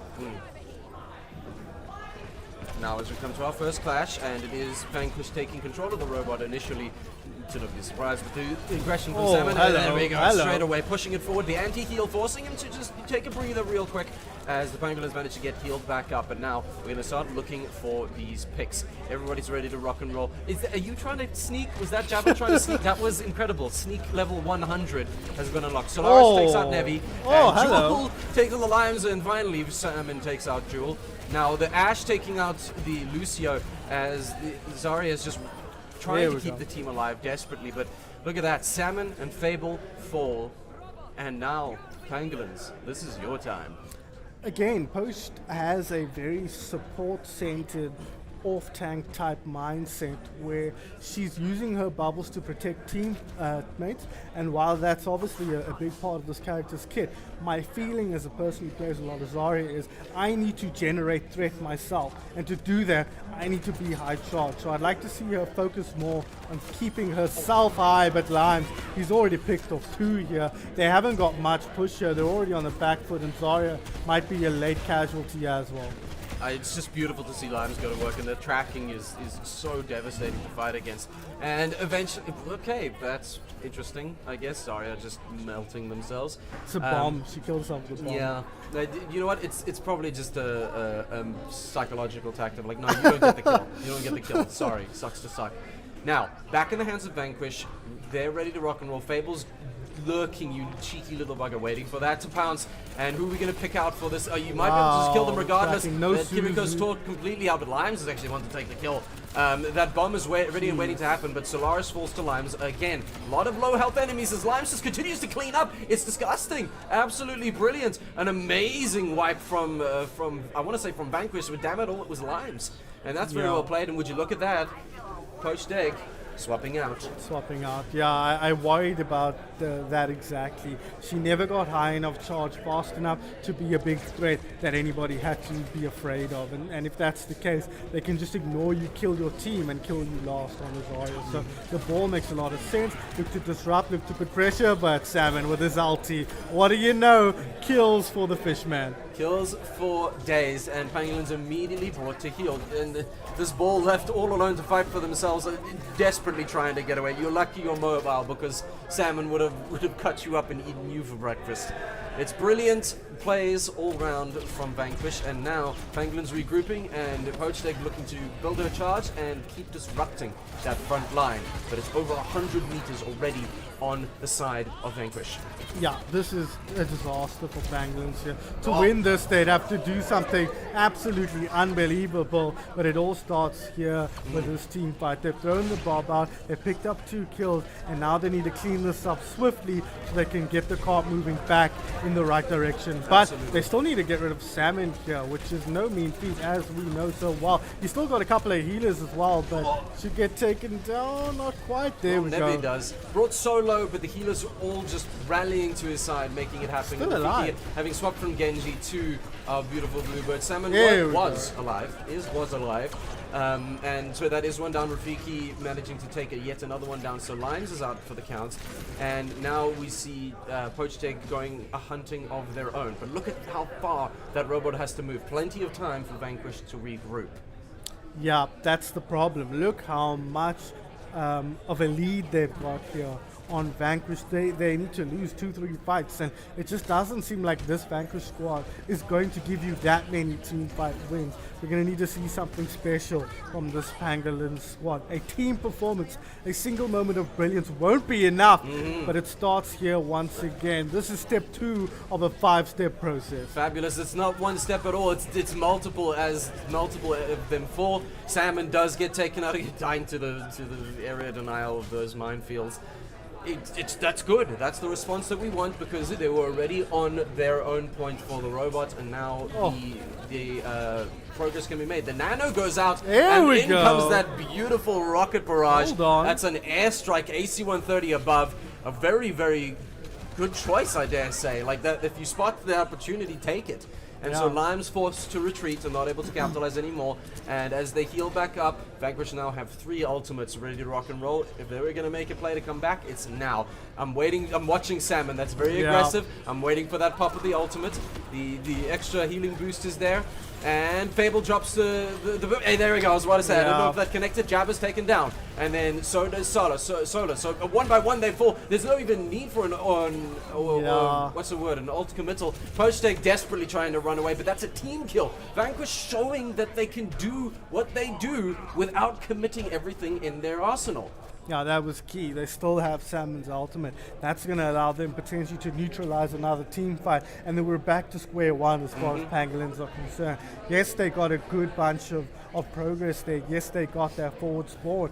But it's still going to take 3-4 fights for them to start pressuring the lead that Vanquish have built so far. And they're going to have to do that through 2 very critical ultis with none of their own. Absolutely. And look at the robot having to run so far back it doesn't even matter. But here comes the attack visor. Limes picking these bugs out of the air, swatting the flies down. It's a 5-player kill streak. That's a beautiful rocket. Unfortunately, the velocity of that rocket far faster than a sleep dart, as Java clocks it in the face. So again, beautiful play there. The beat was used, that's fine, but Salmon holding onto their ult. That is, again, a team fight negation waiting to happen. This is rough. This is super rough here. Navy with the Kitsuna Rush. They still have the Rampage on Salmon. They haven't even pulled that out, and there it Yes, the goes. Rampage, and forward he goes. Oh, you poor on a run while you can. It's too late. Down they fall. It's 2 dead, and Fable's still in the backlines looking for more and more of those beautiful juicy picks. Now on the Diva is Poached Egg, and Fable's got his delicious sticky grenade bomb ready to rock and roll again. Now, all they've got to do, Vanquish, is keep this momentum for those last couple of meters. And Fable is ready to do that. He keeps pushing up. Rafiki does take out one of the supports. Fable being brought low and having to maybe second guess their aggressive push. As Rafiki doing very well to keep that spam up and keep people back. Jewel on the Mercy, and now has the Valkyrie ready to go as well. Fable brought low, in fact, by that. Solaris takes out Salmon. So, it's not over yet. The Fat Lady has not, in fact, sung. And now we watch the robot make its arduous journey back to Pangolin's side. Yeah, I feel like it's all over, but the crying here, unfortunately, as much as we wait to hear the Fat Lady sing, I think 2 minutes left on the clock. There's plenty of time, but you need to win so many fights in a row without any setbacks, and it's going to be so difficult here. No kills forthcoming. They've got a few ults to work with, but they've got to win this team fight cleanly and quickly, although they're making a lot of progress here, just forcing Vanquish back. That nano was interesting, and maybe just even as a scare tactic for the additional distance to be claimed is fine in that regard. But holding on to that rocket barrage, they're ready to go. And Cheetos does get taken out, so one of the healers is gone for at least this team fight. I'm sure Rafiki waiting for that ideal moment to pop this rocket barrage, and the spam of the rockets is just perfect, keeping Vanquish on the toes. That's exactly what we were looking for. Salmon falls under a hail of rocket fire, and Solaris picking up one as well. Pushing Vanquish back. Limes doesn't make it out. They also fall. That's Vanquish stopped dead in their tracks, and Pangolins are going to be able to make some significant distance. That was so important because, as we can see, the Diva had just been demech'd. So killing the tank in that moment was so critical because you cannot win a team fight with a tank disadvantage against this team. That much is for sure. So great work. Heads up play from Rafiki on the Pharah to find that kill nice and quick. They're working up towards the ultimates. I don't know how close Poached Egg to a real ultimate. She's got the remake now. There it is. And she's 83%. So that's 2 lives for her just in a moment. Well, speaking of the ultimates, out goes the attack visor, and even if it's just for a bit of suppression, it did a job for a while. But Diva's pushing forward, and that's already 2 down, probably going to be 3. Salmon is caught out, and he's a fish out of water. They're all dead, and Rafiki pushing on afterwards. Run, you poor little Lucio. He makes it. That's fantastic. But it's even more fantastic for Pangolins as the robot keeps on pushing. And I know Vanquish with that ultimate on Salmon can make some huge work, but that is a long distance to cover, and there's 5 seconds left before overtime. Aggressive ult. If this doesn't find kills, that was a mistake. I'd rather have the second life, especially with Salmon going deep into my back line. 2 kills. It's pretty much big trouble here for our defenders. Massive play there, and the beat keeping everybody else alive. Yes, Rafiki does take out Salmon, but Salmon's job was done. That was beautiful. Limes still takes it out. The Rosez doesn't even land. The bomb taking out the mech, and Limes taking out Poached Egg. It is brought to a close, despite the fantastic efforts of Pangolins. My word, Vanquish. That was incredible. Yeah, well, we spoke about a lower bracket run, didn't we, at the start of the day? And who had in their bingo card? Vanquish being the ones taking that run. They stand back to back with the champions-elect IB, and now they get to face them in the grand finals. What an exceptional display from Vanquish. Absolutely phenomenal. So, what that means is the end of your lower bracket finals. Now, that means that the wonderful teams that are going through are going to be IB versus Vanquished in your grand final. But what does that mean for the fantastic team that we just seen play? Pangolins, yes, they're done. Their journey ends here, but it ends on a good note. That's their guaranteed 3rd place, and they're taking home 2,000 rand. So ultimately, it's nothing to sniff at. Even if there was no prize, the performance alone is noteworthy. That's something that needs songs written about. The lower bracket in a LAN being the most exciting, it's not something I predicted, but it's something we've been able to witness.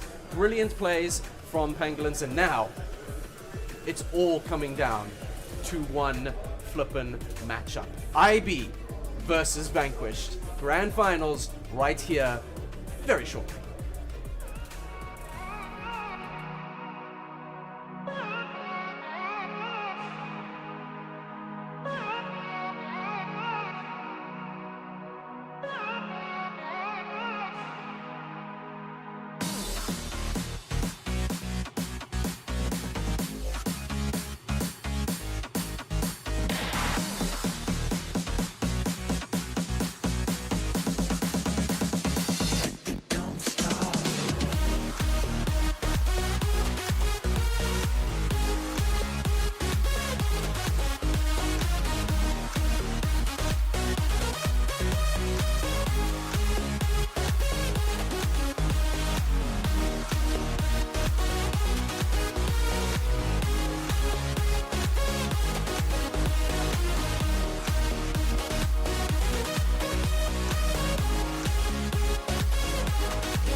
He did say. He said he was playing the whole He intro, did say he right? was playing the whole intro.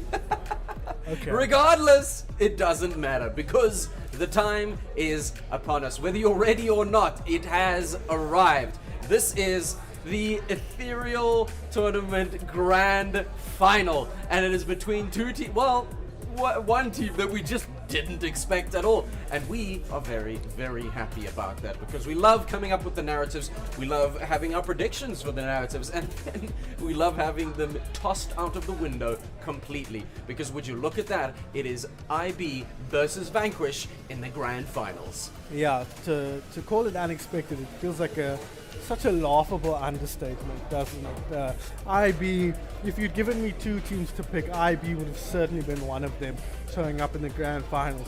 But you could have given me maybe 7 picks and I would have been slow to get to Vanquish. They've been absolutely awesome so far at this tournament, and they've got one step to go to make for probably the greatest tournament run I've seen in South African esports, which sounds like an insane exaggeration, but I think that kind of contextualizes how unexpected Vanquish's performance has been, and they've looked good, and they're all 5 here. We're going to have all 10 of these people back to back, literally at their desks here at the LAN. So we'll have the player cams, we'll see their opponents sitting right behind them, and IB, they're going to have a hard road ahead of them because that Vanquish team is full of energy. Full of energy, and I like what I like what Fluffy said. We were chatting to them just during the break. They said this, like, yes, IB are just a damn good team. Yeah. They really are. But now you have Vanquish riding a high on that momentum wave and punching so far above their weight class. That counts for something, man. Yeah. I've seen that come into effect massively. And I you know what? I only hope that regardless of how this goes down, it is going to be memorable. So that first pick was Control, and that's all I know because I didn't read it in time. But Inglorious Blasters, their ban is Nay. Okay, interesting. Now, Vanquish, I'm trying to think, they didn't look like they were running that much May. I felt like it was mostly like a Luke in the match before we've been running a ton of May. Really, Lions was hard locking the Soldier all match long, and you know IB's not going to ban a Soldier. Sterling simply won't allow it. So the May ban is a curious one for me. I wonder what Vanquish banned here. You have to ban the Tracer at some point. At some point, This yeah. is a best of 5 though. So do you ban the Tracer on the first map, or do you wait and see how things are going before you ban the Tracer a bit later? Indeed. We'll have to wait and see. We will wait and see, but because we've seen the effects of both. We've Yeah. seen both of those strats come into play. Do you take that pivotal character out now or later? I'm still for the later, so that you Same. can start to feel out the opponent, see what they're going to do, and especially with this first map pick being their map pick, like it's already a home field advantage. So kind of let it happen, maybe let it slide, get the feel for the strats that they're bringing, and now go fantastic. We've got our intel. Let's make our next choice, and this next choice hopefully coming through soon from Vanquish. It's interesting to me that Blasters don't take out one of Salmon's heroes. He's got 3 heroes he's shown off so far as being game-winning heroes, Yeah. right? The Sigma, here we go, here are the player cams. And again, look in the background there, you'll see their opponents. Literally, they are sitting back to back.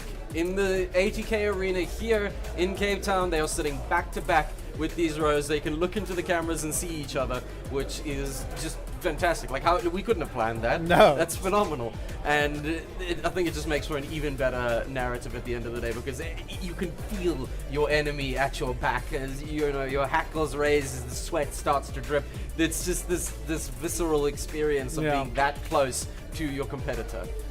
It's awesome. As you say, we could not have planned it this way, knowing that Vanquish would get the way all through. And there must be something to be said about players learning by osmosis, right? Because it seems like they've got some kind of buff here. IBR giving off some sort of aura that is affecting the the skill of these players. So, I'm looking forward to this. I think the safe prediction is that IB are going to be as dominant as they've ever been, but I'm hoping, with my fingers and toes crossed, that the vanquish that we saw against Pangolins, against Five Nights, are able to parlay that into further improving their performance as they've done throughout the day, all throughout their lower bracket run. Look, again, to speak plainly, there is a very solid chance of IB taking this away. That is what we have seen in the past. That is what we've seen now today. That is a solid prediction. However, I don't care. I would love to see. I would really, really love to see Vanquish. You know, even if it's just to speak plainly, taking one map away. Yeah. That's something already that I think is monumental. Aside from making it to the grand finals when we didn't even remember to talk about them in the pre-show, but now you find yourselves up against damn well some of the best players in the country. Yeah. Now that's something to write home about, and if you take a map away from them, man, that you can walk away with your head held high, regardless of whether you won money or not. Absolutely. I think again, like any time you see a team facing up against IB, you're measuring success in team fights won, less than points taken, Yep. less than maps won. And I'm hoping that Vanquish, like we've seen a lot of teams do today, are going to make fools out of us and show us how dare you think we're anything better than a challenge for the very best. Or perhaps even the very best ourselves, because wouldn't that be the cap of a long lower bracket run, overcoming the gods of South African Overwatch. Fingers crossed that's the storyline that unfolds. No disrespect to IB, but they have been so dominant so far that we just hope Vanquish can bring something special here into this grand final. Look, if anything, this is just a testament to their reputation, which is once again being proved today. Oh, there we go. That's your second ban. Vanquished, banning the honor. Perhaps scared of the sweep.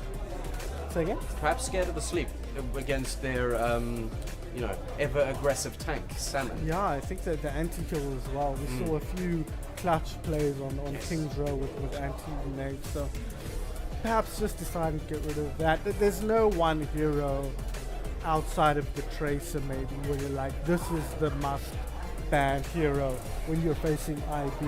I think no matter who you ban, your back's always up against the wall.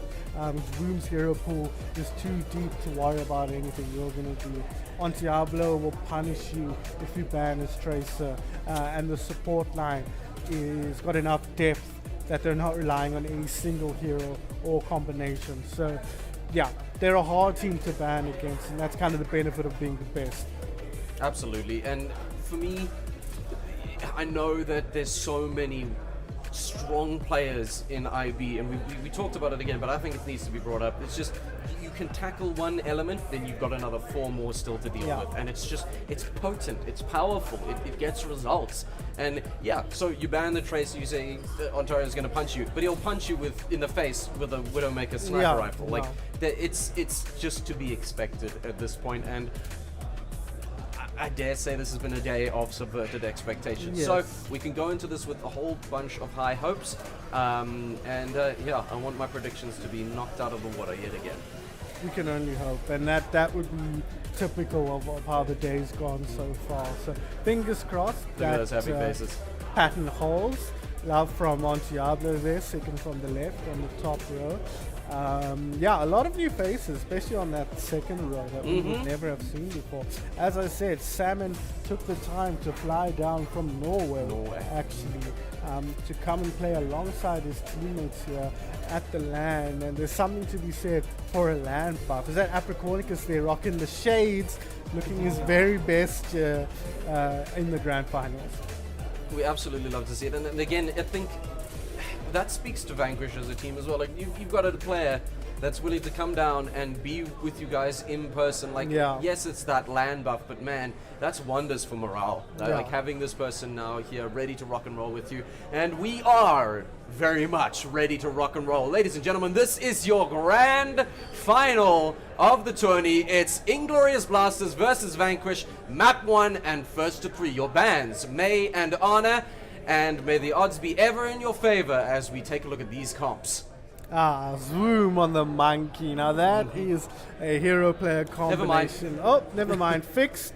Sorry, it's going to be making Zoom a on the fool out of Junker you Queen. again. I think he wants to show off here a little bit. Salmon has been absolutely dominant on that hero, but Zoom is the best tank in the country, and he wants to show this Norwegian what South Africa has to offer.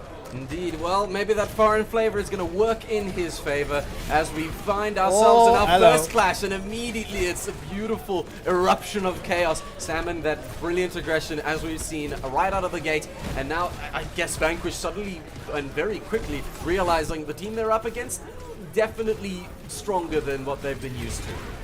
Worth mentioning, this is a rematch of the very first game of the day for both of these teams. They faced each other earlier. It was a 3-0 for the defending champions here, Inglorious Blasters, and they're starting off in how they look to go on here. But Zoom, his own words, said to me that he thought that Vanquish was the hardest team they'd faced all day up till that point. That was after their last match that we saw them play. So, yeah, this is a scary team, but Diablo is a scary player. Yeah, scary all day long. Diablo 2 with his own ult, and Zoom and King taking a piece home each. It's like, listen, guys, Blasters, I'm supposed to be the play-by-play caster. You're not letting me like do more play so I can do more of the casting. Thanks. I try to convince Zoom and Auntie to throw a couple of games here to make things How'd that go? And I'm hoping that Vanquish makes that irrelevant by stepping up here, because we know IB are here to win. They're here to dominate, and they're doing that so far. Yes, 100%. And again, even if it was for the memes, it just doesn't feel like something Inglorious Blasters is going to do. Look at that. I mean, with an ult already, it's just gross. Swoon, you are the best. We understand. The team kill is out in under 10 seconds as Inglorious Blasters take the third team fight cleanly into their hands, and the points just tick over in their favor. Vanquished, some of their ults coming online, maybe it can make a difference now. I have to see if they can get something done, but they haven't had a single look in here. I don't think they've secured even one kill so far in this match. So unfortunately for them, IB are too strong, but here comes the ultimate from Salmon. Ultimate from Salmon, but in response, plenty of ultimates from Inglorious Blasters ready to shut them down. Zoom does in fact take out lives, but there's a lot of scrapping going on, and this Tracer, the Tracer is diving around trying to find some good picks they have found. Apricornicus and King taking out 2 for their trouble. The Tracers survive, but at the end of the duel, still 2 men lay dead. Yeah, unfortunately, too hot to handle here in Glorious Blasters so far. They've got another Pulse Bomb. We saw what they can do. Lime's already going down, desperately scrambling to try and get a touch, to try and get something. But you can see from the bottom left there, IB are feeling themselves off the map, number 1. Feeling, I'm sure, elated and Vanquished. Maybe their expressions reflecting a little bit of a reality check, and which I say sadly, as it were, because I know what it's like to be riding that high and then brought down to the ground. And so I hope that it doesn't take away their morale completely. I hope that they can continue through the rest of this grand final in this first to 3, and we can still see some of that incredible skill that Vanquish have displayed today. Yeah, they're going to have to rally here in a big way, I think, Vanquish. As you say, They do have breaks. So. well, hopefully they'll actually charge a rally up and be able to use it this time. But yeah, this is a reality check, as you say. I think that's a good way to put it. No changes for either teams here, really. Very meta compositions within the micro meta of this tournament so far. But so far, IB untouchable, but that was a good start, almost getting on Diablo. Yeah, you can't discredit Lime's soldier. In fact, it might make Sterling, take a second guess. But hey, maybe I'm just poking the bear there. Swoom does take out Lime's as I speak about it. There's your caster's curse. We were looking for one of those. And on Diablo, taking out his Tracer rival, Apricornicus having nothing to do with his fellow break. And Atsu takes out Salmon and Nevi on the way out. These are quick, these are deadly team fights, and it shows the brutal scalpel of efficiency that is Inglorious Blasters. They're not only just good with their heroes, they're good as a team, and that is a potent mix. Yeah, you'd think they spent the last hour or so that they had between matches just grinding, just sharpening, honing their skills with how they've come out here. They look absolutely unstoppable, better even that they have at any other point throughout the day. Absolutely, and as soon as they engage again, you see them move into position. You see them react as soon as things happen. Yes, on Diablo does manage to fall, as well as Zwoom, but it's still so surgical. It's still so brilliant and quick, and Dimes doesn't even get time to breathe. The Jungle Queen now looking to try and find something to happen here, but you twitchy little Juno, nothing can happen. They managed to stay alive, and Salmon buried in the beach. My goodness, it's brutal, it's efficient, but also Salmon has an ult. He does have an ult, but he had an ult in the last map as well. I'm saying it with confidence. It didn't okay, work son. out. We'll have to see. Look, there's every chance he picks up 1 or 2 kills, and that might be just enough to swing the team fight in their favor. And there we go. He finds the opening kill onto the king. Fantastic. The opening kill's there. Now out comes the ult, and now let's see what we can do to capitalize on it. The Brig rapidly retreating. Limes does manage to take out Atsu, but it's not much to be found with the rest of the ult. And there we go. The Brig does slap down on Diablo. Zwoom, however, makes sure Limes is nowhere near that team fight, and Zwoom has now got his own ult ready to rock and roll. So, yes, Vanquish, well done. You've taken control of the point. Now hold it against the fury of Zwoom. So this is so important though. This team fight win could really galvanize them. We know how they feed off each other's energy, but the king already finding that opening kill on Shinevi. They've got the orbital array, another stick from on Diablo as well. IB too good. Too good indeed. Fable does manage to find one in amidst all of that, but the double support ults just meant nothing. Could be no ground. No ground could be taken and only given. And Inglorious Blasters now sitting on 2 ults themselves, and the point back in their hands. 20% is all there is to work with as Limes' ult comes online, but they're going to have to contend with his Zwoom and King ult as well.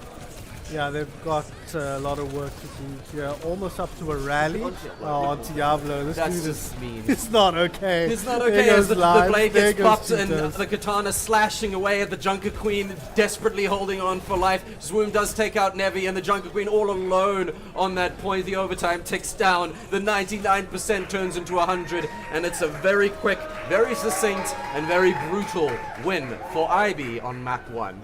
I mean, that was more one-sided than I was expecting, and that is to say nothing about the performance about Vanquish. No, not I at think that was all IB all day long. This man right here is an absolute monster. We know how good on Diablo is as a player on the Trace especially, and yet he's frequently out. Parlay that into some more successes in the form of teamfight wins, but it's going to be tough.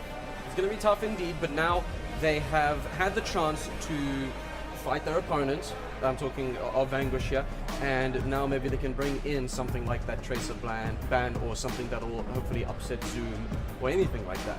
Maybe it'll work. Again, this is the chess that you have to play at this level. Yeah. You have to think tactically, not just with the strats that you play out during a match, not just with the switches and the counter picks, but ahead of time. We need to ban this here and now, or save it for later, or anything like that, because of the caliber of players you are going against. Absolutely, and they do at least get a map pick as well, so they can try and use the ban and the map pick to try and get something in their favor. But like we say, we know how good IB is, we know how deep their hero pools are, and so from their perspective, they'll feel like there's nothing Vanquish can do that will throw them off too much. So we're looking at Vanquish trying to do something in maps. We've gone to the Junker Queen map. I like this decision from Vanquish because yes, we know how good Zwoom is on that hero, but there's no reason at this stage not to play into your own strength, even if you think your opponents can also excel on this map. Absolutely. Look, and if they're going to come out swinging, that's a pretty interesting way to do that. So, Yeah. Vanquish, no more Genji. I'm sure that was, that's a bane and a half for them. That's at least been taken away, the thorn in their side. And Glorious Blasters, that's hitting them where it hurts, man. Like, poor Salmon.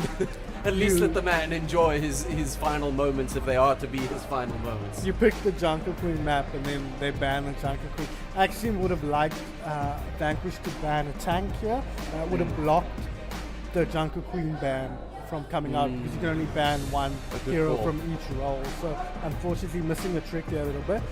But look, we know how good Salmon's Ramatra is. Ramatra a popular pick so far throughout this tournament on this map, so it would not surprise me if he came out on that. But Zoom can match him punch for punch, every hero, every role, every playstyle. Zoom will feel like he can beat Salmon. So the ball is in Salmon's court. What can you do to counter out Inglorious Blasters from that tank role, and what can the rest of Vanquish do to support Salmon in that endeavor? Absolutely. So Swoom coming out on the monkey, ready to rock it. No, I lied again to your face. No, I didn't. Swoom, stop. He'll Salmon. come out on the. You can't come out on the jump. Yeah, it's true. Salmon on the Ramatra. I think in terms of the picture, maybe this Brawly comp is going to help them survive a little bit longer against the powerhouses that are, that are Inglorious Blasters. So we see on Diablo Fable, they were never going to change. Lime's comfort pick as well. King on the Echo. I'm sure that the skies are going to be dominated. But Apricornicus Brig, love it. And Cheetos Lucio, I'm not sure. I would have maybe stuck with Brig. Yeah, we haven't seen, I don't feel like, a lot of the Lucio. Definitely the Brig has been the more relevant pick from Cheetos here, and it would have worked perfectly into this composition. Vanquish have taken position up on the point here, and they've yet to lose a player, or as I say, that Cheetos will drop early. Yep, Diablo takes out Cheetos. Swoom follows with their own kill. Fable limping away as quickly as possible. Salmon does knock King out of the sky. You see these traces diving around, and Diablo smacking Fable across the forehead, and Swoom swooping in to put the tank of Vanquish down to the ground. Apricornicus taking one away for their troubles as well. It's solidly one team fight, still some good kills from Vanquish's side, but Inglorious Blasters, it's all yours now. Who could Zoom possibly calling at this time? Who could possibly save Inglorious Blasters from their fate here? Because it's been dominant from them once again. And Zoom, he loves to throw in a couple of emotes here. It doesn't matter who he's playing against. Vanquish, we saw it against 5k earlier. But there we go. Auntie taken down. That's a perfect kill to start things off. But they will trade it out with Limes. Yep, Zoom immediately off that phone call, getting told about his car's extended warranty, diving back in and taking out Nevi, and up goes the monkey, and look, Cheeto's desperately trying to make something work there, but it's just it is so tanky, and the movement is brilliant. It's a good stick, and King does fall. Apricornicus will make Fable pay for it, but it's still a good use of that ultimate. A quick sleep there onto Salmon, as Diablo does take out Cheetos. Salmon taking out Apricornicus. This is a very angry, nanoed up monkey, and chasing down 7-bit Limes. Killed himself with the rocket. What? I go out on my own terms, damn it. Even Zoom seemed shocked at that moment that Limes somehow found his own way out of that. The audacity of this man. Oh man, but anyway, Zoom, he's got primal range, so he's going to feel comfortable going as deep as he wants, popping that primal to keep him alive. Pulsebomb, not going to find anything there. Limes closing in on his ulti as well. Somehow they're getting a little bit of progress on the point here. A little bit of progress, and still with an ult in the back. Well, I was about to say, there we go. But the Apocalypse also ready to rock and roll, as an Angie Monkey just makes sure that nobody can push up on that point just yet. And they do manage to take out one of the supports. Diablo pushing further into the back lines along with his tank. That's a very low monkey. Can we keep them alive? And Zoom does manage to do it. And now the Ramatra, out comes the ult, and pushing them all back. But that monkey, the mobility, it's great. And he knows how to maneuver, and the team are there to support him immediately. So now, as soon as that ult starts to wear off, the monkey's right back onto that pressure. Both of them walk away licking their wounds, but I dare say that Inglorious Blasters played that incredibly well. Vanquished quickly trying to push the point back to the point where they will make some more distance. But if I know Inglorious Blasters, that ain't gonna be too much. And we know that they don't mind giving away space on objectives if it means they're going to secure the team that win. Limes does have the ulti here. pops their ulti, and that does take out Atsu. So, the Ana out of the picture, along with Apricornicus, that's both of them dead, and then amazingly, Salmon takes out Zoom, but Cheeto's also putting one on the table. That's a brilliant response, and it's right as the robot has reached the pushing point. So, they're gonna gain at least a little bit more here. Limes a beautiful positioning, and ultimate pop. I want to see more of that, Vanquish. I want to see more of that, because that's the kind of thing that will undermine even a team like Inglorious Blasters. If they can win this team fight, they'll have the lead here on Runa Sappy, but once Diablo, immediately he finds that opening quick onto Navy, and they find any kills though in response here from Vanquish. It's looking like it's going to be tough, but they are keeping the cart moving in the right direction. Oh my goodness. Fable or Diablo just too good. It was a missed pulse, unfortunately, and Diablo capitalized on that. Cheetos is limping away, all very painful and licking their wounds, which means the robot back in the hands of Inglorious Blasters. King holding onto his ultimate for the next team fight. I'm sure Lux Room and Apricornicus both approaching their ult very, very soon. This is a very good position for Inglorious Blasters to be in. It is indeed. They're slowly making more progress. They're about to get forward spawn as well. God's not moving, but Zoom, he's moving. He's shaking, but Limes, once again, they track down and take down on Diablo. So what can you do about the Angry Monkey all up in your business? Angry Monkey, and anybody trying to make a dash for it is going to fall to that railgun on the Sojourn. It's beautiful play there as, Zoom knocks Limes out. And then King, you love to see it. You really do. Popping heads, the railgun coming in clutch, and stopping that immediately in their tracks. Forward spawn now secured as well for Inglorious Blasters, so it goes from bad to worse if you're a Vanquish fan, which all of us are.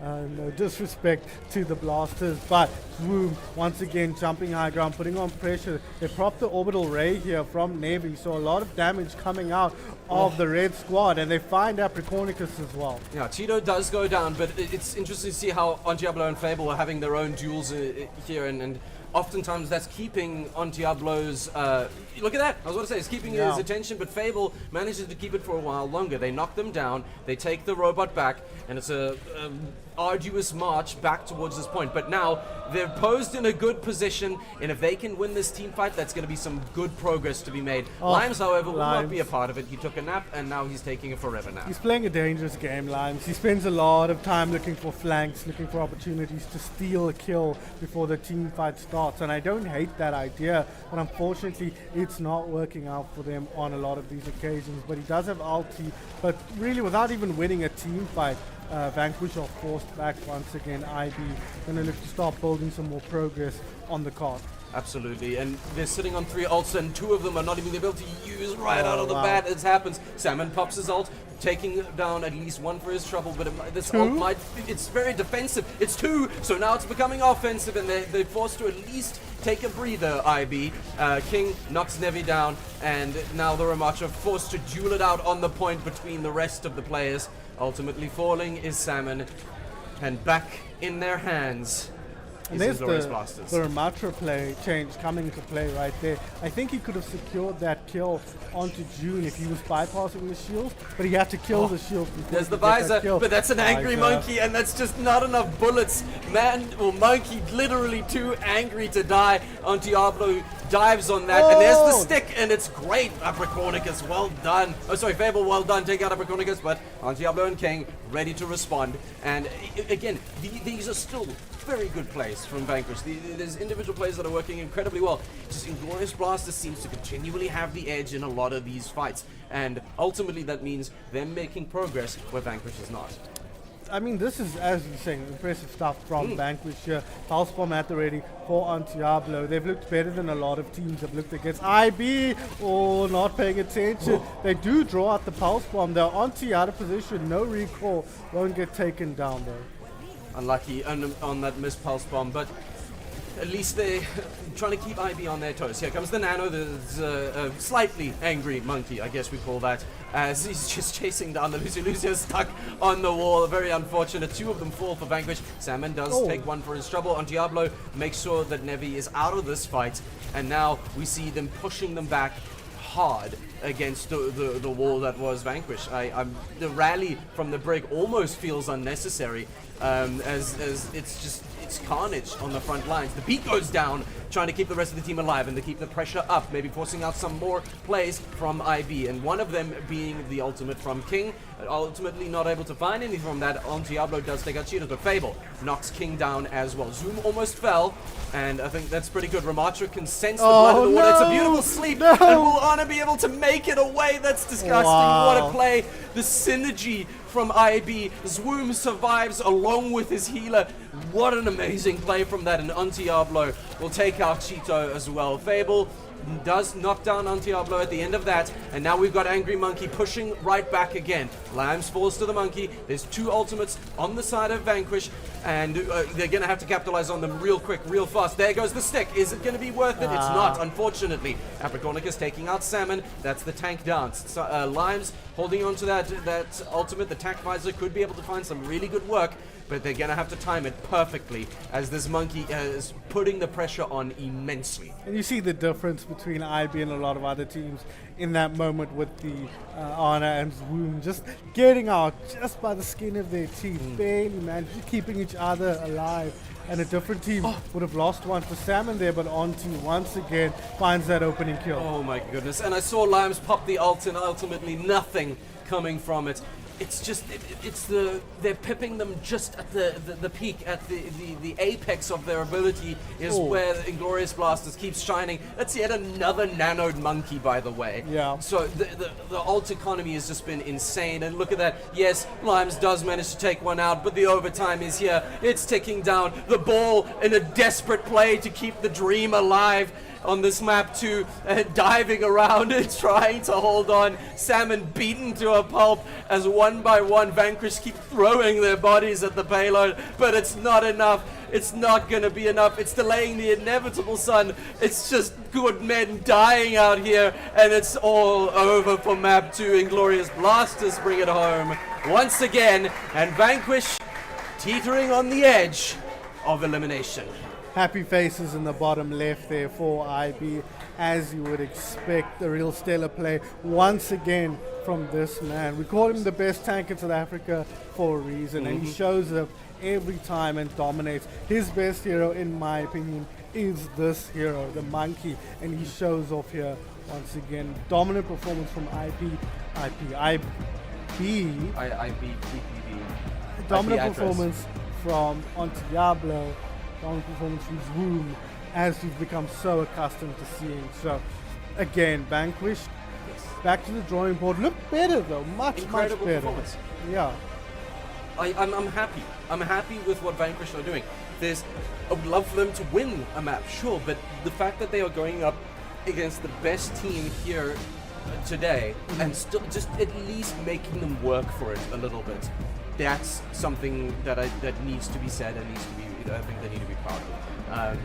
And I know, like, even if it's Inglorious Blasters pulling punches and playing with their food, just well done to them for stepping up to the plate and making that happen. And the new plate they step up to is one they have dished themselves. Vanquish picking New Junk City, and it's Flashpoint. So, are we going to see our Salmon back on our Junker Queen in Junk City with the beautiful alignment of the lore? And it's Flashpoint, which is going to be real quick, real frantic, and real bloody. Yes, to answer your question, we are now you ban. There we go. Right, perfect, makes perfect sense. Yep. There's no chances after this if you don't win this map. You take out the Tracer. Not a great widow map as well, so Onti won't want to be on that. But we've seen him excel even on heroes like Soja and other people saw him play. So we'll have to see what Onti chooses here. And then IB. I imagine they'll bring in Sterling for this third map. That tends to be how they've operated. So it wouldn't surprise me to see that. I'd love for them to ban the Soldier just as a big middle finger to Sterling. But they won't ban their own player out. I think they'll probably ban the Ramattra here and then move out. Right? Why not? Okay, they ban the Diva. We have seen Salmon play a tiny bit of Diva, but we know he's going to be playing the Junker Queen. You can't ban the Junker Queen. So at that point, who cares from IB's perspective? And when you're teetering on tournament point with no more reserves in your back pocket, you've got to go back to what you're good at, what you're comfortable with, and give it all you got, especially against a team like Inglorious Blasters. And so this map 3, I mean, Flashpoint feels like, you know, that's something that you write a book about, you know, like that's something that you write in a narrative as being your apex, your penultimate moment. And hopefully it's something enough in the favor of Vanquish for them to bring map 3 home. Hopefully, but there's a mountain to climb. I think you haven't banned the monkey, so you know Zoom has that option. He won't have Diablo backing him up on the Tracer, but he doesn't need that at all. And he'll probably bring the Junker Queen out here and match Salmon as he did on map number 1 effectively. He's locked the monkey for now, but it wouldn't surprise me to see him come out the door on the Junker Queen. Otherwise, not much changes. Limes, obviously the Reinhardt. That actually makes perfect sense. Now I wouldn't mind seeing Vanquish play a little bit of that May. And Sterling is in, and Sterling is playing Soldier. The stars, they align, and align on the finish line for map 3 here. This could very well be the end of our grand final here. Inglorious Blasters versus Vanquish, 2-0 up as Flashpoint on Junkertown. I don't know what else to say other than prepare yourself. This is gonna get bloody. Oh, here we go. Oh my Immediately. word. How did he get the Junker Queen? Where did she come from? He'd already gone past her, but that Salmon already hard counted and taken out of the team fight. Most regrettable as, again, immediately Inglorious Blasters not giving time to breathe, showing their dominance and keeping the pressure on Vanquish. Just because it's your map pick doesn't mean you get an easy run of it as they stand firm and that first point gets underway. Reminder with Flashpoint, for those unfamiliar, that percentage counter clicks up real fast. So you got to keep moving to make sure that you capture a point. Dropping low there is Room, but will be kept healthy by his support. He's got the Juno at his back for the speed boost as well, so he could lurch forward at any second. He throws the charge out. He pinned the Junker Queen, I think, but won't get that kill. Limes, though, out-soldiered by the Soldier Master. No surprise there. Well, we did say we wanted to see something of a matchup, you know, so there it is, and there they go. Sterling managing to take out Cheetos and Zoom, splattering Nevi across the floor. So, solidly in their hands is this... oh, Limes! Hello! Sterling, hello. You don't get to live that down. I'm just telling you that right now. But 70% on this first point. Zoom's already got the Shatter ready to rock and roll. And Sterling, you can see in the chat, keeping track of the duel between the soldiers. Yeah, that's what that. I was wondering what that was. Absolutely. So he is indeed. Shatter about to come through here. Will he even bother? No, he won't. No. Doesn't need to. IB once again dominating this first point. Jeepers. Just on Diablo, it doesn't matter what you put him on. If he's got a hit scan gun, y'all gonna die. And he keeps proving that over and over and over again. Now, Sterling and Zoom and Apricornicus going to be sitting on ults as they claim their first flashpoint. Vanquish, they need to step up and earn their ults as quickly as possible to try and counter whatever Inglorious Blasters are going to throw at them now. Now, they did throw Limes' ultimate into that last team fight, but once again, Lime finds the opening pick, and the Juno isolates the Reinhardt as well. This is their best chance of winning a team fight. Well, yeah, there we go. Zoom taken out, and so at least not having to deal with the big scary German man.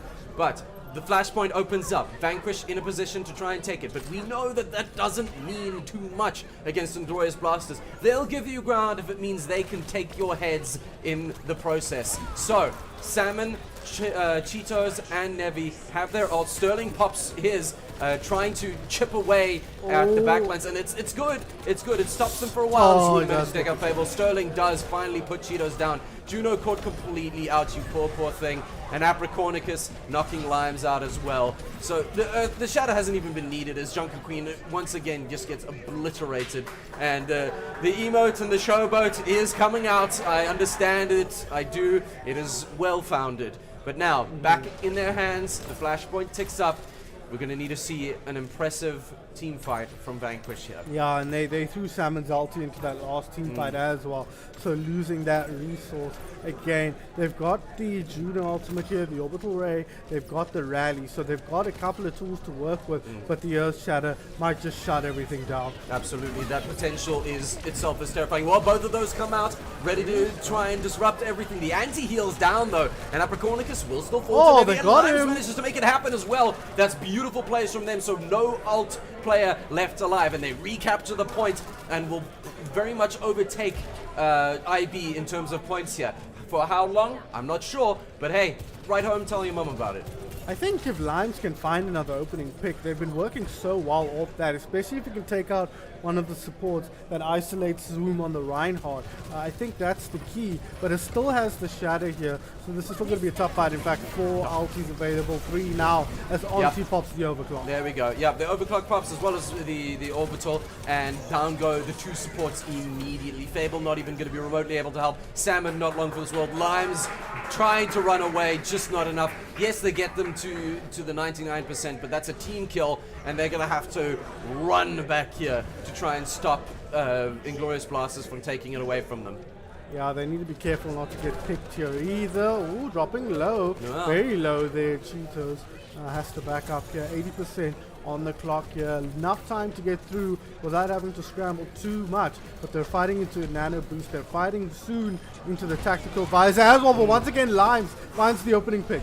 Beautiful there, and hopefully something that they can now capitalize on. The anti-heal does go out. Oh, so trying to no. find something, but no, Zwoom is ready, and it's a nano-boosted angry German man. It doesn't matter whether he's an angry monkey or an angry German. The results still seem to be the same as the second flashpoint takes Fable? over. In No! Oh, look at the pin! Come on! That's so mean. Zwoom. Oh man, this damn guy. Fable was popping off there. He picked up 3 in that, and Zoom just shuts him down with the charge to end any hope that Vanquish had of retaking that point. It's down to now potentially the final point of the Ethereal crown, the final point for Vanquish, the final point before we crown our champions here in IB. What champions they'll have been if they get over the line here. Fantastic if they do make it, and I'm going to keep saying it because I like holding out hope. But Vanquish, if you're going to go out, let's go out swinging champions. Come on, they're ready to take the flashpoint first, but they're going to still have to hold it. Zwoom with the Zwoom, opening pick come on on. Lance, and Sterling, his ultimate pop, down goes Cheeto. Salmon does manage to take out Sterling, but it's an immediate double refrag, and the point goes right back into the favor of Inglorious Blasters. This is going to be an uphill battle Here for comes the Vanquish. emote, surely. Yep. Surely. No, we're just waving. respectful. We're It's waving. a couple of waves. Couple of waves, couple of tactical squats, part of a balanced breakfast. Please make sure you have it. Yeah. Vanquished, I know what it feels like, but give it your all.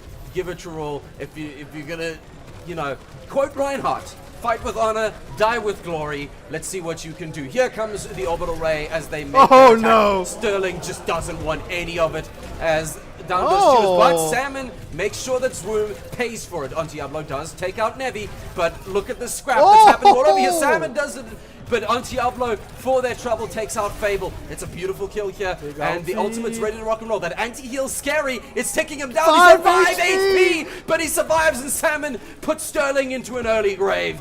And now they can capitalize on it. Yes, it's 80% plus, but if they can take this back, they still sit in a pretty good position, and it might not be over yet. Still one team fight though. If they lose one team fight, it's all over here for the dream run of It's called Vanquish. being optimistic, son. Well, on Diablo, he's got his own optimism and he's putting it to good use here. Absolutely. 2 kills, 3 kills. Make it 3. This might be it. Cornicus, my goodness. They held on to it for such a brief period of time, but that overclock is overpowering for the team of Vanquish. They dive on, it's a team kill. There's basically no way they can get back there. They swap to the ball, they're gonna try to keep the dream alive, but it's ticking over. It's 100%, and 100% winners are Inglorious Blasters. They blast through, they vanquished, and now we crown them the winners of the Ethereal Cup here live 80K Arena. And quite frankly, it's been a massive story all the way up to this point, but the narrative, she still feels pretty familiar. Congratulations to all, but massive congratulations to your Inglorious Blasters. I mean, it had to be, didn't it? It had to be. From the moment we showed up here today, we knew IB were going to be a menace. And the deeper we got into the bracket, the more and more clear it became that IB were a cut above the rest. Once we saw Five Nights drop by the wayside, once we saw Pink Salamanders drop by the wayside, the only one of our top 3 remaining was IB, and they never once looked like they were going to let this get away from them. Didn't take their foot off the gas. They pushed all the way through, and that to me is the sign of a champion. That's also the sign of a champion. They're busy holding it up. Fantastic plays from everybody. A fantastic LAN, no matter which way you slice it. This is history that's been written. It's going to be immortalized on the internet for you to tell your grandchildren. But right now, we need to give just a little bit of a break so that we can move over to a fantastic part of this event, which is the trophy ceremony. For now, stare down the banner of your champions, Inglorious Blasters. One more round of applause for the champions of the Ethereal Cup. We'll be right back with you to hand over a lovely shiny trophy and truly immortalize them here at ATK Arena.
Sun Phoenix himself.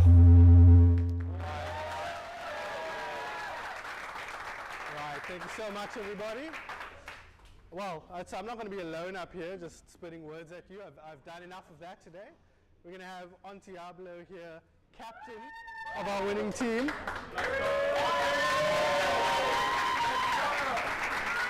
Congratulations, man. Right, we're going to start off with a softball question, right? Okay. How does it feel to be the champion of the Ethereal crown, to stand atop the peak of South African Overwatch? Honestly, it feels absolutely amazing. I could not be happier to be here. This is really just a dream come true. And I mean, I have to say thank you to everyone that made this possible. Otherwise, it would just, like, we wouldn't be here right now. So I'm so happy and fortunate that this is all being done. I'm so happy, like really. It feels so good.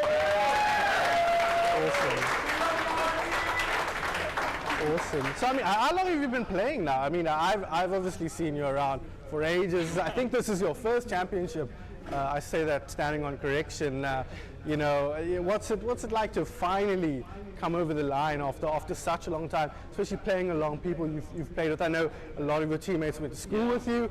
Of course, Zoom has been at your side for so many years. What's it been like to grind through this experience with players you know and love so much? Yeah, so I mean, I've been playing since the very tail end of 2019, and this is my first LAN. It's my first ever LAN ever, and I'm so happy that it's finally happening. And it's been so cool playing with Room for so long. We've been teammates since like the very trenches of, like, you know, Flat and Diamond, getting ourselves all the way up to the top, like being top 500 and everything. It's been insane. We've made such a massive lead. And it's been so cool, like, getting in a team with Atsu and the One King. They were actually both in my high school. Like, we were in the same class, which is insane. Like, we only started, like, getting them in later on. It was like, wow, like, who are you guys? You guys are so good. And it's like, oh, wait, oh my God, it's you? Yes, get in. Oh. So it's been amazing. I'm so happy. Oh. That's awesome to hear, man. So you show up this morning, right? Bright and early for us gamers, 9 a.m. start. What's going through your head? Are you feeling confident? Of course, now looking back with the benefit of hindsight, it seems absurd to say that you might have felt anything other than confident. But there were teams here who we thought would pose a big problem for you, who ended up not. So what were you thinking coming in this morning, and how do you feel looking back on how the day's gone? Right, well, to be honest, like, I came here today feeling very confident in my team's abilities. We've been trying, we've been practicing, we've been making sure that we can have the most like proficient skill that we have since like pretty much every tournament we've played together. Like, we really put in the practice, really put in the hours to make sure that we can be coming out on top. So I never really had this like lingering doubt that maybe we didn't try enough. I didn't have any of that. But at the same time, I knew that like my opponents are good. I knew that we still had to make sure we don't have. Okay. Yeah.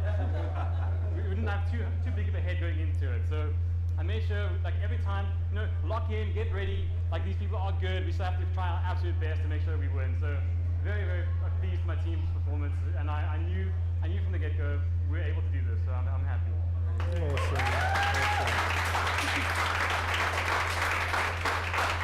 All right, then one final word for your finals opponents here. Real upstarts, superstars in the making in the South African Overwatch scene. Any words for Vanquish? For Vanquish, guys, you did absolutely amazing, really. Like, you guys went through the bottom, you guys got knocked up like to the lowest bracket by us in the beginning, and you guys really stayed strong. You guys pushed through all the way to the end. I'm so proud of you guys. You guys did absolutely phenomenally, and I mean, I can't wait to play against you guys again next year. Really, I can't wait. Wow. Yeah, I hope the Cowser admins are listening. I hope ATK is listening. There is now an expectation that we will be back here year on year, and we can only cross our fingers and hope that comes to fruition. All right, thank you so much. We can get the rest of the IB guys up here and give you guys your medals, and then you guys can hold on to your trophy. Thank you.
Bye.